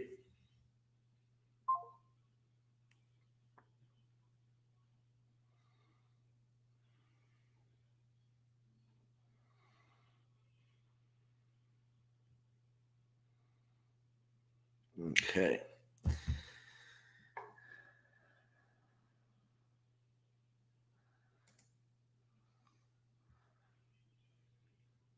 And I mean, look, maybe I'm just saying she wants probably 33 to 40% more than what that house is worth. I mean, there's better low hanging fruit for you to get something for cash flow.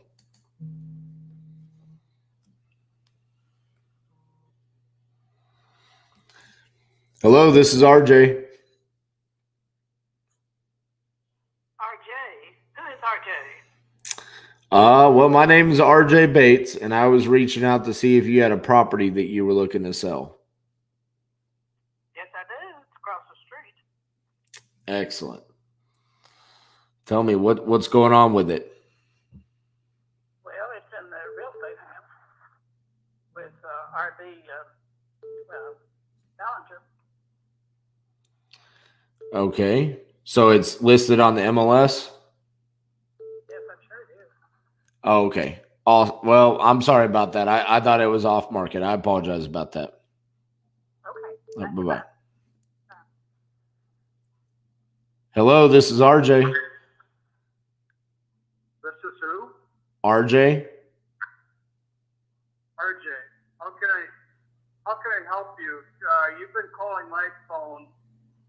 This is Will with Dunn Rental Properties. How can I help you? Will, I think we were texting about your property. You said you wanted $15,000 for it. The one over on, let me pull it up real quick, on Fowler. Yeah, 36 Fowler, yeah. Yeah, I was wanting to get a hold of you so I could talk to you about that property. You had said you wanted $15,000. I said I think I can make that work, but I just wanted to verify, you know, what was going on with the property and the condition, things like that. Yeah, the condition of that property, RJ, it's pretty bad. I went there. I was there this morning, and I don't even think that property. I don't think I should try and sell that property based on the fact that I don't know how safe it is on the inside because it burns pretty bad. I was just looking in there this morning. They've cut the wiring from the pole to the house to where they've cut that wiring off to where it would have to be all that would have to be redone.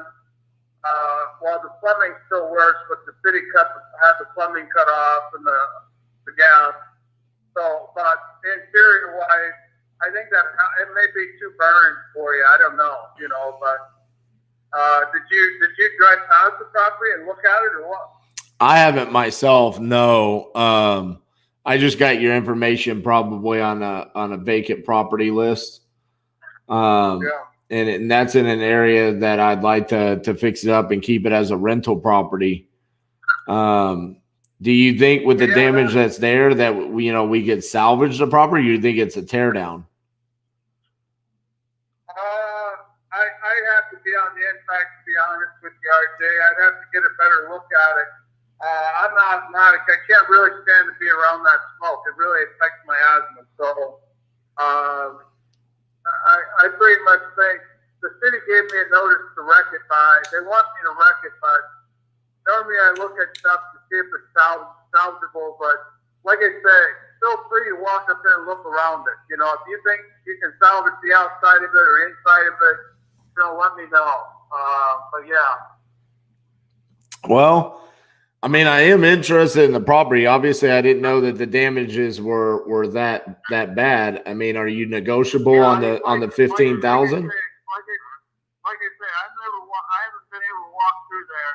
Let me do this, RJ. I'm actually in the middle of something. Let me call you back. But meanwhile, if I run across any other properties up there, what are you trying to spend on a property? I mean, I want to be somewhere I want to have at least somewhere in the 25 to 30% equity when I'm all in. All right. So yeah, let me check around. I usually get a few of those phone calls from people. So yeah, let me check around. I'll see if anything's out there, and I'll get back in touch with you. Okay, just real quick before I let you go, are you negotiable on the price on Fowler at all, or is 15,000 the best you can do? Well, like I said, I'd probably take $8,000, or I just want to make sure it's safe to have you walk into and look around. I don't want to put something out there that that's going to create problems or a situation where it may cave in on you or something like that, and I'd be liable for it. So I'm not. Let me figure out. Let me contact the fire department and see if it's even able for you to walk through or anybody to walk through it and see what they say. I know the insurance companies walk through it and the firemen have walked through it. The city guy said he walked through it, but I don't know. Let me check on some things, and I'll reach out to you tomorrow morning to let you know what I find. All right, sounds good, my man. Let me call me back, okay? Sure, thank you. All right, bye-bye. Bye.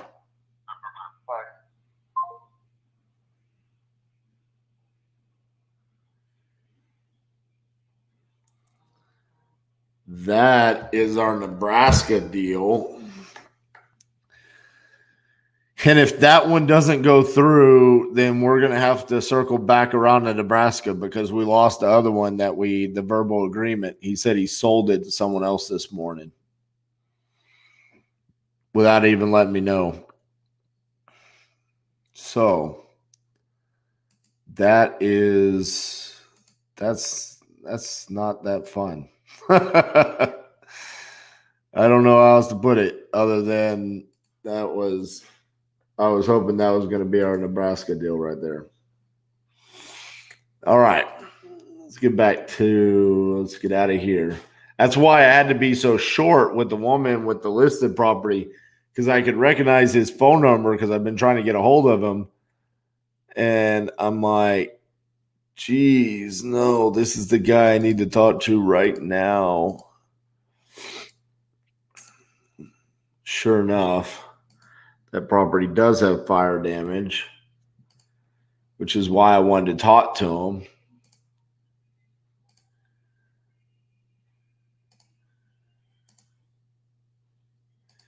Same reason why I want to talk to this person in Knoxville.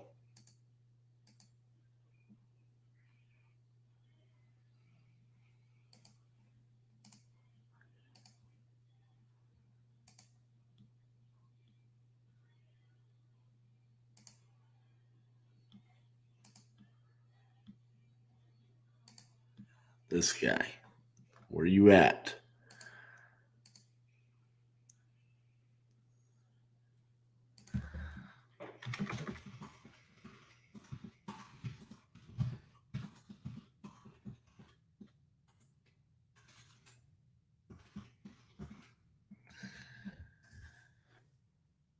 Ooh.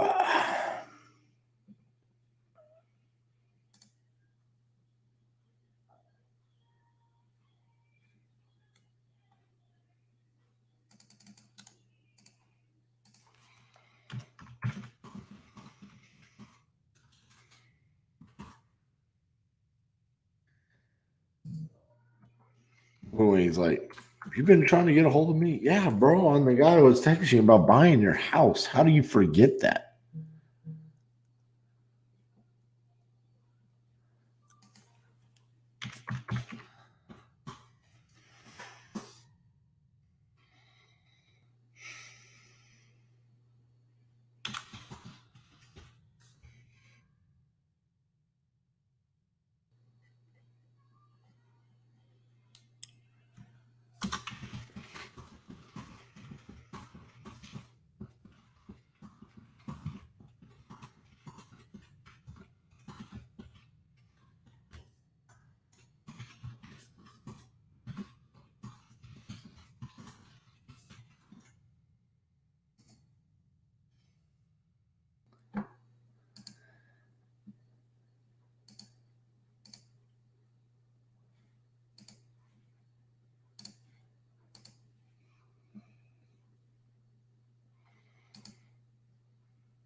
We've got 3 hours and 8 minutes.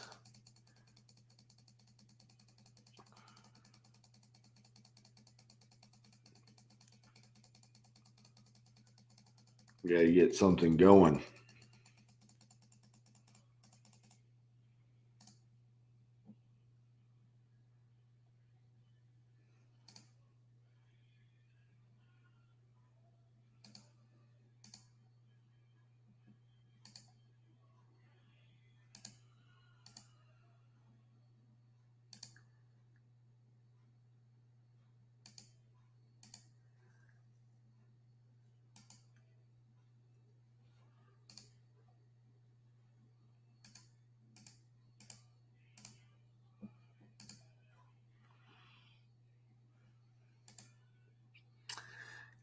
I do not use Podio, Vincent.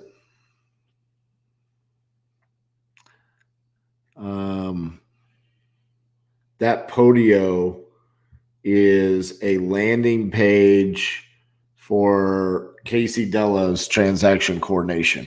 So that's why I upload that there.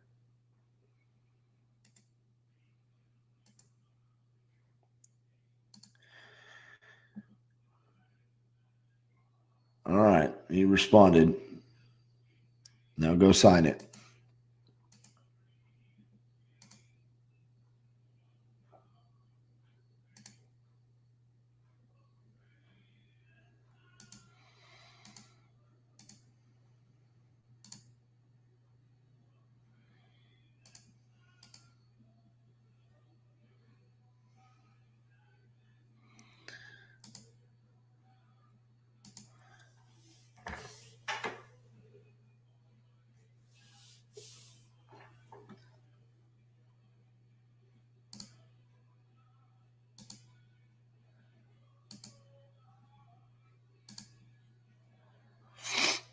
All right.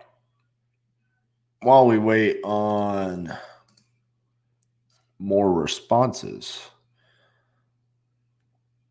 while we check in on where we're going to be moving forward. So today, we're going to postpone that.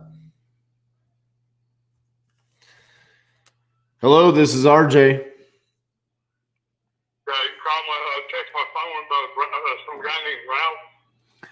Yeah, I was reaching out to see if you had a property that you're looking to sell. Pardon me?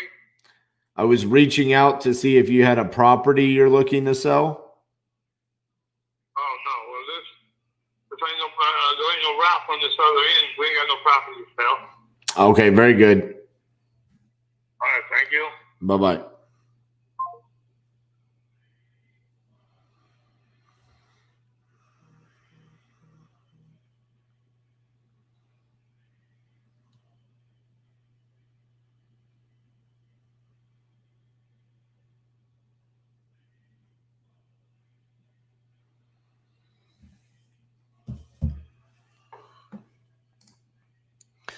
So, like I was saying, checking in on our schedule. Here we are, day 7, Tennessee. Tomorrow we're going to be in Eugene, Oregon. Thursday, Albuquerque, New Mexico. And then Friday, Jackson, Mississippi. Next week, we've got New Hampshire, Wyoming, North Dakota, Texas, and Alabama. If you're interested in looking at this map so you can see when we'll be in your market, it is in the description on YouTube or in the post on Facebook. You can just click on the Google Maps link. All right. See if we got some responses from that last blast.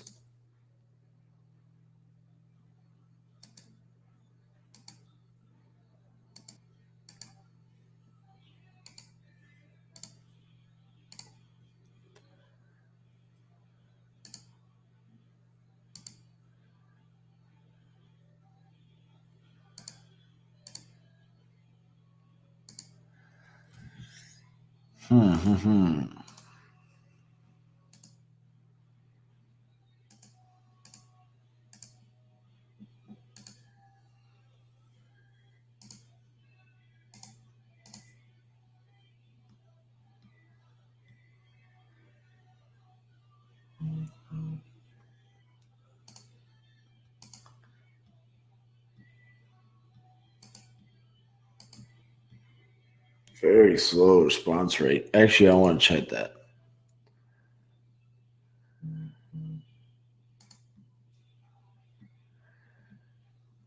%23 response rate in Knoxville. Very low. Very surprising. 30% in Memphis.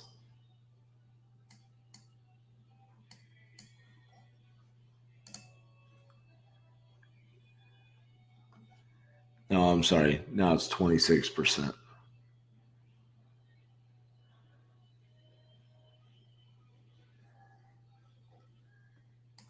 One of the lower response rates yet.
Really?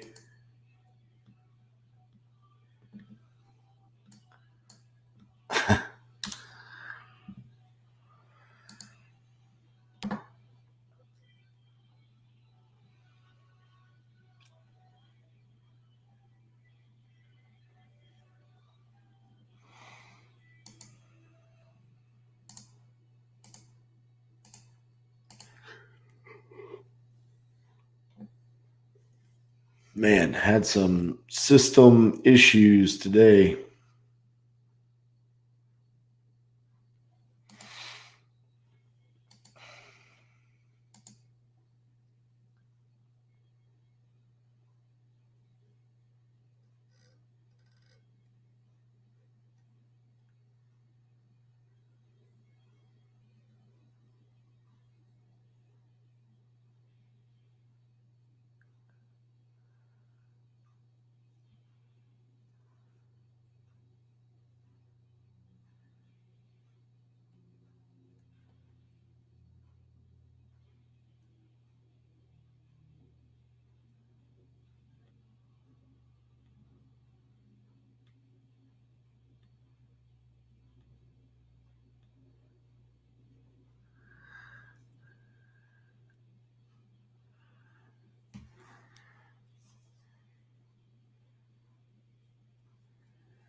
That is a very detailed text right there.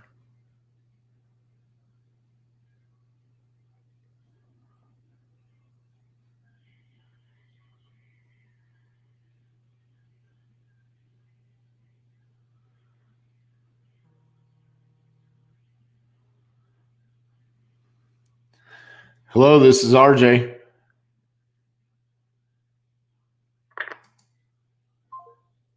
Huh.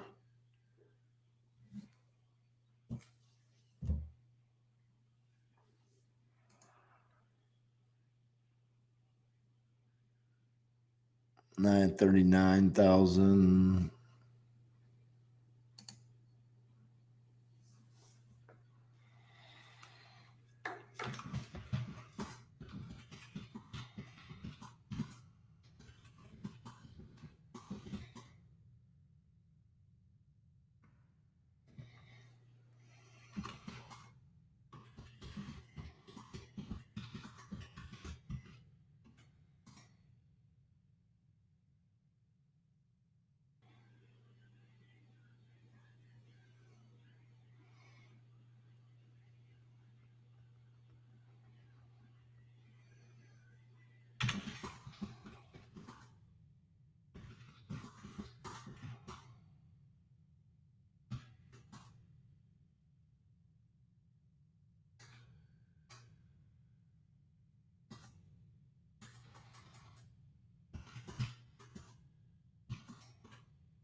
Hello?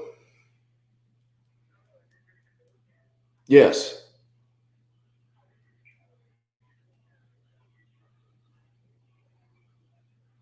Probably from a vacant property list that I pulled, seeing if you had a property you're looking to sell. Excuse me? I probably got your information from a vacant property list, seeing if you had a property that you were looking to sell.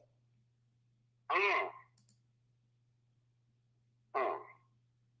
Well, not at the moment, because I don't want to sell my house right now. Okay. Well, very good. What were they making an offer or no? I don't know who they is. It's just me.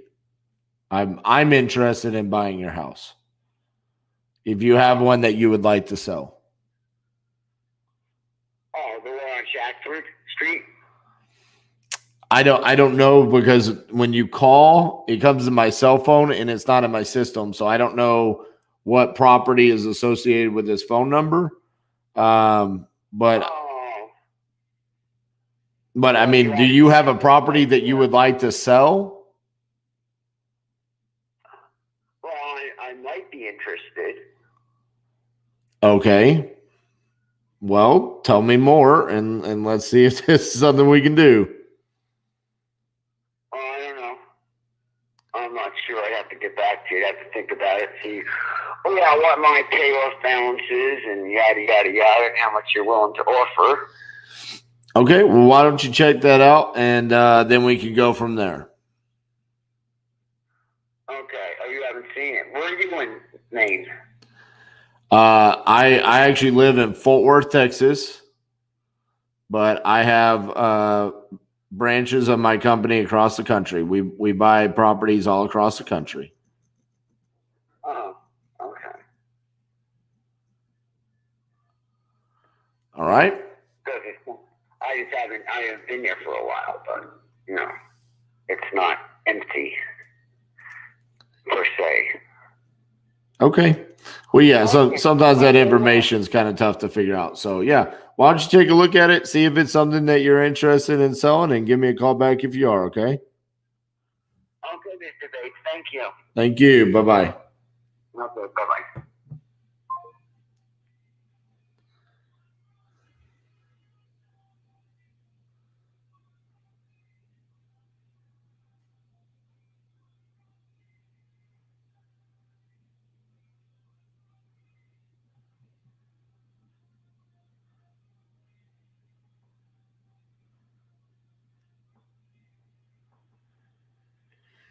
Who is this sending me pictures? This is McIntyre. This is the one that wanted way more than retail.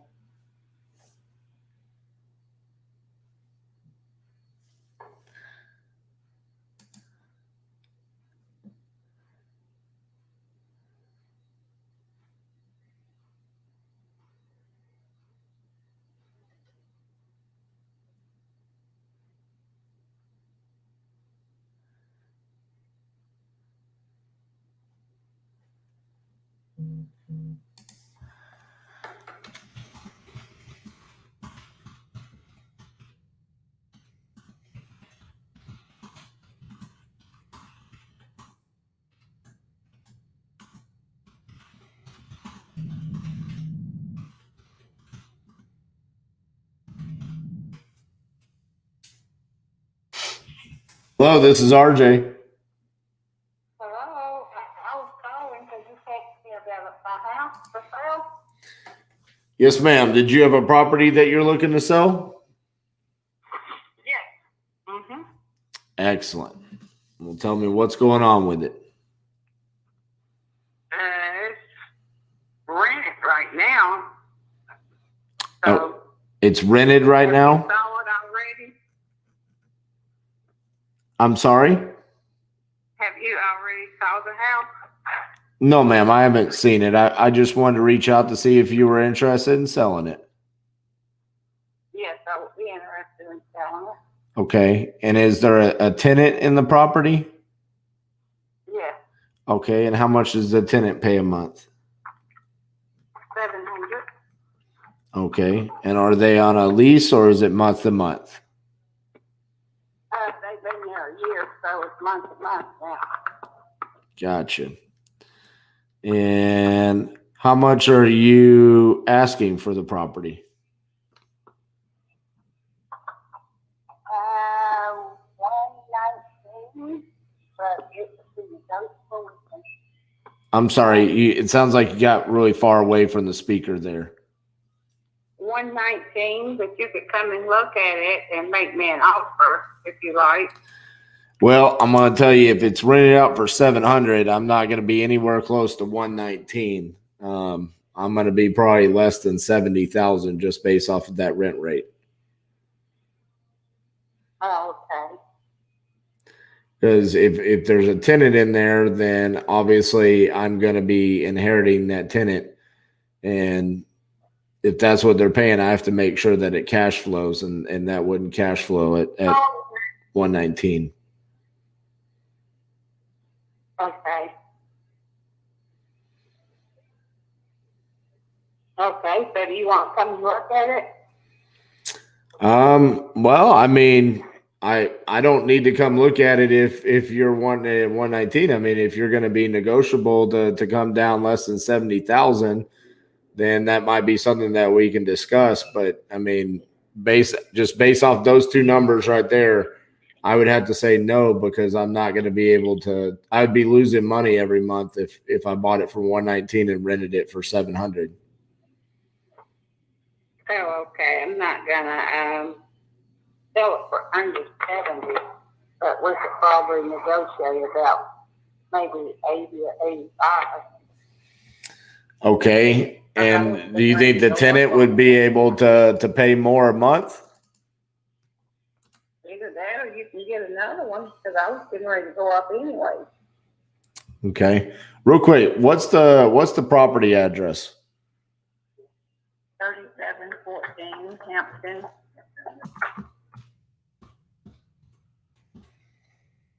You said Hampton? Yeah. It's Hampton Avenue, right? Yeah. Okay.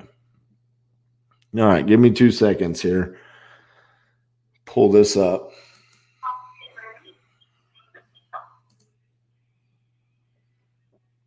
And that's a 2-bed, 1-bath, like 696 square feet. It's probably bigger than 690 square feet. But yeah, it's 2 bed and 1 bath. Okay. Yeah, I mean, I'm probably not going to be anywhere close to that price. I mean, just looking in the area. I mean, that's just, yeah, I don't think I'm going to be the right buyer for you. Okay, thank you. All right, bye-bye.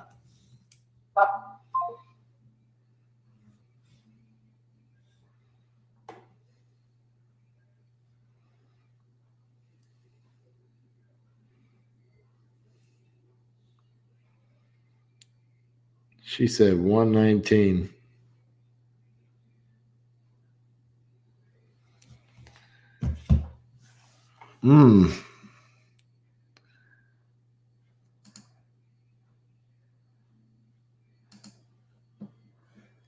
Yikes.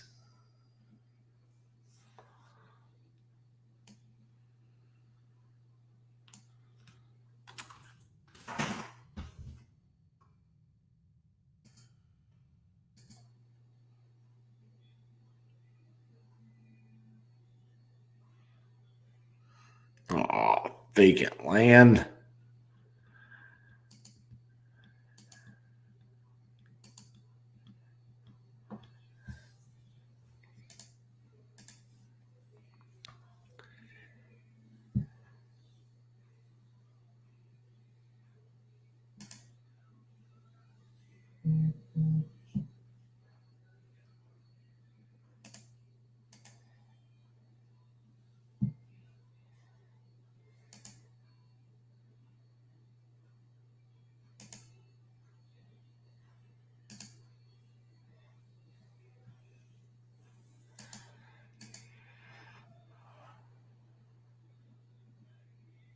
Have a great day. All right, you too, Mr.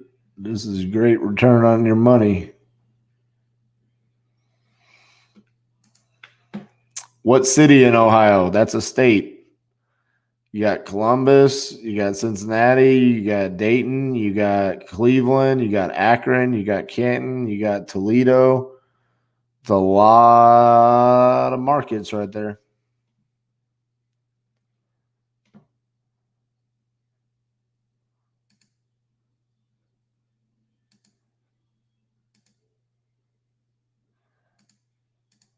This one. Excellent condition. What is this? This is Sunny Slope. Where I pull counts on this one.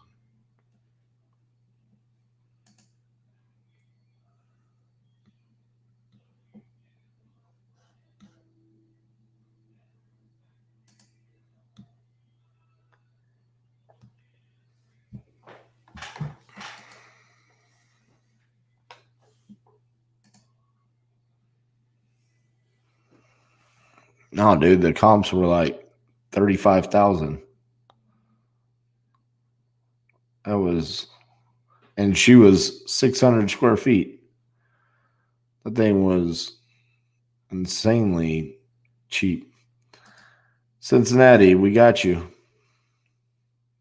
We just sold a deal in Cincinnati today. If you've got a deal in Cincinnati, send me a private message.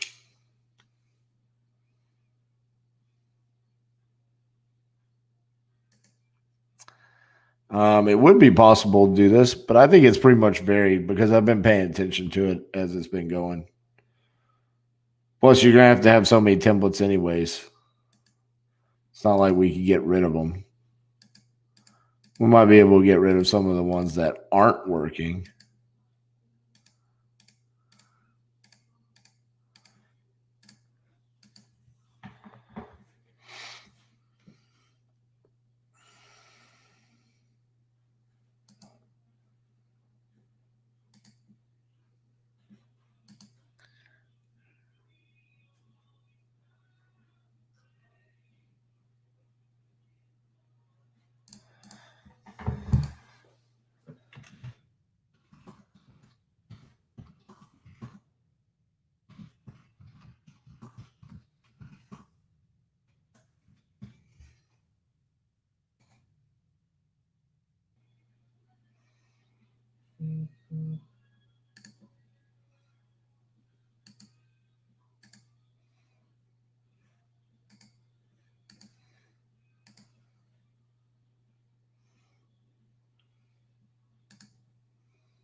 Woo, $500,000.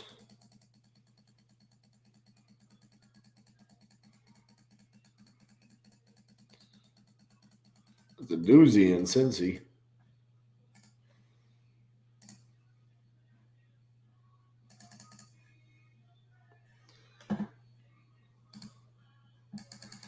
Well, since you dropped it out there,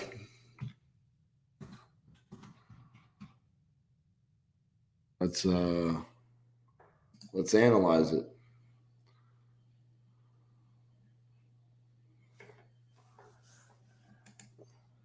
That's a doozy.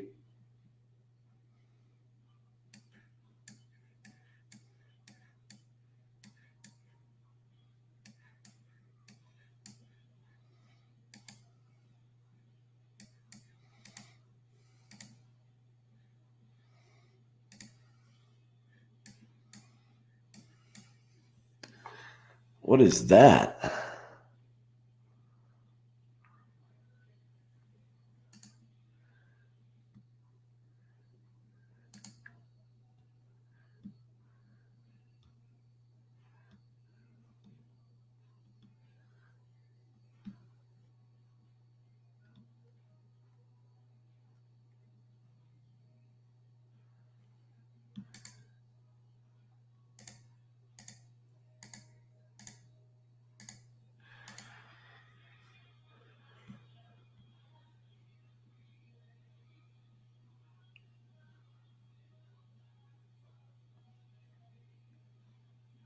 What are you putting your ARV at?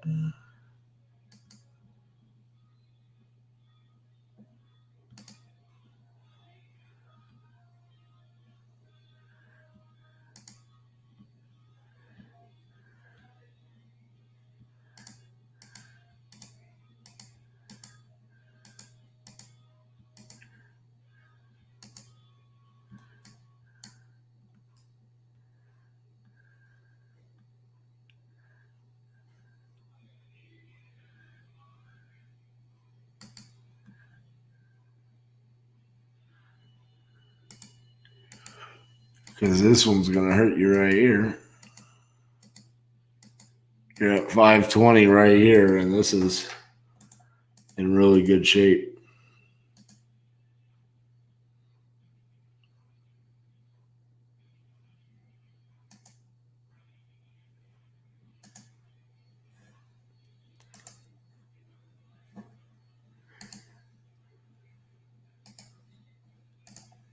Kind of a 19 rooms.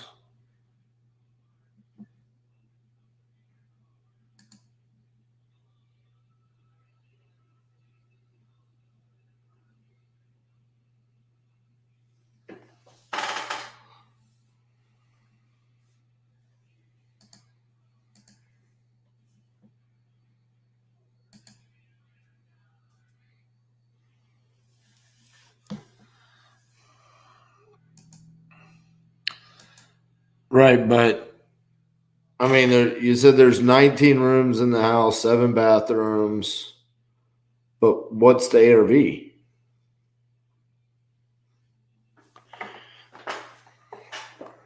I don't care if it's got. Okay, so it's generating $4,600 a month. Yeah, start there. That should be before the 19 rooms. Now, if it's generating $4,600 a month, what is it? Rental, Airbnb, what is it?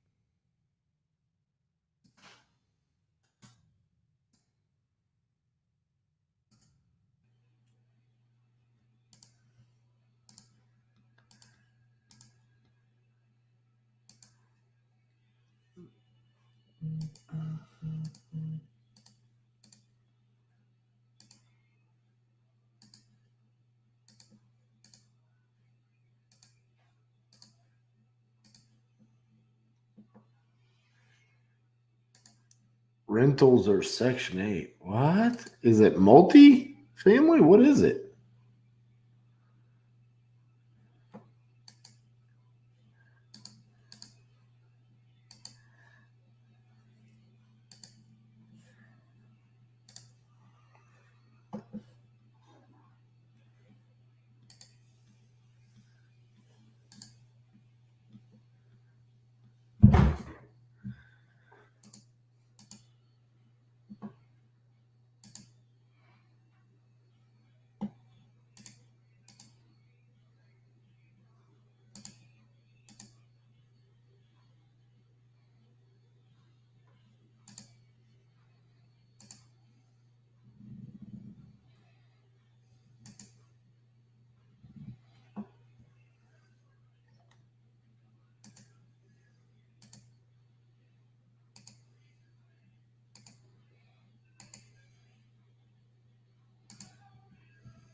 we're out of data.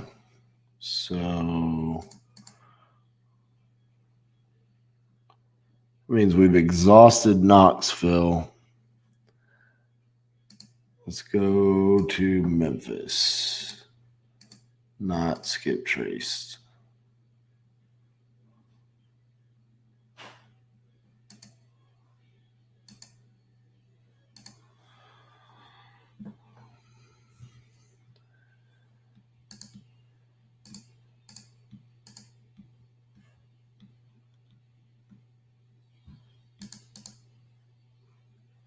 Oh, Memphis, not Knoxville.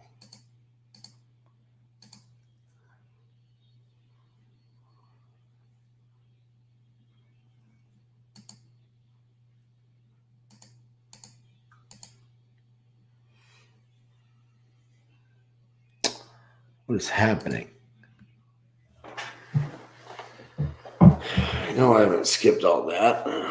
Did I already get all the absentee owners?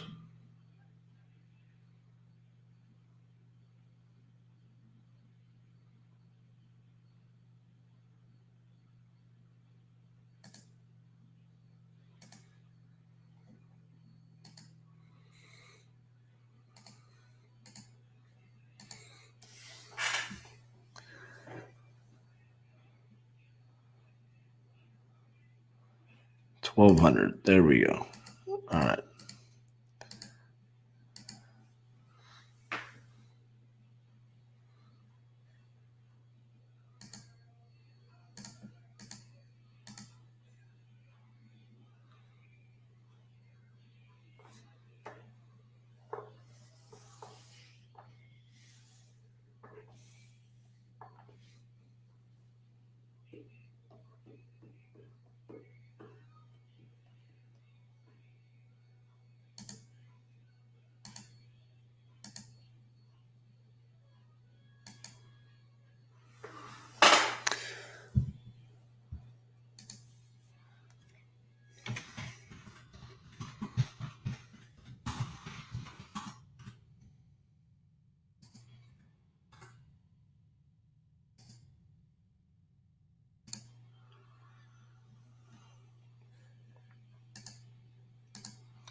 All right. Skip trace is done.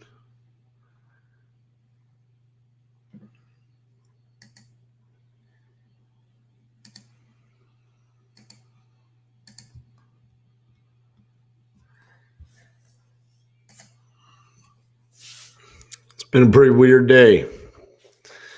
Weird day in Tennessee. You know, it's what's funny is coming into the week, I thought Tennessee was going to be normal and Maine would be the weird one. And it was the opposite. But we'll just keep pushing through. It does seem like we're getting plenty of opportunities to talk to people that want to sell.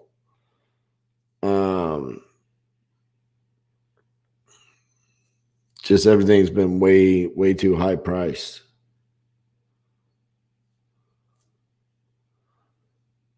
Wanting way too much for their properties. And that last person just wanting like 3 times of what it's worth.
my batch is hanging up on me a little bit there, so I'm going to refresh it.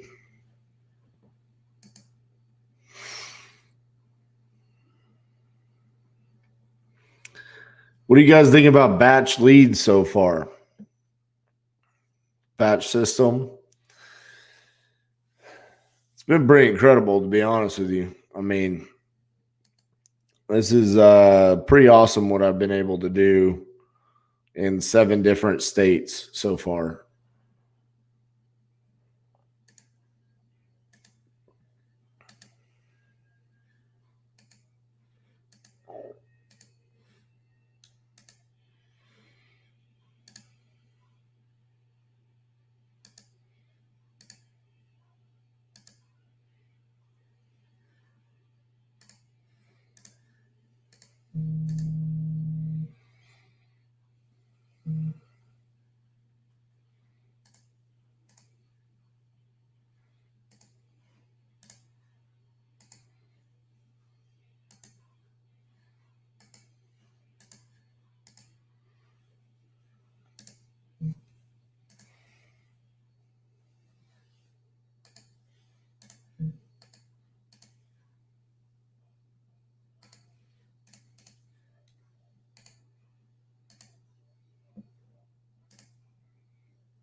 You just sent out your last round of text for your daily limit.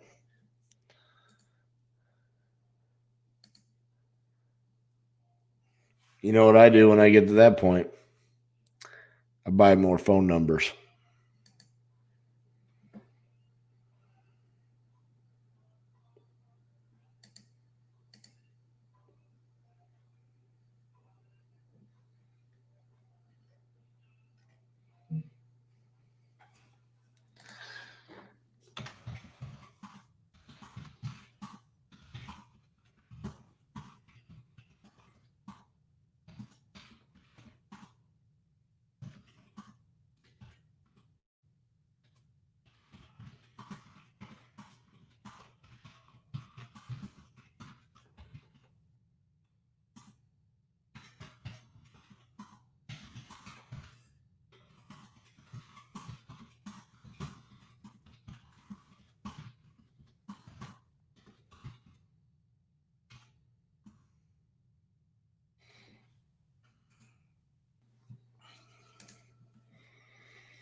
It's depended. Anywhere. Yesterday we only had to send out like 800. Let me go look. Actually, yesterday I sent out 1,000. Today I've sent out 1,600. Friday I sent out 2,900. So minimum 1,000, max 3.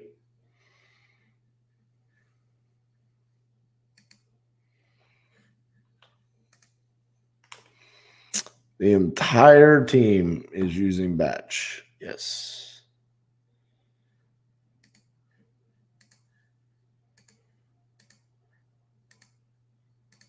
Yes. We love using batch.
Another itty bitty house, 900 square feet. Man, I feel like everything I've reviewed in Tennessee has been under 1,000 square feet.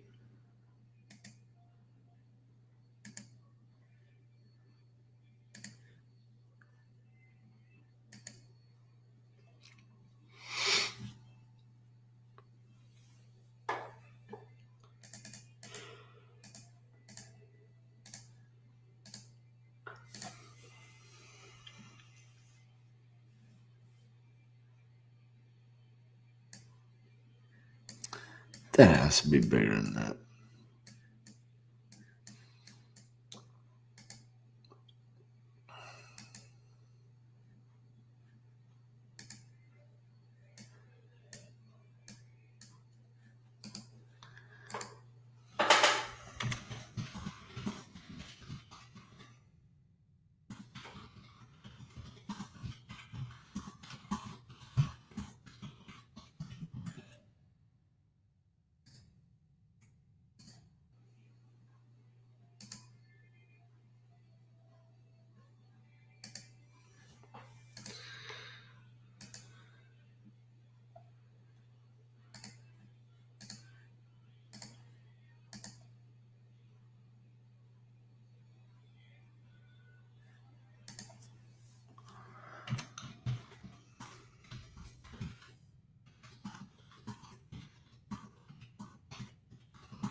I'm using Propelio right now. I know how to use Propelio. I'm comfortable in there. I've tried to use PropStream a couple of times when I couldn't pull comps with Propelio. I just feel like Propelio is more user friendly and easier to use. Makes more sense to me than PropStream from a buyer's perspective. Like, because that's how I analyze it. Is like if I were to buy this property, to pull comps is easier using Propelio, but they both work.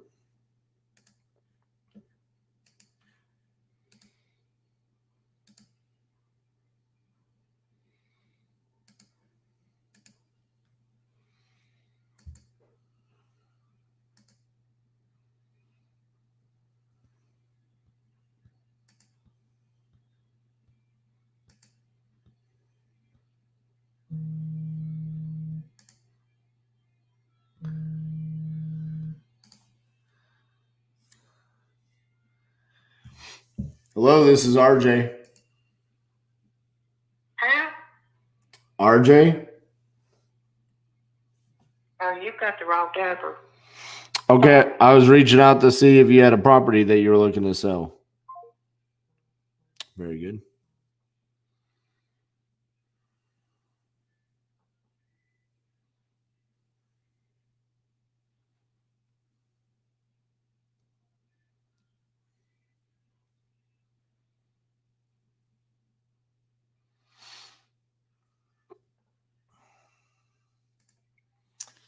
Give me a couple seconds. I gotta.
Feel like we're going nowhere fast today in Tennessee.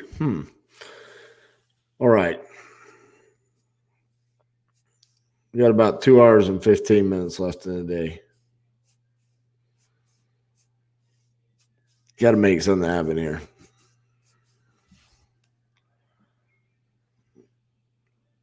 Now I'm just starting to get irritated about what's happened so far.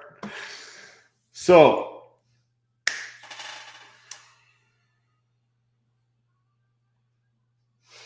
how are we going to pivot?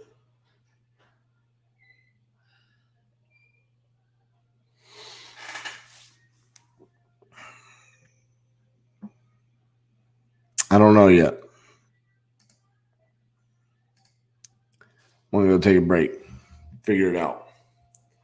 Got to get something going.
All right.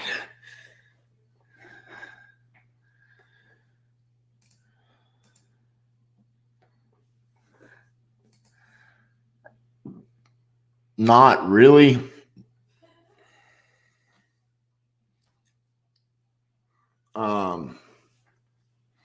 the key they put?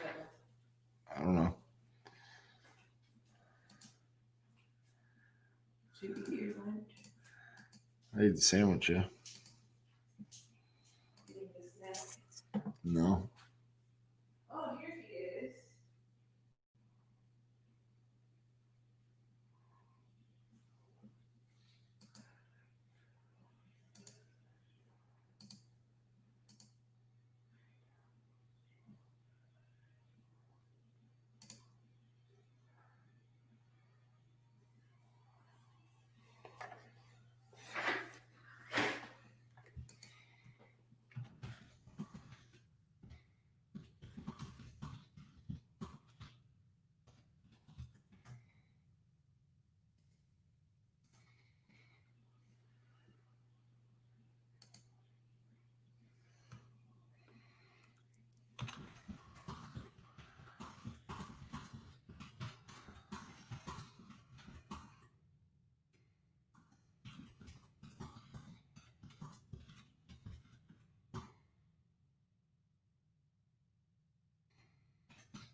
Huh. I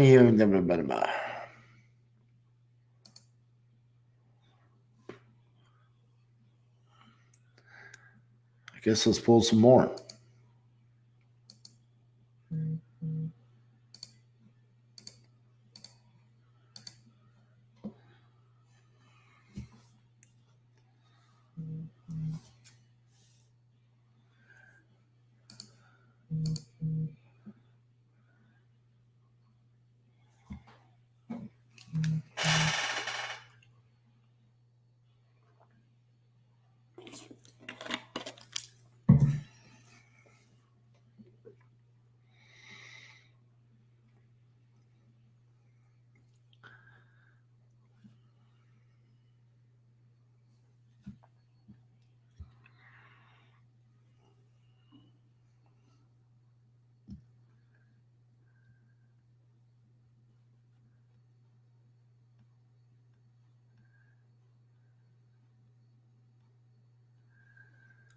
Come on. Let's get it going.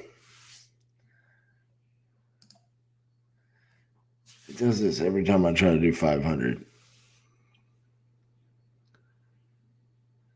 It acts like it's like too much to pull or something.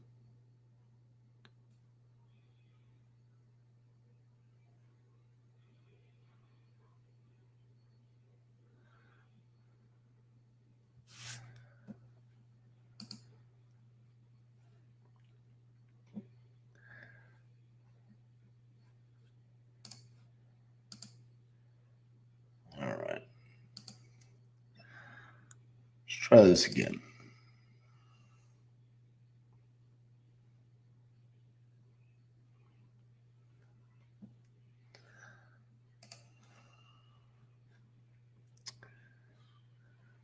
Oh, we got quite a few responses.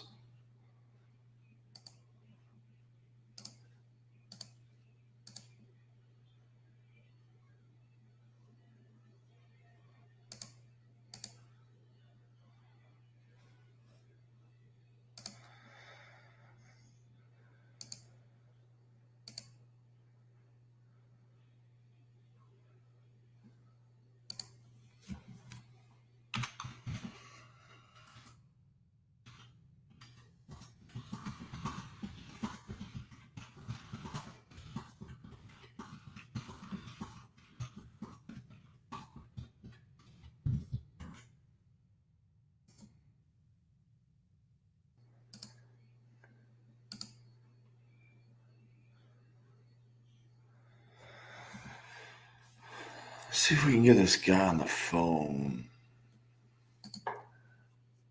Knoxville. Glenn.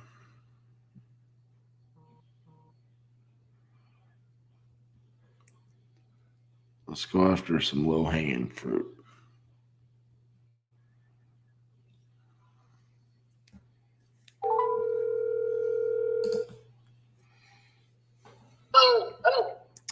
Hey, is this Glenn?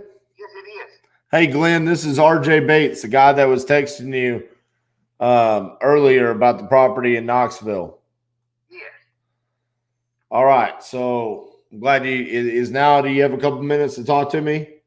Yes. Okay, good.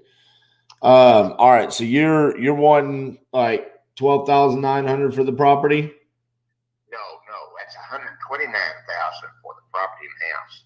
Gotcha. Okay. That's why I was asking because you had texted over 12,900. And I was like, man, I gotta get on the phone with this guy. Something must not be adding up here. Oh, okay. Y'all left the 9 off there then, right? Well, yeah, you left the 0 off. So I was like, man, something is not adding up here. So what's going on with the property? Is it vacant? What's happening with it? Yeah. We bought that years back and just let it sit. It's a right of way into the property they're about to develop, and just behind it. And that was a sure right of way in off of a straight road. We're going to see what the concept plan calls for on what they've got, and they'll probably want to buy. Now they've already made an offer on a piece of it. I said, no, don't sell a piece of it. I sell it all in there. So Gotcha. that's what it's at. So I haven't advertised it yet, but I got a real estate here lady that wants it bad to put on the market, and I don't want to do that until I see what's going on. Gotcha. Okay. Is that what you want? Well, yeah, I wasn't quite sure what the story was behind it and what was going on. Because, the surrounding properties are obviously newer, bigger, stuff like that. So it's kind of a unique situation there. It's an 8.5 acre field behind it that they're trying to develop right now. Right. One of our old home place. Right. So your obvious buyer is probably going to be that developer that's going to come in. He's going to need access there. So. Well, he's a bad crook, and we're not getting along too well. That's why he hadn't already bought it. But that's where it stands. You know what I mean? I gotcha. All right. Well, yeah, I think he's probably a better buyer for you. That's probably more than I would want to spend on it. So, okay. All right. So thank you so much. All right, you're welcome. All right. Bye-bye.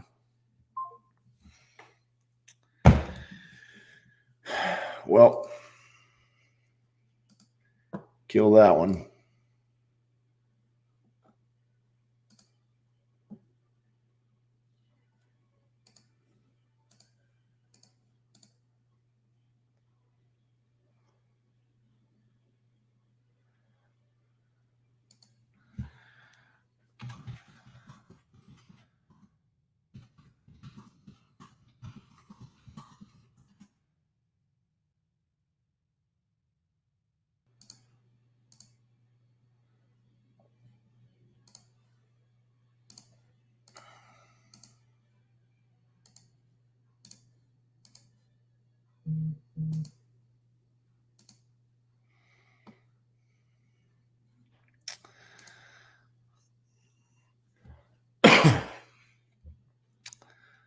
All righty, back to the drawing board.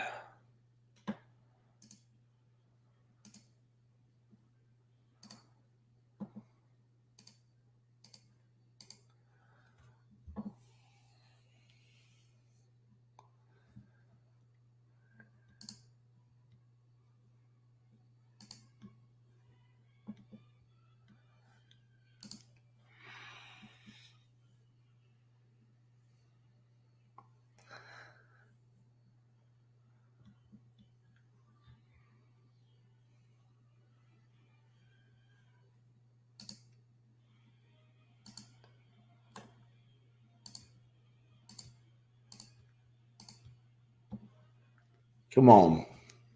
Work. Thank you. Now work again.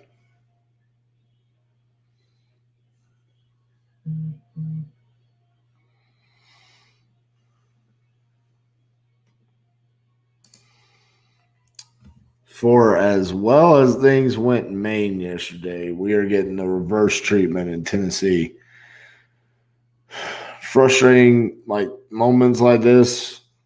I don't know if it's something going on with my batch account, something going on with the high definition streaming we're doing today, but we've had a lot of just slowdowns on the tech side of things. Golly, look at that. You can't just kill it and start over. I'm just going to do it 100 at a time then.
All right.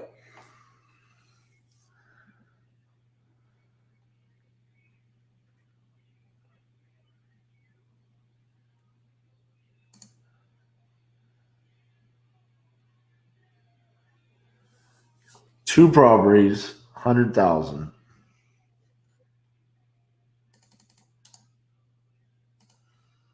Come on, baby.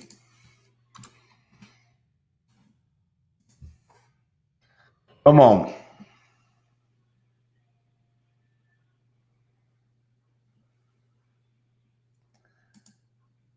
Every property, freaking 800, 600 square feet.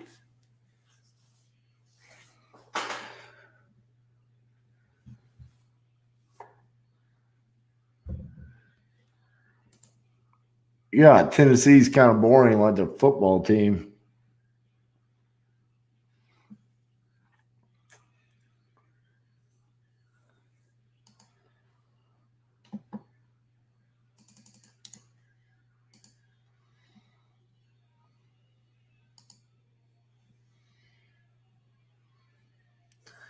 His estimate is 74,000 on one.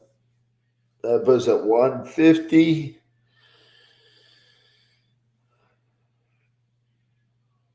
I wonder if they need. This could be a deal.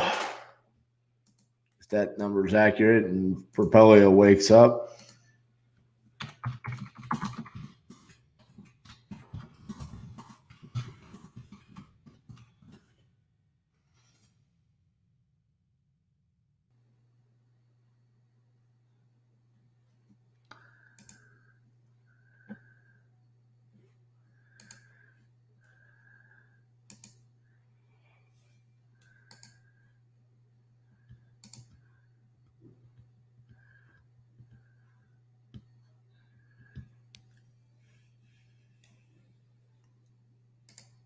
Oh, look at that. Man, that third period was just one of the most brutal things to have to watch.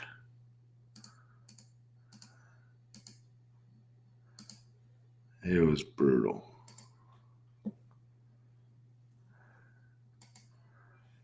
Let's Yeah, it's your mistake. Don't worry about it, Polio. Whenever you're ready to go to work today, okay?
Answer the damn question, bro.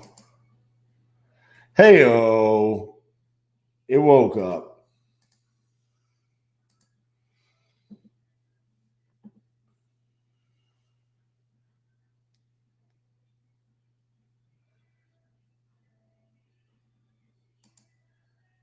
What is this?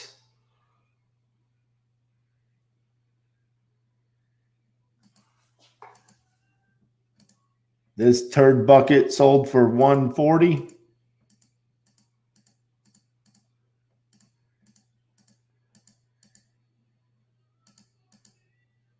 Ooh, buddy. 832. 832. 830. Both the houses are the exact same square footage. Weird.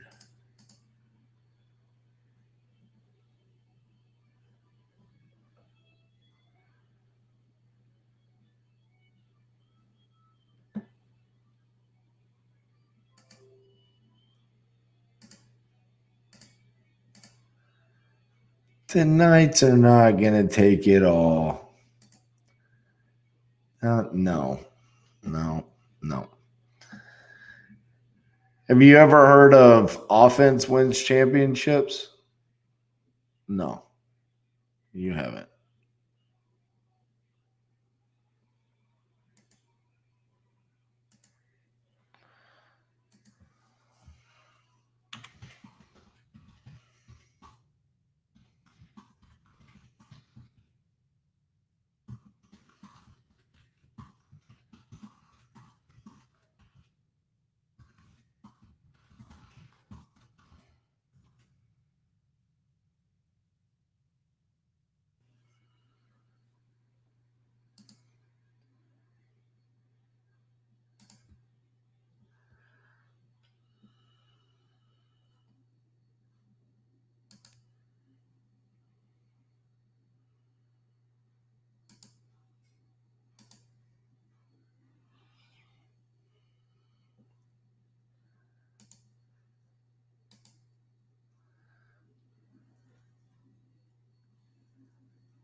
Yeah, I get it. And y'all obviously have a great offense. Mahomes, Hill, Kelsey, all that. But you also had a defense that can make enough stops for you.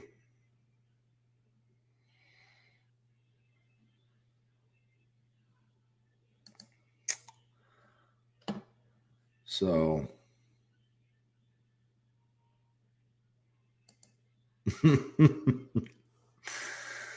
I did read that last part.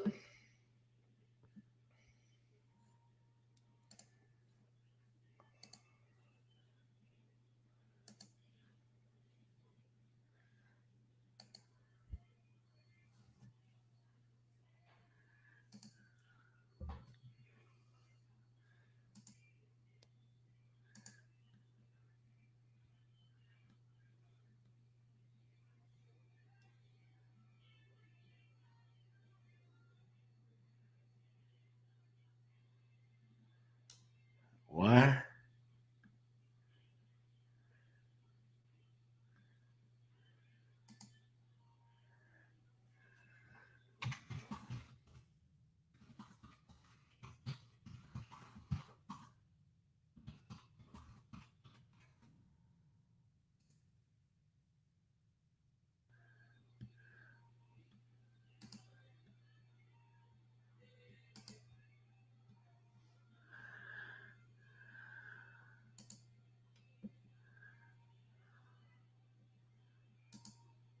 So we've got an ARV. I mean, we've got a sold comp on our street, basically. It's on the corner lot of our street. 2 bed, 1 bath, just like us. 800 square feet, just like us. 5 years older than us. Sold 36 days for $139,000.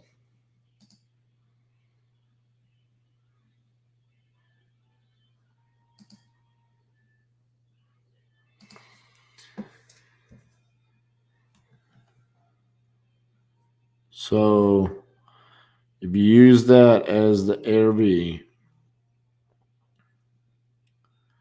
we're at 97,300. If you went in and just put 30,000 into each of these, you're at 67,000. Purchase price, we can get it for 50.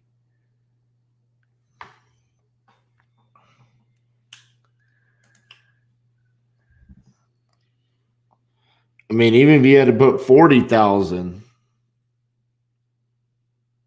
we're still talking about we can make a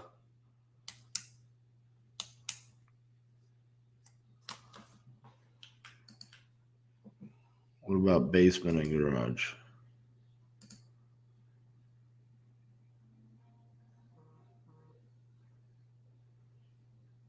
I see what you're saying. Square footage to be verified by buyer. So they were probably not claiming. Well, so that's the back. This is the front.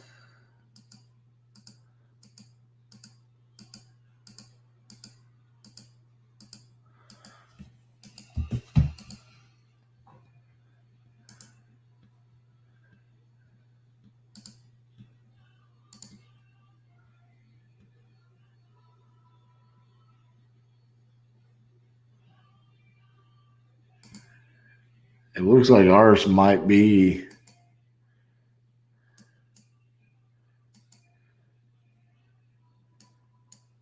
Ours should be the exact same.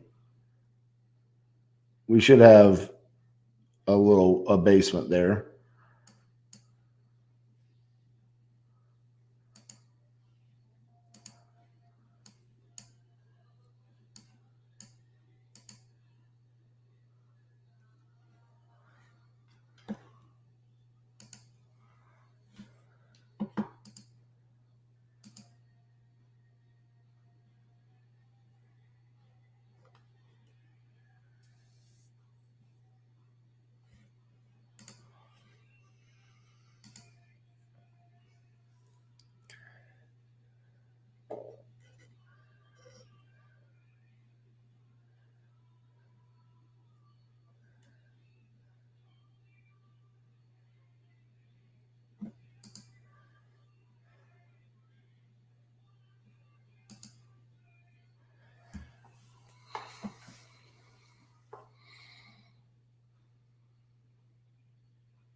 I think so too, Sean. I mean, it looks almost identical. And then, I mean, we're getting them at 50,000. It seems like that's a good price.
Let's see. Skip traces done.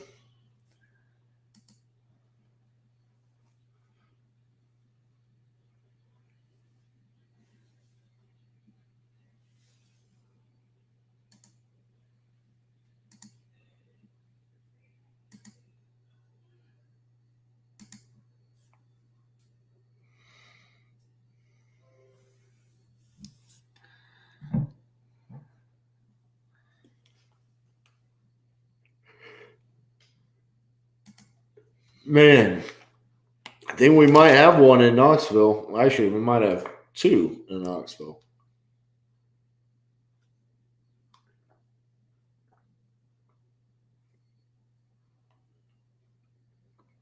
So weird. You can feel like you're not going anywhere all day long, and then all of a sudden, out of nowhere, boom, good deal.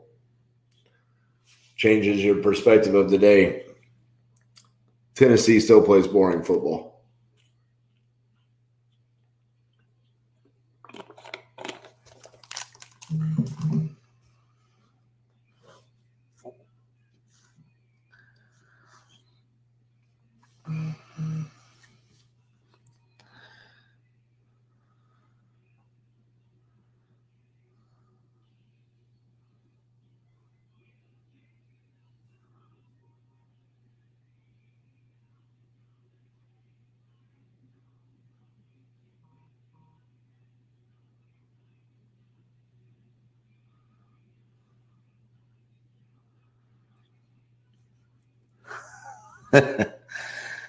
Oh, man. Go Vols. All right. Well, Curtis, if you are a Volunteers fan, what do you think about this logo that my VA made? My batch broke again. Let me open it so you can see it.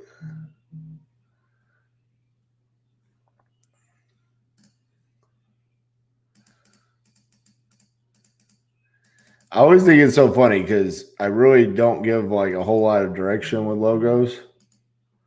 I just kind of let them roll with it.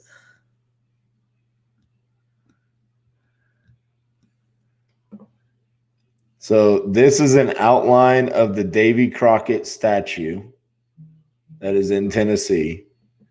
And then, of course, the Tennessee Volunteers have the orange and white checkered end zones. So I pretty much told her I want something Davy Crockett, and I want the orange and white checkered end zones to be incorporated somehow.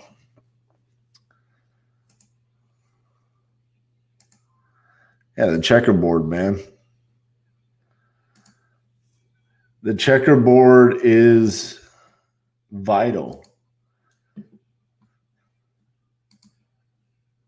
Okay, let's see if we can wake up my batch again. We've had to do this a lot today.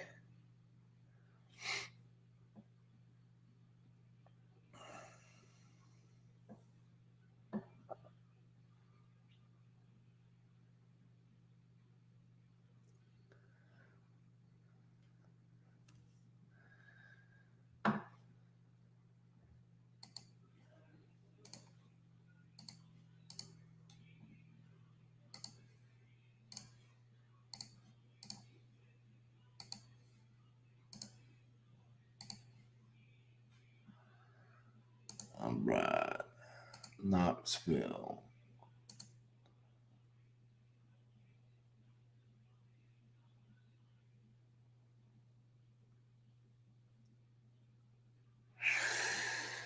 Hey.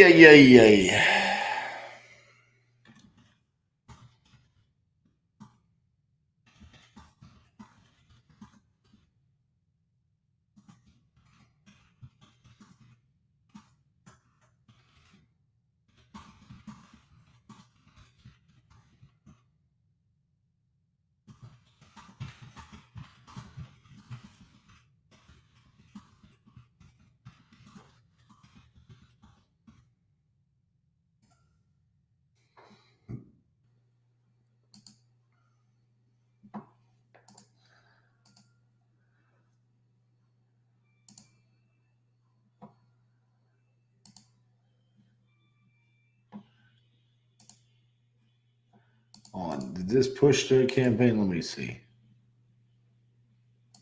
It did. Okay.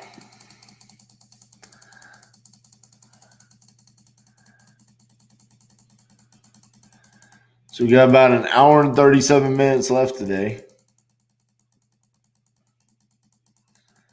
But it looks like we're pretty close to getting a deal in Knoxville. Actually, 2 deals in Knoxville.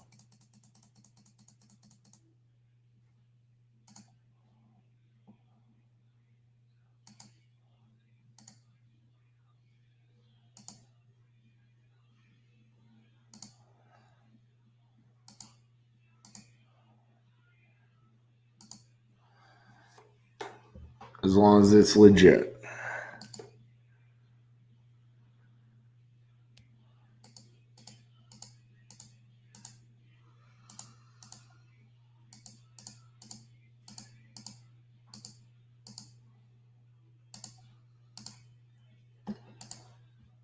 Showing at one of our flips.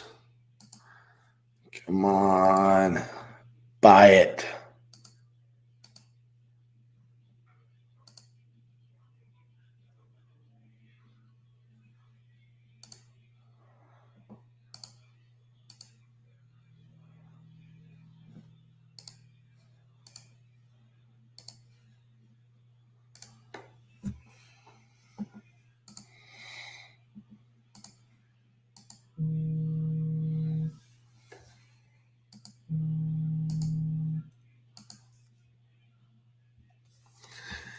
Hello, this is RJ. Yeah, you just sent me a text. You've been trying to reach me. Yeah, I was reaching out to see if you had a property that you were looking to sell. Oh, no, sir. Okay, I apologize about that. Everybody keep calling me about my property, but they don't make a good offer, so I haven't actually sell, but they keep asking me to buy. Yeah, well, I think it's probably because you've got, is it a rental property? And they develop in my area. Everybody buying up houses in my area. I got you. So they're doing a pretty good job over there, but they haven't made me an offer that I could take.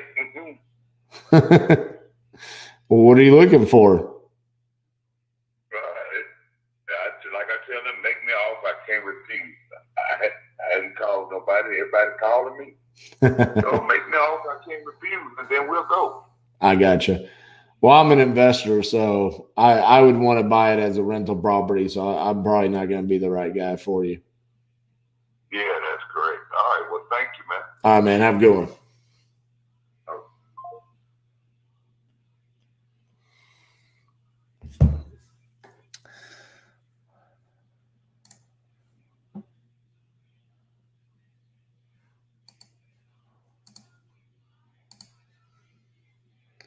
You, sir, lack motivation.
All right.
Oh, dang it.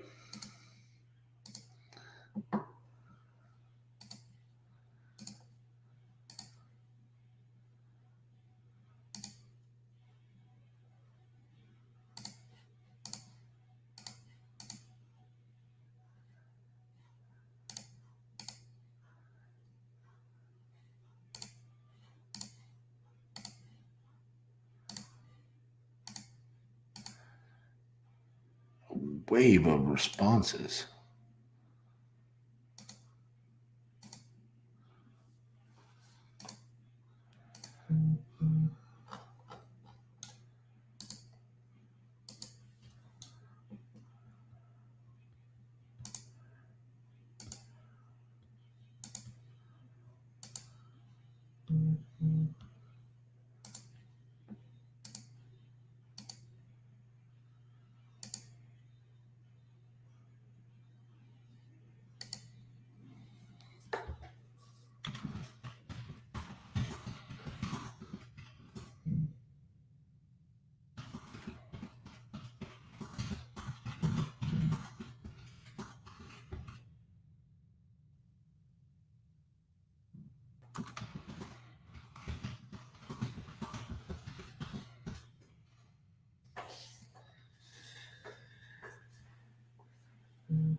$309,000. Let's see how overpriced this is.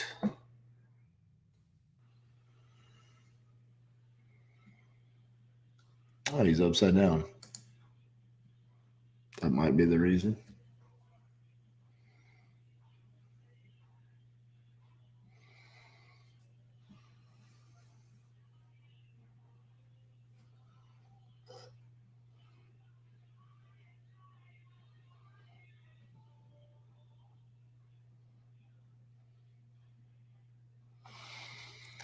Eh.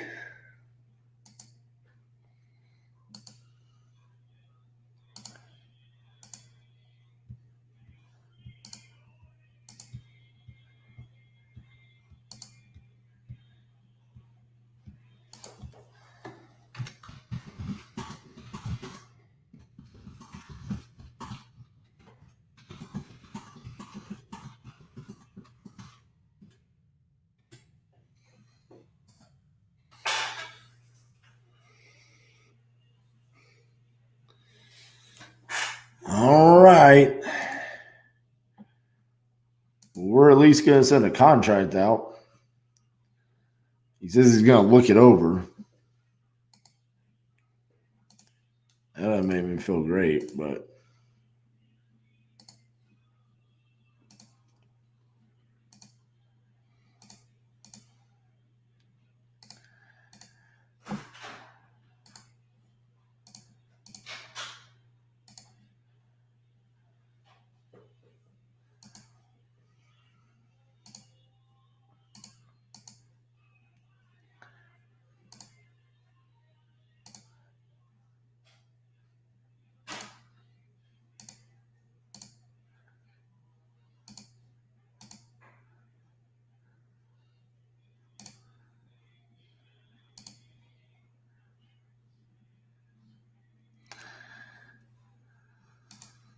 all right. Send a contract out. Actually, let's send 2 out.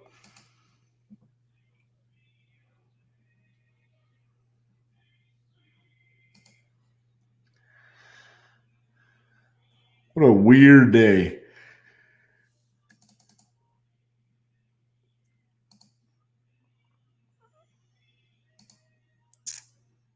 Shows the power of consistency right there.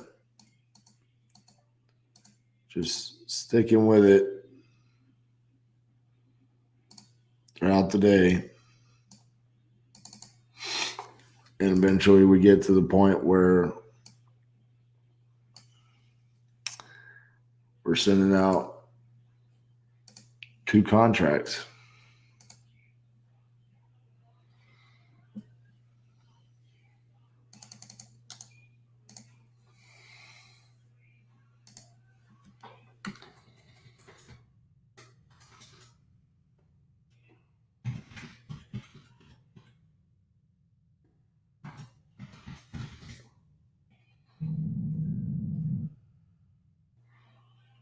Not only that, they're probably the best deals. I shouldn't say it. The main deals were pretty good.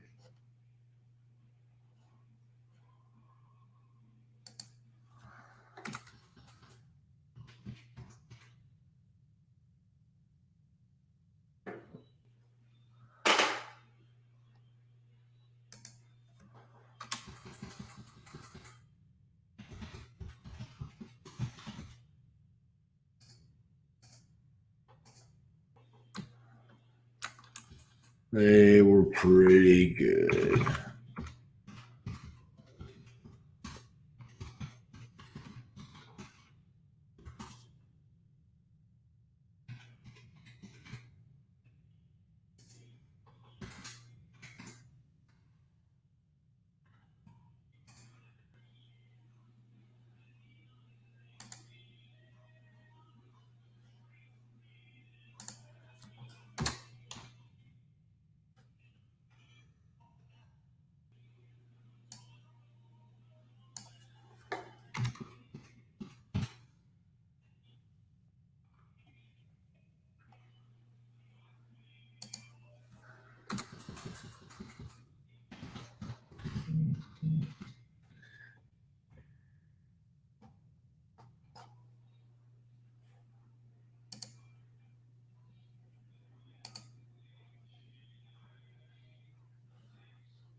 All right. Contracts written. Both of them. Now time to upload them in the DocuSign and we'll get it sent out for signatures.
Getting those sent out.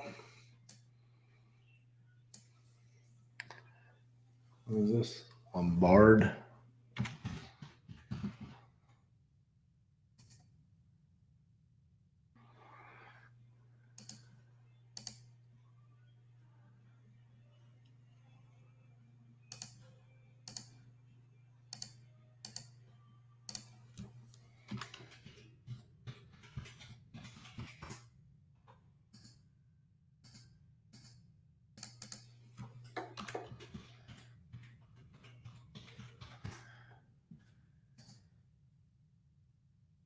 Done.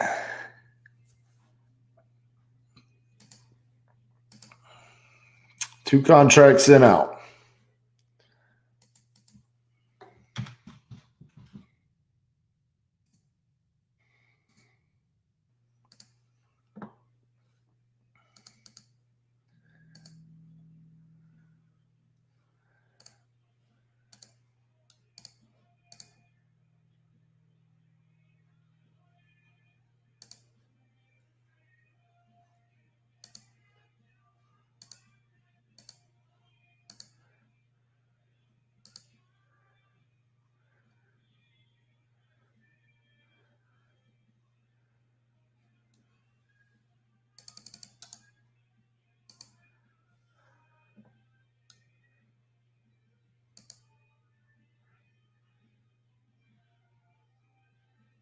Oh, it's listed.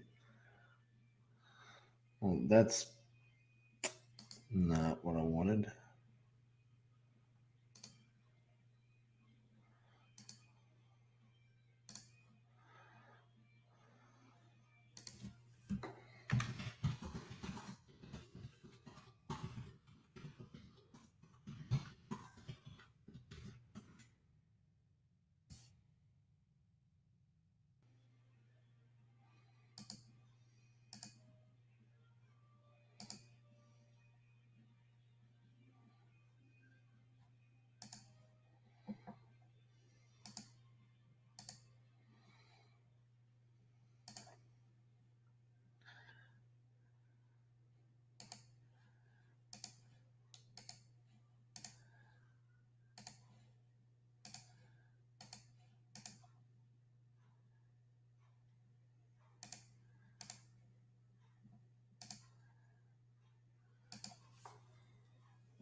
Don't be direct and say, I hate to be direct.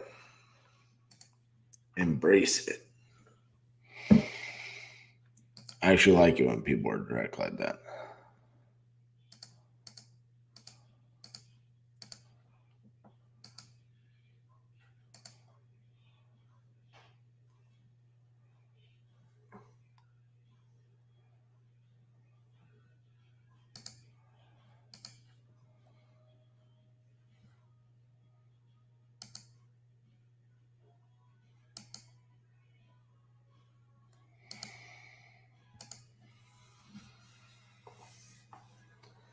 What we got? An hour and 16 minutes.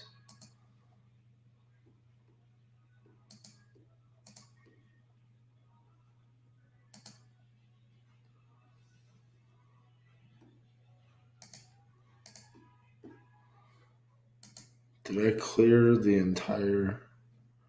Oh, we've got more left. All messages were sent. Okay. We don't have more left. See what our KPIs are so far.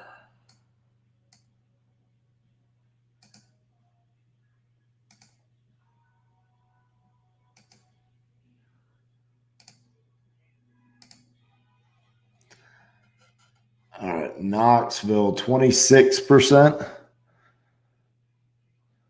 Memphis 26.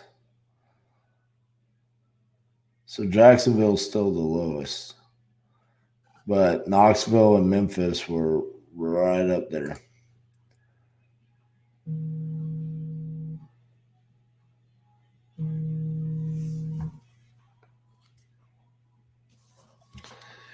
Hello, this is RJ. Yeah, this is Mike. I think I just missed your call. Yeah, Mike, I was reaching out to see if you had a property that you were looking to sell.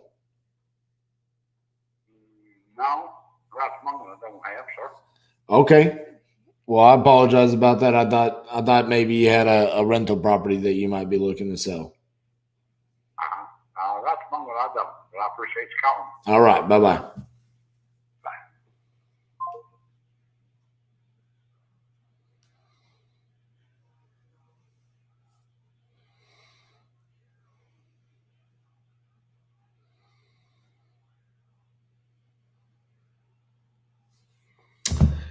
All right.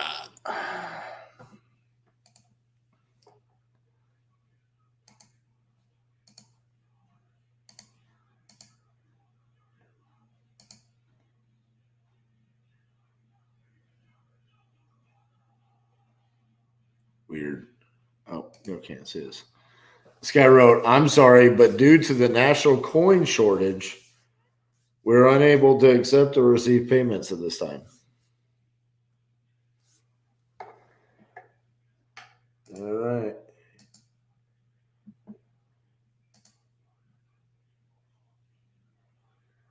That is not even remotely interesting.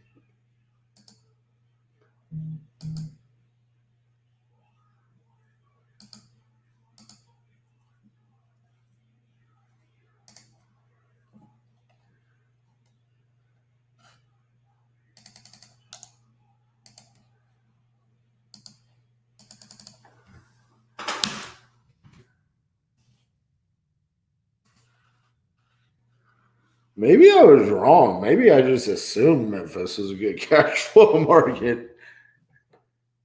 I think you sending me some of these deals, and it's like, what?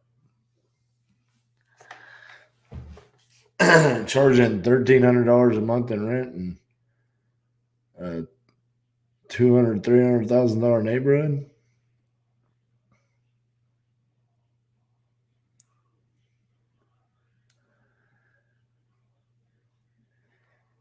Hey, don't worry about Propelio. I didn't want to see any of the square footages.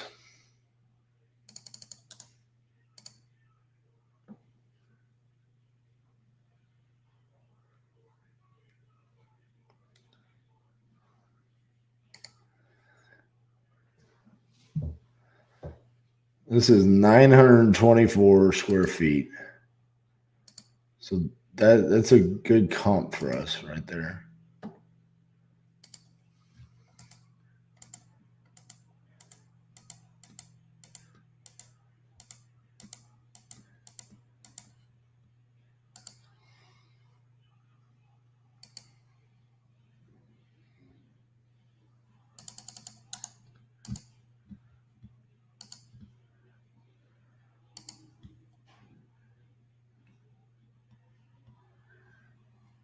$1,600.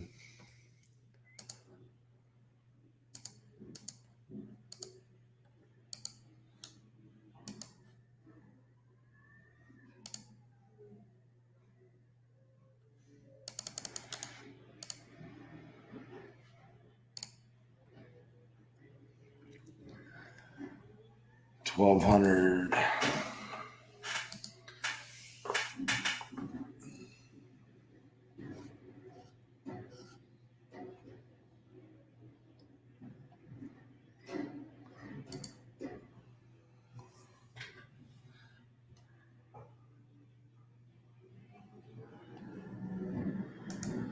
Memphis was one of the hottest markets in the country not too long ago. Yeah, it looks like it.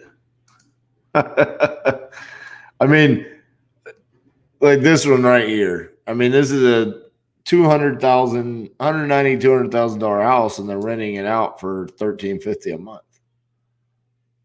I mean, it seems to me like property values have risen.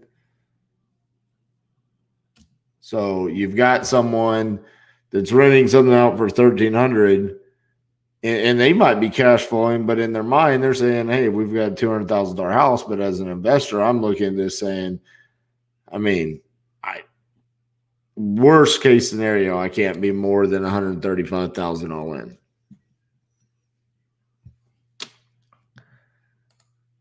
Maybe that's just what I'm seeing today. I mean, maybe other people that are in Memphis more often, they see better deals.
Oh, dang it.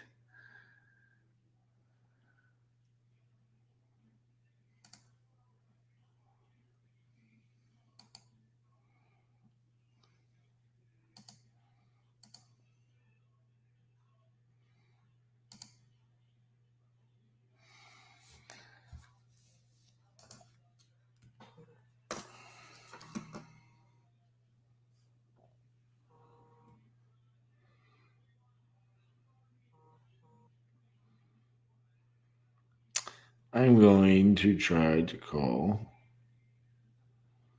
the lead that didn't answer the phone on Saturday.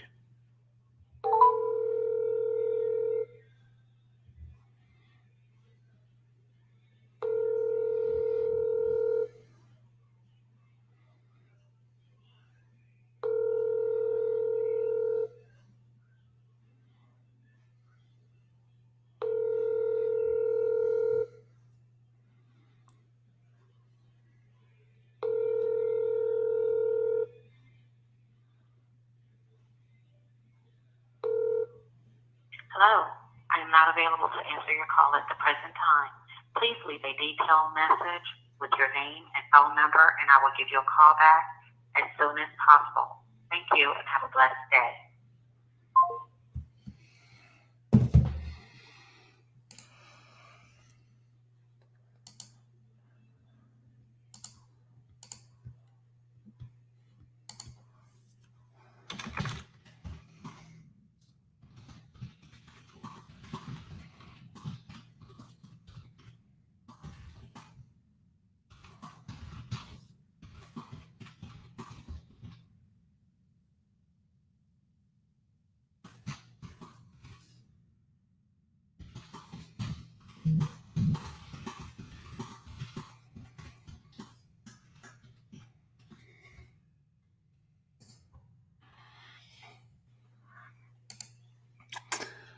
$2,000 texts sent, 26 leads, 2 verbal accepted offers. This is by far and away the most productive lead source I've ever been a part of. Thanks for what you're doing, RJ.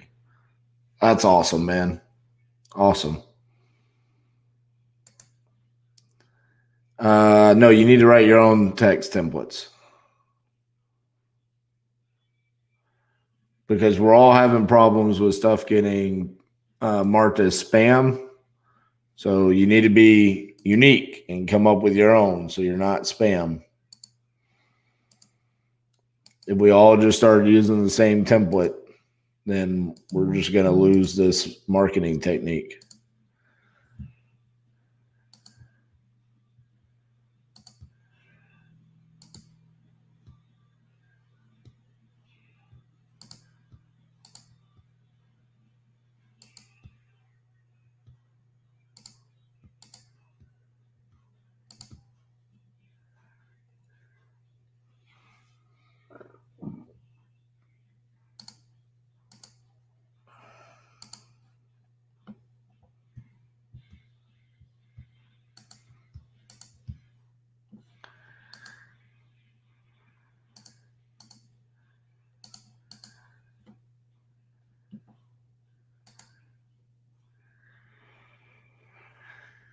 How do you know the cash flow is good? Oh man, that is such a loaded question. First, you've got to have equity. Okay, start there. There's got to be equity if you're buying it as a rental. Now, if you're talking about sub-twos or creative financing or something else, okay, that's different. We're just talking about strictly you're going to wholesale it as a rental. There needs to be equity. Okay. Probably anywhere between 25 to 20%. 20% probably is the least amount, except some of these other markets that are just stupid. Then at that point in time, it's just reverse engineering. You can go to like mortgagecalculator.org to do this. Bigger Pockets has a calculator that you can use. But assume that I always assume that there's holding costs on the money. So your principal, your interest, your property taxes, your insurance, then you need to have anywhere between 5 to 10% of the rental rate for vacancies, maintenance, and capital expenditures. And then you need to make sure you're making a good return after all that. So it's not like just something I can just sit here and just be like, oh, I'll do this. But, you know, some of these, you know, I can just look at it. It's like, dude, I mean, you at least need to be 1% at minimum. So, for example, if the rent rate's $1,350, like the most you could pay for that property would be $135,000. At least that's my rule of thumb. If you want to make money.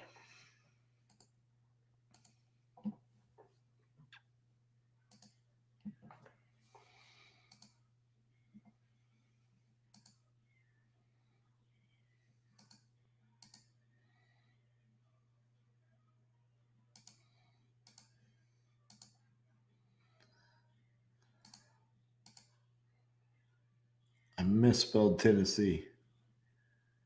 Huh.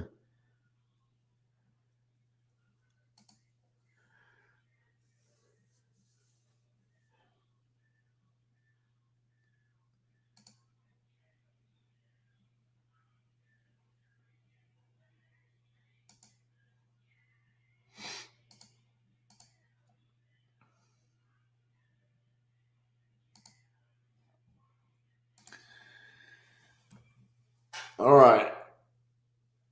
What else can we work on today? We got about 59 minutes left. I think I'm going to take a quick break and then come back and just work on some follow-up and maybe some dispo. All right. Be right back.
All right. All right. People still with me?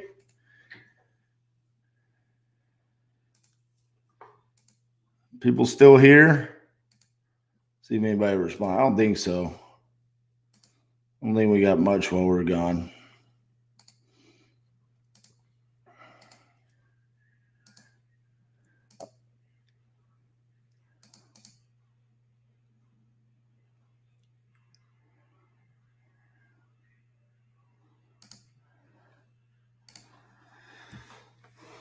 All right, let's work on some dispo.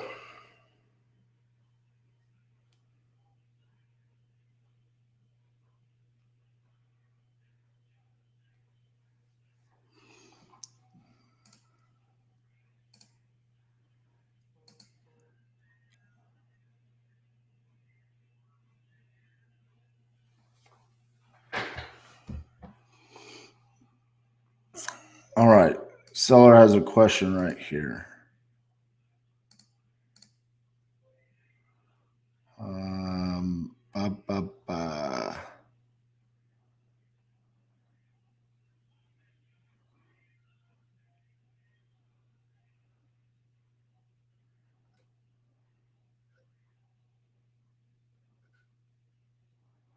What is her property?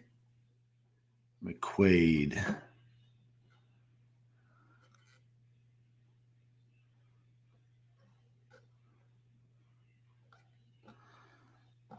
McQuaid.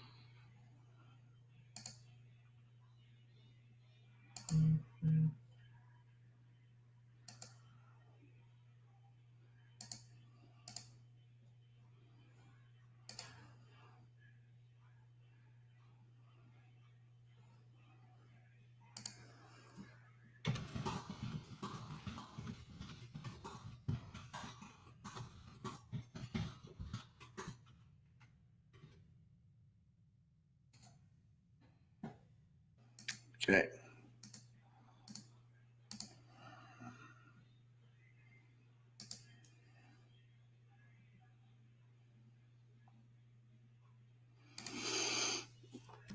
RJ, are you still part of Next Level Flipping?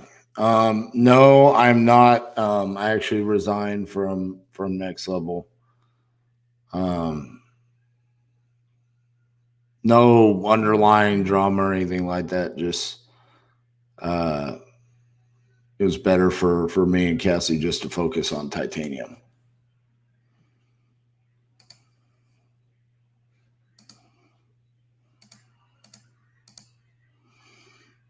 Okay.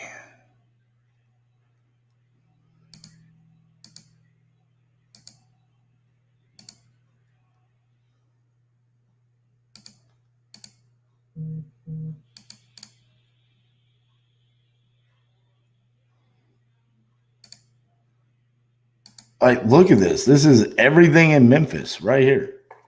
$1,250 a month, a little over 200. What? That's like Phoenix, Arizona numbers.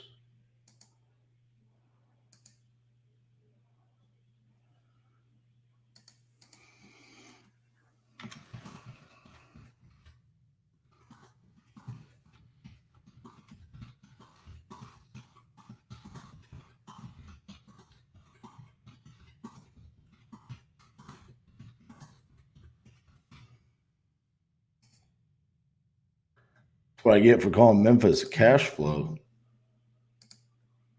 market.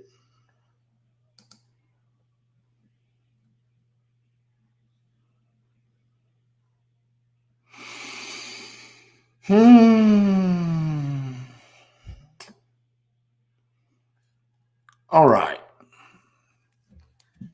Back to some dispo.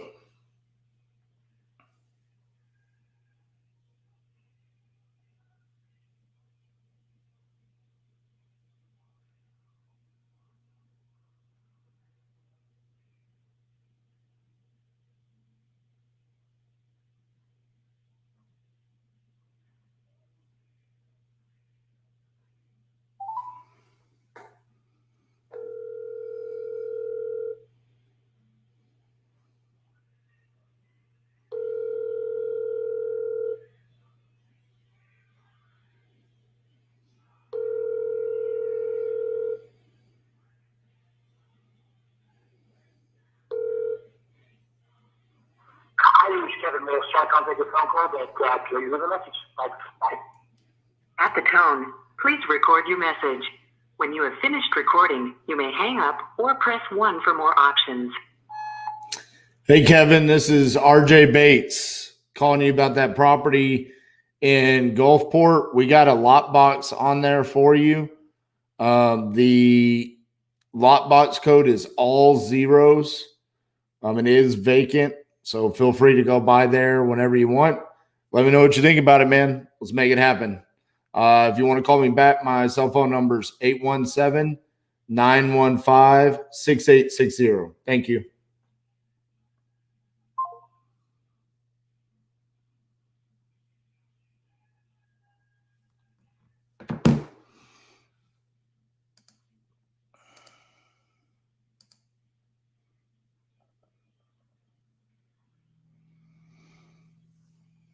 Ooh, look at this. Understand I'm open to offers. Also, have kept rent lower than market due to current climate and the quality of tenant. Will have you. There's such a quality tenant. I want to make less money. It's like this right here. Seller over text today. I'm giving the property to my tenants. Said I'd pay for it. She counters with, I do not value money.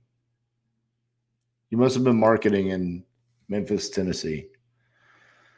I'm not sure, but I think some plumbing work. The roof is about 6 years old. No unit and some minor electrical work. Floor and living room needs to be done.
Okay.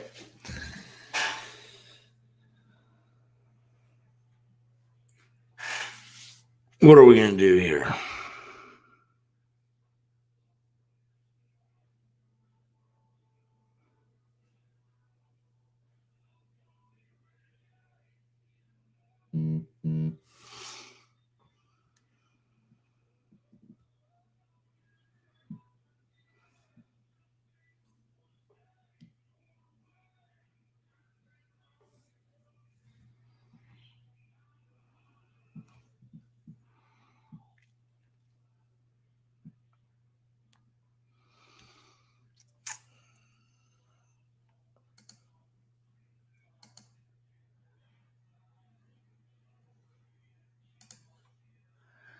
All right.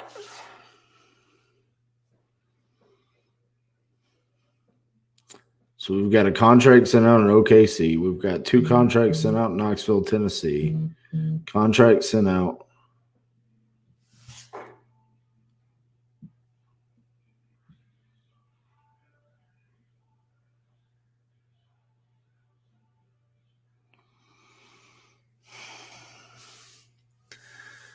And then Nebraska lead.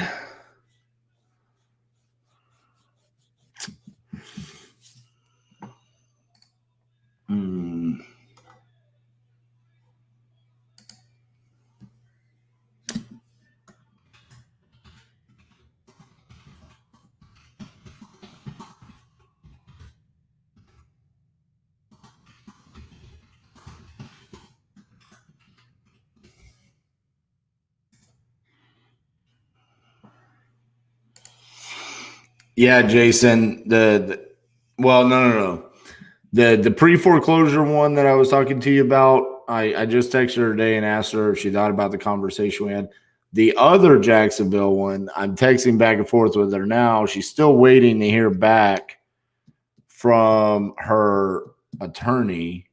And she was asking when the closing date was. I just told her it's August 24th. But I need to send you the information on that. Let me do that real quick.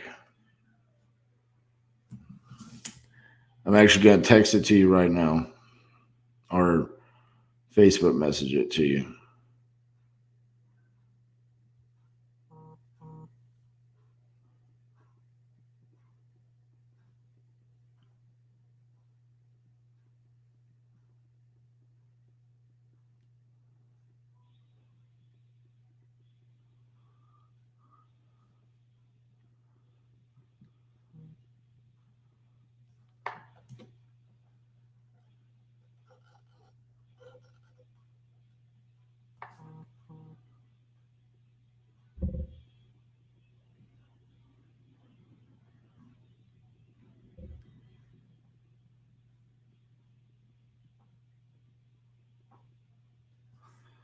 Okay, Jason, I just sent that one to you.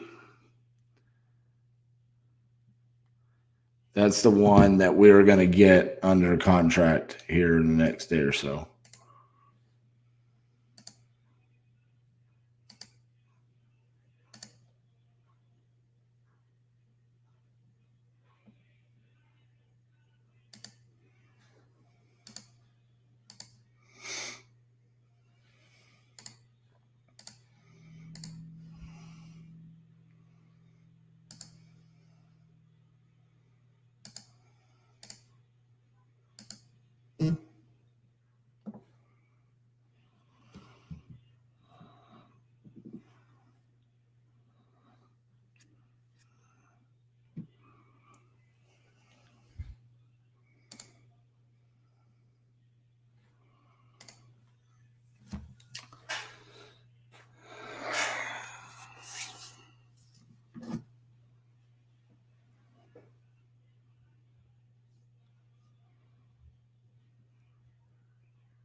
All right, takes a buyer about the Cleveland property. Let me text Jamarcus about KC property.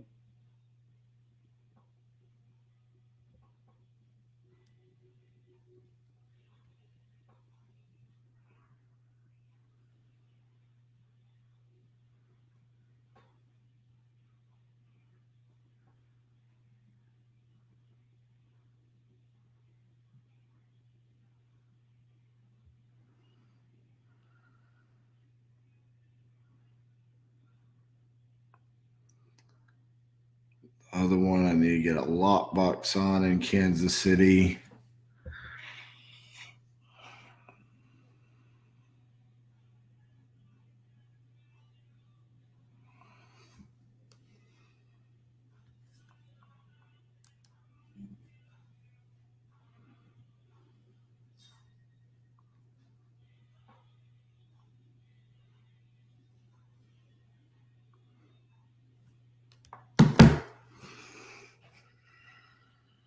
And then Nebraska, nothing. Jacksonville there. Maine just took care of that.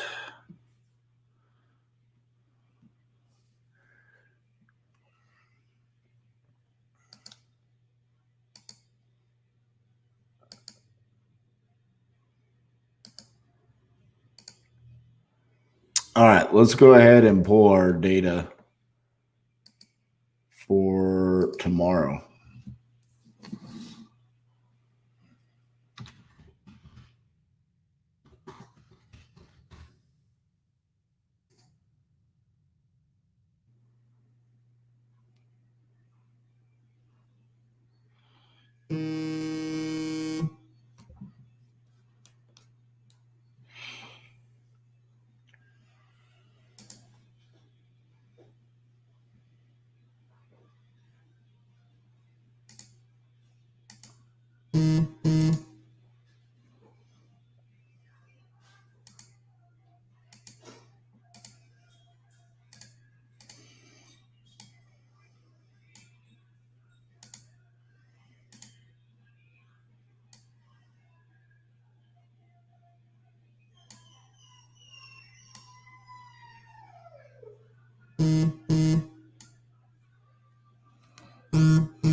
see what that does.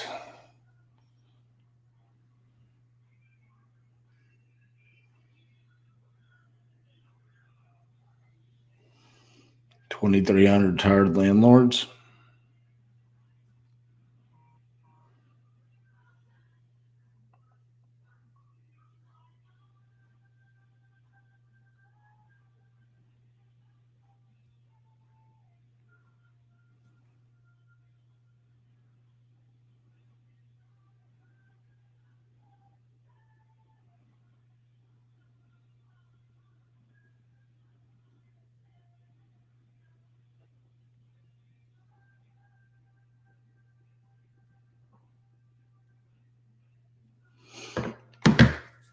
All right, so only 25 tax defaults. The tax defaults have been good for us. Looks like we're going to be dealing with much higher prices tomorrow, which I'm so looking forward to that. I like having a little bit of wiggle in there.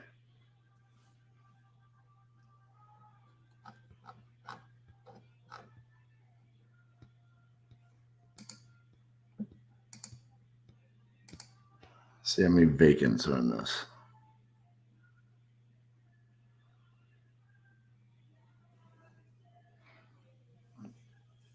$151. Not very many. Hello, this is RJ. Yeah, this is Gary. You sent me a text? Yes, sir. I was reaching out to see if you had a property that you were looking to sell. No, I think I've got it all wrapped up now. Okay. I had one, but I've already bought another one, and I've already got somebody interested on the other one already. Oh, okay. So you're under contract with somebody? Well, not yet, but we've haggled it over a little bit. So probably will be. I'm not sure which house you were talking about. Whichever one you want to sell. Well, the only one that I was going to sell was 1151 Spear Avenue, but I think it's already kind of gone now. I gotcha. Well, hey, if that doesn't work out with him, give me a call and give me a chance, okay? All righty. All right, man. Thank you. Bye-bye.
So looking at tomorrow, when I put in our filters here and search vacant, it gives us 151 properties.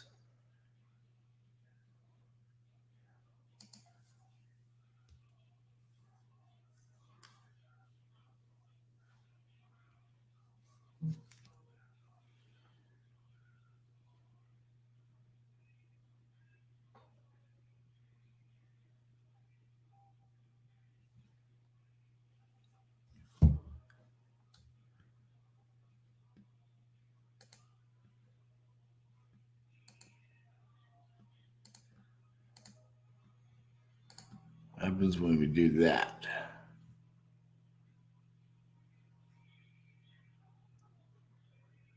$4,000.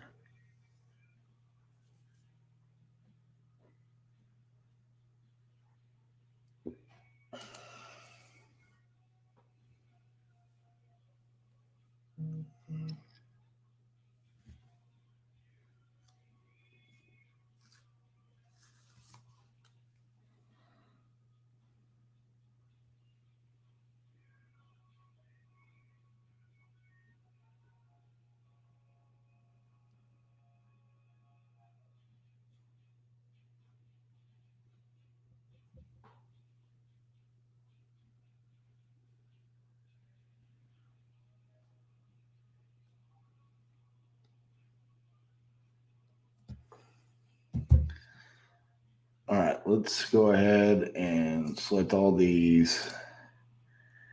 Add on new list. Eugene, Oregon. They are nude and Lord.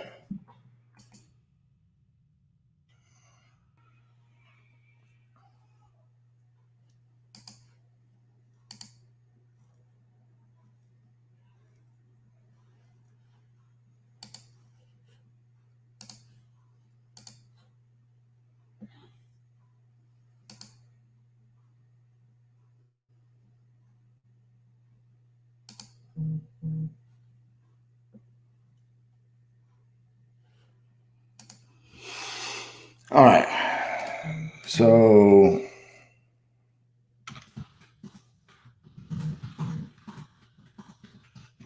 time is in Oregon right now. It's 2:30, so we're 2 hours ahead. So tomorrow, what time do I want to get started on this West Coast?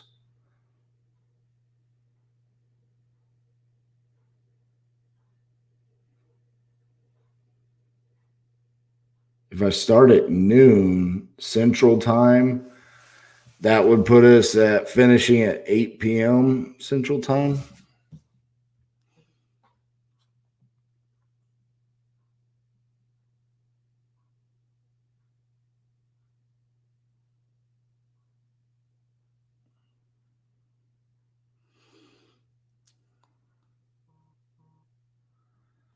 Let's see.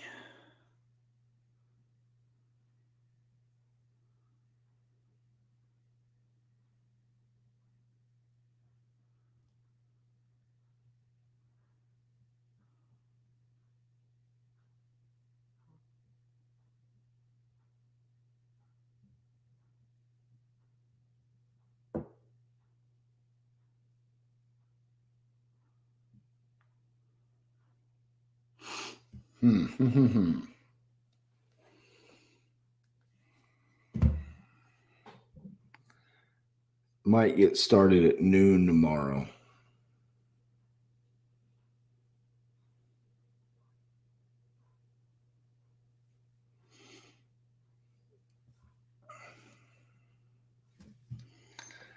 And I think I'm going to call it a day. So we're kind of at this moment where I'm out of data. I've got a contract sent out. If we need to, we can pull more data moving forward. If we need to go back and try to get a contract in Tennessee, we at least have more data available to us, but we haven't skip traced it. And I've got a hard stop in 29 minutes because I'm going to my son's hockey game. So I think I'm going to call it a day. And then we're going to get started tomorrow at 12 o'clock. 12 o'clock Central Time, Eugene, Oregon. So it's going to be a much later start time. We're starting 3 hours later. But we've already got our list pulled. I'll make sure to have it skip traced. But yeah, that's all we've got for today. Thank you to everybody who's been showing up on a daily basis. The comments give me energy,